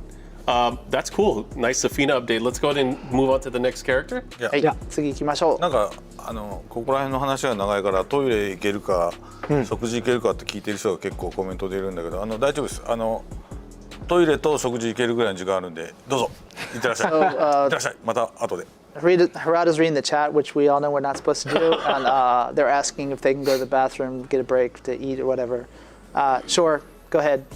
Feel free. 続けますか。Yeah, let's keep it rolling. はい、次にリーチャオラなんですけども、今回、バトルスーツに身をまとって参戦しています。でもこれはバイオレットシステムズ社が開発したバイオレットスーツっていうもので、そのリーが自ら発注して制作されたものです。So Lee Chaolan makes another appearance, this time wearing a battle suit made by Violet Systems, aptly named the Violet suit, and so this is something that he actually created firsthand. Lee Chaolan is.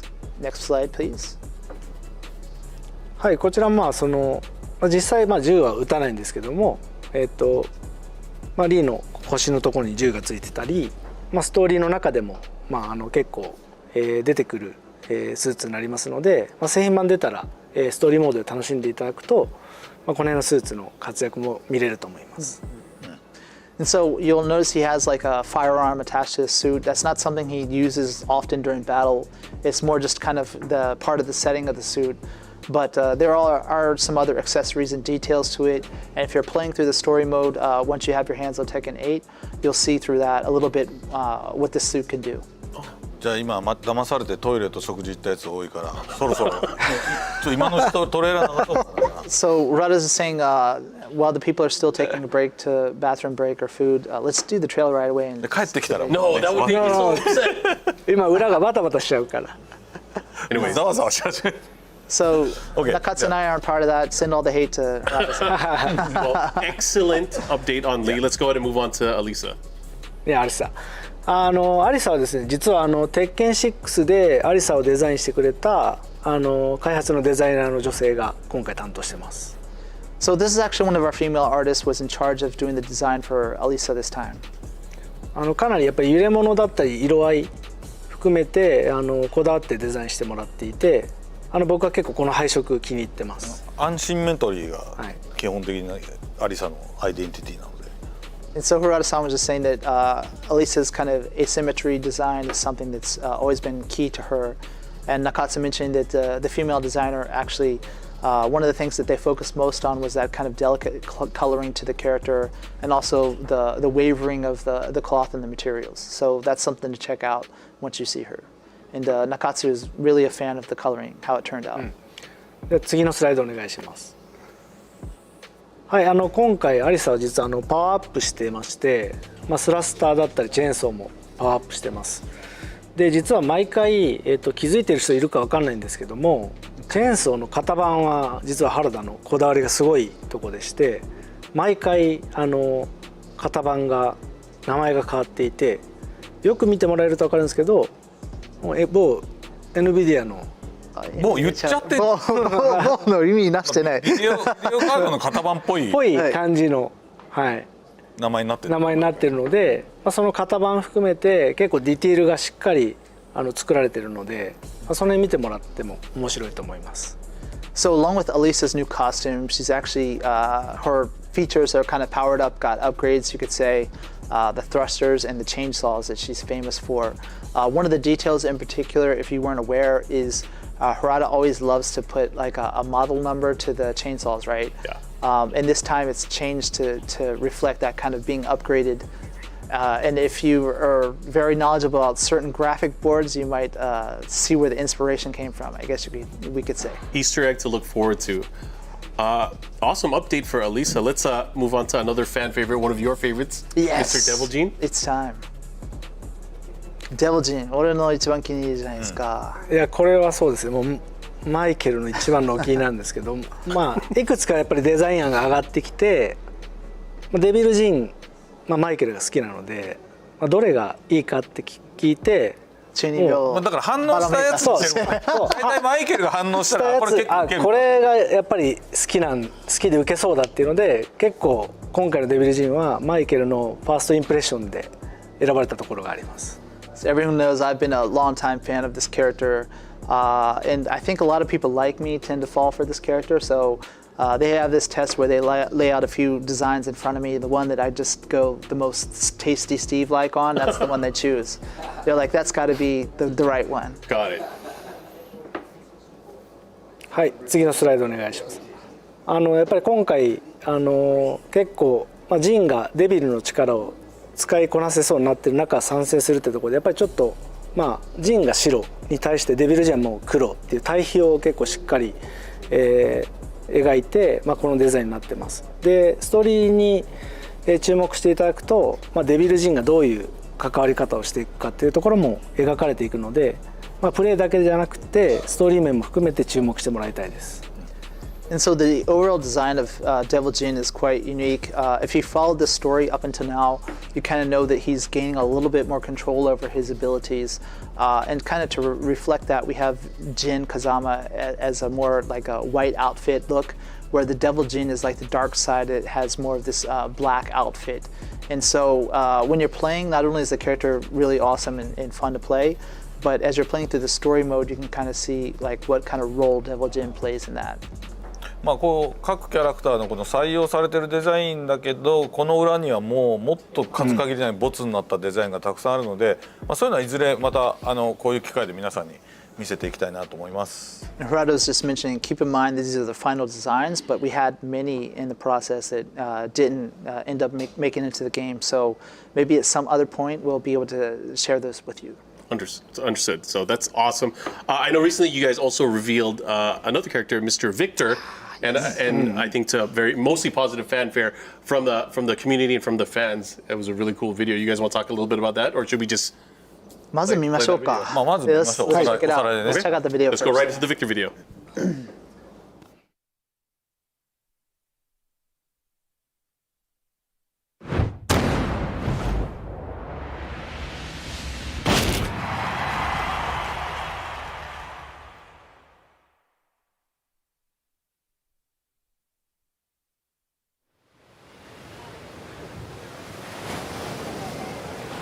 Les couchers de soleil sur la Seine me rappellent ce que je dois protéger. Je vais m'en charger.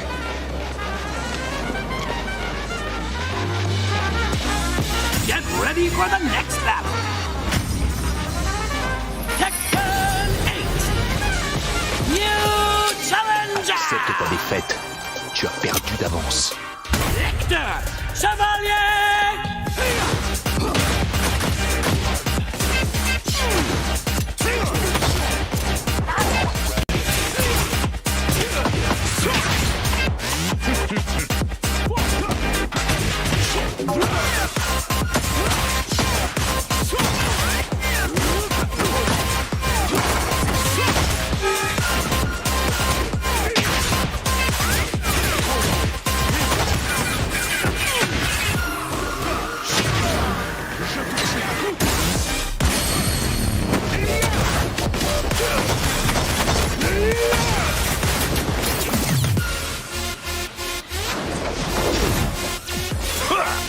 Il y a de l'amélioration, Raven.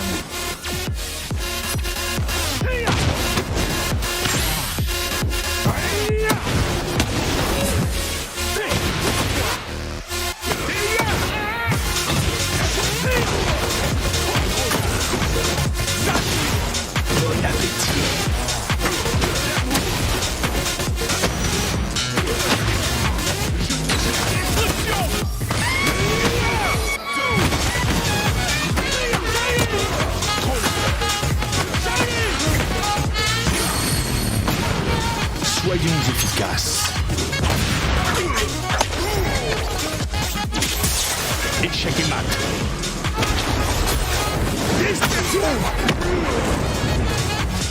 Nous sommes les seuls à pouvoir contrôler l'équilibre des puissances de ce monde.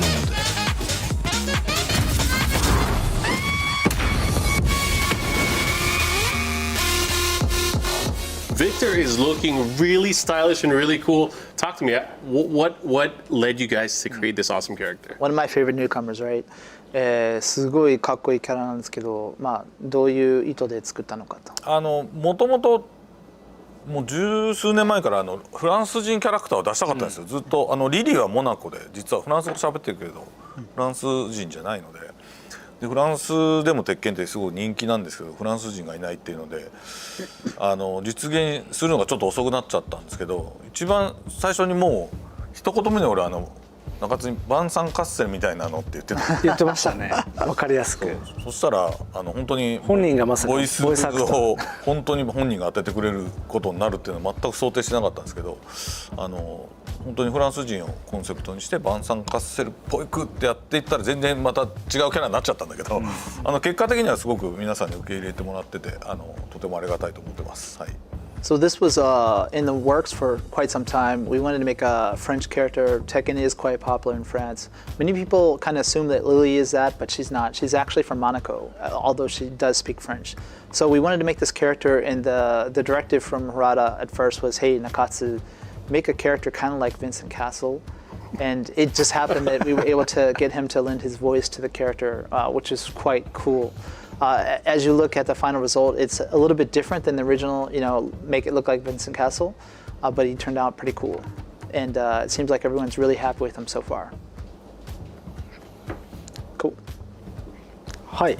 で、ビクターはですね、本当にたくさんの武器を使って、コンバットナイフだったり、カランビットナイフだったり、この、でっかい剣の竹三日槌っていう剣を使ったり、あとフラッシュライトと拳銃使って本当武器のスペシャリストで、近距離戦も得意ですし中遠距離も得意って、距離の、制圧が非常に得意なキャラクターになってます。So Victor is really a weapons specialist. You can see all these details. He's got combat knives, karambit knives, his long sword called Take Mikazuchi. And and also in addition to that, even he has pistols and flashlights. So he's a specialist not only in close quarters combat, but also kind of mid-range as well. はい。で、やっぱりそれだけでなくって、軍隊格闘術だったり、忍術、あとスパイアクションも含めたもう本当に何ですかね、もうスーパースパイ CQB っていう男の子が好きな、男っていうか男女問わず好きな。要素がもう本当盛りだくさん詰まってる。やっぱりイケオジとか好きな女性の方もいるじゃないですか。なんで本当いろんな要素を詰め込んで一つかっこいいキャラクターを作ろうってとこで本当に時間をかけて作り上げたキャラクターです。So he's a very cool, unique character. He uses kind of a mix of martial arts based on kind of military conventional martial arts, but also ninjutsu as well. He's also made to be, very to appeal to both male and female audience, and that's when Harada cracked up and said, "Really?" But true. I mean, at least Nakatsu's image is that there's many women out here who like a really refined, good-looking older man like this. Cool. So let's actually talk about Victor's stage, his battle stage.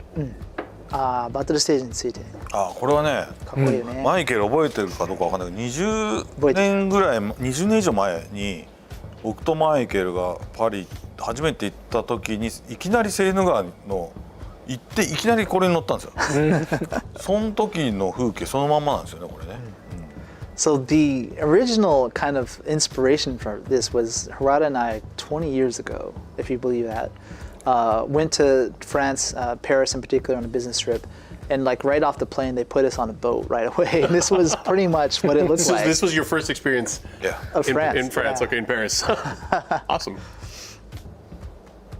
Any other details in regards to the stage, Nakatsu? そうですね。その情報を聞いても僕は残念ながらまだフランスには行ったことないんですけど、いろんな動くんだよねでも確か船が。いろんな映画だったりドラマとかをすごくたくさん研究のために見て、おそらく多分こういうことだろうなっていうところと、その動いていくことで風景が変わるっていう面白さがあるんじゃないかっていうところで、背景のスタッフと一緒に、イメージを共有しながらできたのがこのステージです。そうだから背景スタッフも行ったことないのに、ここまで作り込んでちょっと作って俺が見てこんな感じって言うっていうのを繰り返すみたいな。そうそうそう。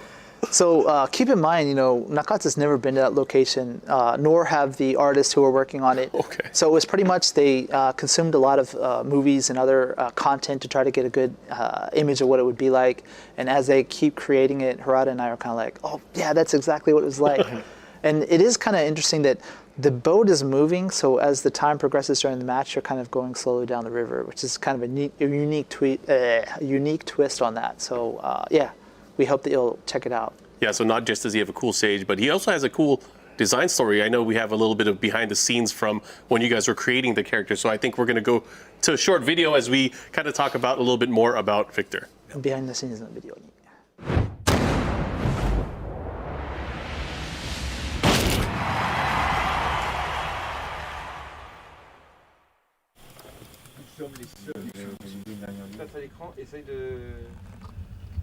Nous sommes les seuls à pouvoir contrôler l'équilibre de cette planète. Je suis le maître de l'univers. Alors moi j'ai découvert Tekken en fait dans les années 90 et je me suis intéressé à ce jeu-là en particulier parce qu'il y avait un personnage qui s'appelle Eddie Gordo et qui était un capoeiriste. Et à l'époque je faisais de la capoeira. Donc j'ai acheté, je ne jouais exclusivement qu'avec le personnage de Eddie Gordo. Lars Alexandersson, le lion de la rébellion. Très bien, contactez Yggdrasil. Super. Génial, parfait. T'as vu, ça fait pro? C'est cool. Get ready for the next battle. Tekken 8. New challenger. Accepte ta défaite. Tu as perdu d'avance. Victor Chevalier. Qu'est-ce qui me plaît dans le personnage de Victor Chevalier? D'abord le fait qu'il soit français. Et le fait qu'il y ait un français dans un jeu aussi internationalement reconnu. Le personnage de Victor Chevalier, en fait, il a une caractéristique, c'est qu'il est très élégant. Et j'ai l'impression qu'il colporte, à travers sa manière d'être et de s'habiller, une certaine idée de l'élégance française. Donc forcément, ça m'a attiré. Plus le fait qu'on m'ait appelé pour le faire, ça m'a flatté. Il faut une opération conjointe. Et le moto? Nous sommes les seuls à pouvoir contrôler l'équilibre des puissances de ce monde. Il y a plusieurs manières de faire du doublage en fait. Quand on est appelé pour doubler un dessin animé ou une animation qui existe déjà, qui a été fabriquée à l'étranger, où en fait tout d'un coup moi je me retrouve juste en tant que doubleur français, en fait on doit se caler plus ou moins sur ce qui a été fait. En revanche, quand on participe à la création, en fait on travaille avec des petits sketchs pas du tout terminés, des choses presque figées. Et en fait, ce qu'on va faire dans la salle d'enregistrement va servir à l'élaboration du personnage. Tu peux écouter? Commencez les préparatifs. Commencez les préparatifs. Nous sommes les seuls à pouvoir contrôler les puissances de ce monde. Fais en sorte d'être à la hauteur quand tu combats en face de moi. Dispersion! Dispersion! Dispersion! Échec et mat. Dispersion! Appelez-moi Victor. Je n'aime pas mon nom de code. Ooh, exciting. Such a cool video. Yeah, super cool. I mean, I'm sure the experience was super fun to do that. Now, that's 31 characters. That's correct. But I hear there's one more. いやー、今回ね。 Anything you want to preface before we get into 待ち it? かねてるキャラなんですけど、はい何かその前に一言ありますか？みんながトレーラーを見る前に休憩から帰ってきてるといいんですけど。JGCR, I have one comment for you. Heihachi Mishima is completely dead. So it's not Heihachi. Okay. Not Heihachi. So I think we are going to go into the video we're about to play. I hope everybody's back from the rest. What's up? We need that person with us. I would actually feel safer if we had Steve here. Come here, Steve. I've been training. I think. You've been training? Yeah. All right, come here, Steve. Get in here. なんで呼ぶんだよ。 Steve, I'm gonna I've been in a gym. Hold on. When you're ready, tell him to play the film. Me? Yeah. Do it. Do it now.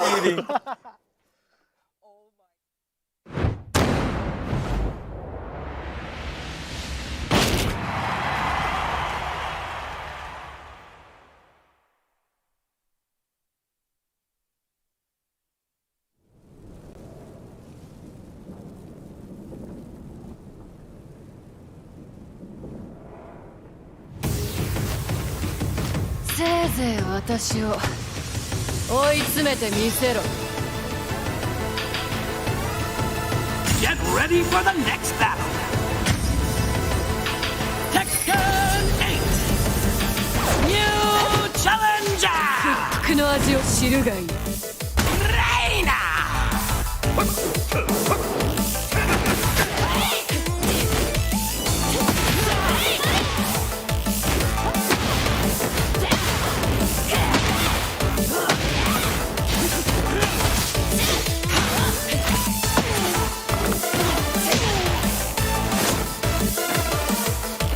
何者だ。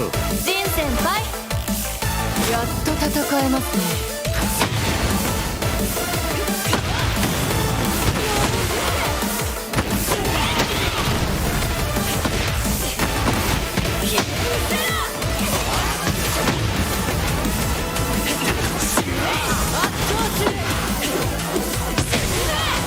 少しは楽しめたぞ。次で。貴様、一体何者だ。すぐに理解することになる。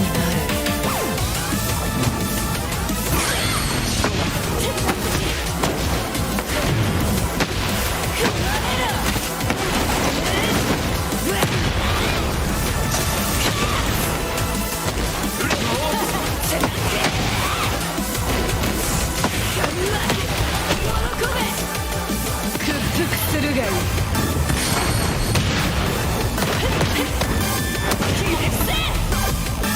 立場をわきまえろ。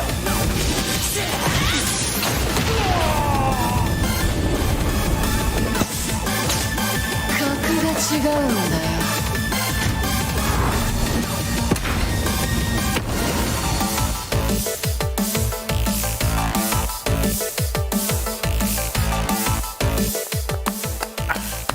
I had to take the same I see what you did there. I already know. I have defense against the Steve Arts. I trained it. I'm safe. I'm sorry. So talk to us about this new character. じゃあこの新キャラについて一言。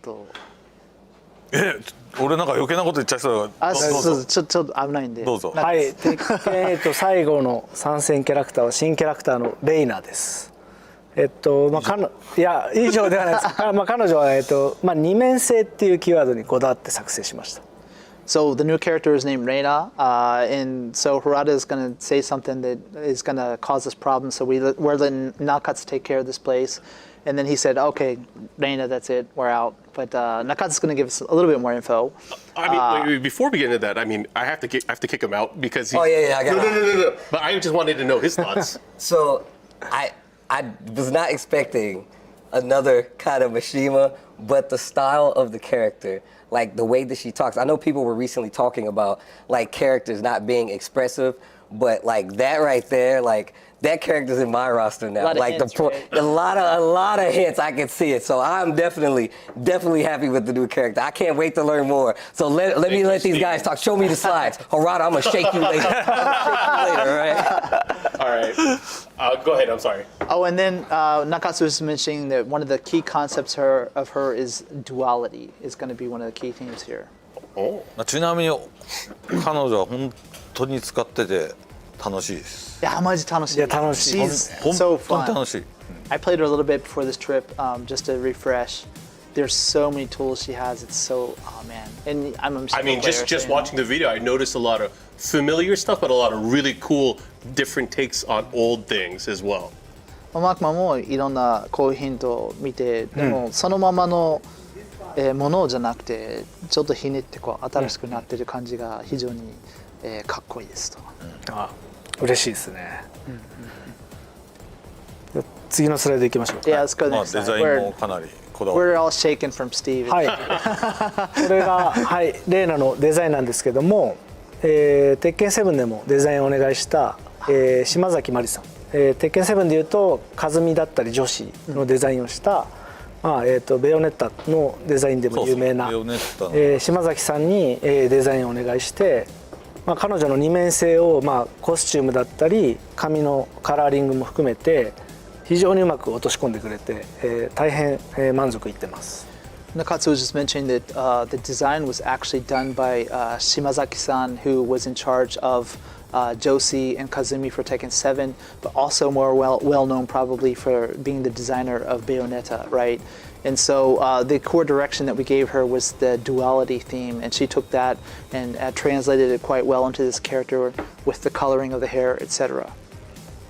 このね上着をちょっと俺は個人的に作ろうとしてんだけどね俺はね、作りたいですね。 The jacket 15万円ぐらいかけて It's pretty cool. Harada's trying to make it and sell it for about $1,500. Oh, you know Steve will buy that. You know Steve will buy that jacket. I'm actually trying to do the hair too. That's kind of cool. Awesome. So Reina, looking forward to seeing her. I think we saw a lot of her stage, but I think we're going to be talking about it a little bit as well. We have a slide for that. Yep. じゃあステージについて。そうですね。まあステージの前にちょっと彼女のファイトスタイルみんな気になってるので、そうだね。映像に、かなりたくさんの要素を散りばめたんですけども、二面性のうちの一つは、今回、レイナタイドっていう実在の格闘技を、ベースに戦っています。回転するやつとかですね。割と日本でも知らない人は結構いると思う。そうですね。かなり体が柔らかい特徴があったり、すごく俊敏な動きだったり、アクロバティックな動きをする、まあ、タイドっていう。空手とかまた違うなんか動きとか移動の方法があったりとか、ちょっと古武術寄りな感じですよね。So part of the duality, first off, is her style. I guess everyone's quite curious about it. It's actually based on one of the real martial arts called Taido, which maybe even in Japan is not that well known yet. The movement is quite unique. It's not particularly like karate. It's more closer to some of the old kobujutsu style of martial arts.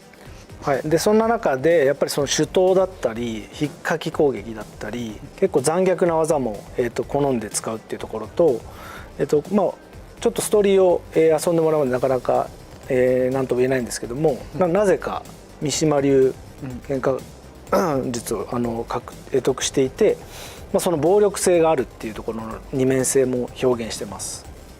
And so the other side of that duality is she uses a lot of these knife hand strikes and gouging attacks, very brutal. And so for some reason, you have to play through the story to find out why, but she uses Mishima style fighting karate as well, so that the kind of dual styles there. はい、なので、その風神剣のような技も持ち合わせていて、態度のそのスピーディーな動きによって間合いを一瞬で詰めたり、動きの中で、技をかわして、その攻め手を掴んでいくみたいなところで本当に動かしていても楽しいし、見た目も含めてものすごくこだわって制作したキャラクターです。And so she has access to obviously the Wind God Fist that is very typical of the Mishima styles, but then also the very quick and the unique movement of the Taido. So she's able to again get in and out of a fighting distance quite quickly. And also the look of the character, we put a lot of focus into the details of it to make her really stand out and be a special newcomer to the series. はい、なので、そういったさまざまな、思いや要素を、私とあとはいつも映像を作ってくれてる人間ともう一人、バトルのディレクションをしている人間で本当にどの要素を入れて映像を構成しようかっていうのをすごく悩んで、今回のビデオを作り上げたので本当に2度3度もう本当たくさん見返して、リリースまで楽しみにしてほしいです。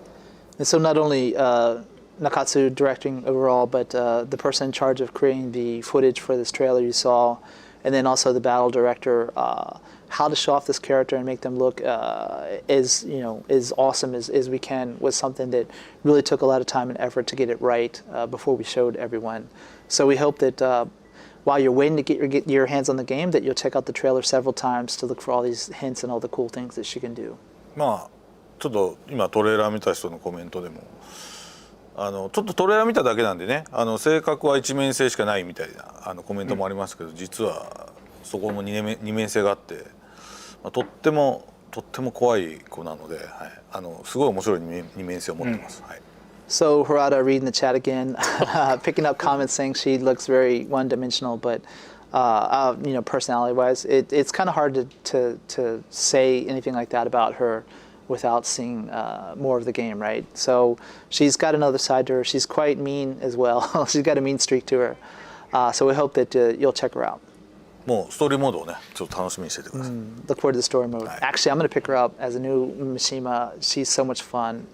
Quite a different play set than you have from the other Mishimas. Yeah. Well, that's awesome. One of my new favorites. Now that brings us to 32, the magic number. Yep. All of the playable characters that we have here. Of course, people can look forward to the game coming out January 26, 2024. Not too far away. Not too far. Very, very close. I had a great time, not only throughout today's competition, being able to talk to you guys, of course. It's been fun. I enjoyed it, man. I'm still intact. My arm's fine. And I hope everyone enjoyed the trailer.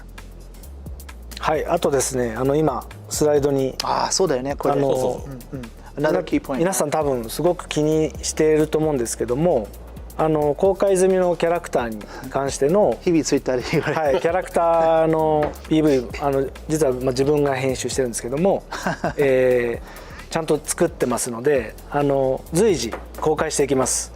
もうこちらは決定してますんで。So as the slide was just mentioning, Harada and I daily are getting requests on Twitter for character trailers, not of all of them combined, but the individual ones that people are used to. We will be releasing them from now until the release, so look forward to those, please. これね、鉄拳プロジェクトの伝統ではないんですけど、僕も現場でずっとやった時はキャラをこうスクリプトを打ちながらPV 僕がやってたんですね。あれで今彼もそれをやっちゃってるわけですよ。その企画の仕事をやりながらもやっちゃっていいんですか？編集をやる、これは伝統を引き継いでるわけですよ。でそれ忙しくてね、なかなか追いついてなかったんですけど、そろそろそこら辺はね、はい、もうすぐ皆さんに見せることができると思いますんで。So Harada was just mentioning that these trailers you see are actually Nakatsu is actually editing many of these. So and it's just something the Tekken project does a lot. Harada used to do the scripting for the battle sequences, but also doing the trailers, etc. So now that mantle's been passed to Nakatsu. So very busy. So we hope that you'll stay up to speed. はい、お待たせしました。公開を楽しみにお待ちください。So he just says, please, we hope that you'll all enjoy checking out the trailers when they're released. Something for all the Tekken fans to look forward to. Before we leave for the night and end our Tekken talk here, and of course our wonderful day of Tekken 8 action, I got to ask you guys, what is your message to the Tekken fans? Let's start with you, Nakatsu. ファンへの一言。はい、本当に、今日で全32キャラクターを公開できたんですけども、本当に今回の鉄拳8は、今までのシリーズで本当に最大のボリュームで、かつ品質も最高のものをお届けしようと、プロジェクトメンバーと一丸となって開発しています。で、やっぱり格闘ゲームである以上プレイヤーが主役で、皆さんのコミュニティの力もすごく必要になってきますので、みんなでこの鉄拳7から作り上げてきた熱をもっと鉄拳8で大きくして、本当世界中の人に楽しんでもらいたいと思ってますので、引き続き応援よろしくお願いします。So Nakatsu just mentioned how he's excited to be able to reveal all 32 characters in the lineup today, and that him and all the staff that are working hard at the game are working their best to make it the most impressive installment to date. And he has something to ask of everyone, that to take all of that power and energy that you gave us for Tekken 7 and to make it even better and bigger and bring in more people for Tekken 8. So please help us with that. はい。今までのねこうコアに鉄拳ガリガリ対戦して遊んでくれてる人はもちろんなんですけど、さっきも少し言いましたけど、ですね、極端な話もオンライン対戦僕はしないっていう人でも、ゴーストを育てるだけでも、あとストーリーモード、そしてストーリーモードもキャラクターのね世界観のストーリーモードとプレイヤーサイドのストーリーモード、そして、全然鉄拳にはない対戦のおまけのビーチバレーボールとか、本当にいろんな要素を盛りだくさんにしてるんで、オフラインでのパッケージとして買ってもらっても大満足っていうぐらいで、作ってます。なのでぜひ安心して、購入していただければなと本当に思っております。So Harada was just mentioning that for everyone who's played Tekken, we're sure that you're going to enjoy this one as well. But even if you haven't, there's a lot of content to enjoy. Not only the story mode that portrays what happens with all the characters, but the kind of story mode in the arcade quest of you as a player and your story. Not just that, but the ghost AI characters that we have this time, and that whole system is quite unique. And that also the beach volleyball, kind of the Tekken ball that many people love from the past. All of this different content you can play by yourself, even if you don't feel like jumping online to play against other people. So definitely please check it out. あともちろんその発売までもうちょっとだけ時間あるので、皆さんが言ってる要望とか含めて良くなるところはもうちょっと良くなりますし、いくつか変更点も多分出てくるかなとは思います。で加えて今日はねプロの人にエキシビジョンマッチで盛り上げてくれってお願いしたら。アッシュだけガチで一人でずっとアズセナバリバリガチでやっちゃってたんで発売前からアズセナはナーフ決定です。And so he's just saying that we still have a little bit of time before the release of the game. So obviously we're still listening to your feedback, etc. Today when we saw the pros playing the game, he told everyone to make it look good, make it look fun. And they did their part, and then Ash actually tried his best to destroy everyone with the new character Azucena, so he decided to try to nerf her before the launch of the game. No. And since Harada took time, I'll make mine short, but I just feel that this game is just amazing. All 32 characters have been built from scratch, and I think I like the designs the most out of any installment to date. And the My Replaying tips and the Ghost, all these things that are unique for a fighting game that'll help you jump into Tekken 8 even if you've never played the game. So now is the best time to start and get it on all the excitement that's about to come. Awesome. Well, again, it's been a fun day. Nakatsu, Harada-san, Michael Murray, thank you guys for coming out here and providing us with this update, with this Tekken Talk. On behalf of the Evo team, I want to thank everybody here that was out here from the community, the players, everyone at Bandai Namco Entertainment Tekken Project team, and of course, all the Tekken fans around the world. We will see you guys next time for more Tekken action, and make sure you guys pick up the game January 26th when it comes out. See you guys next time.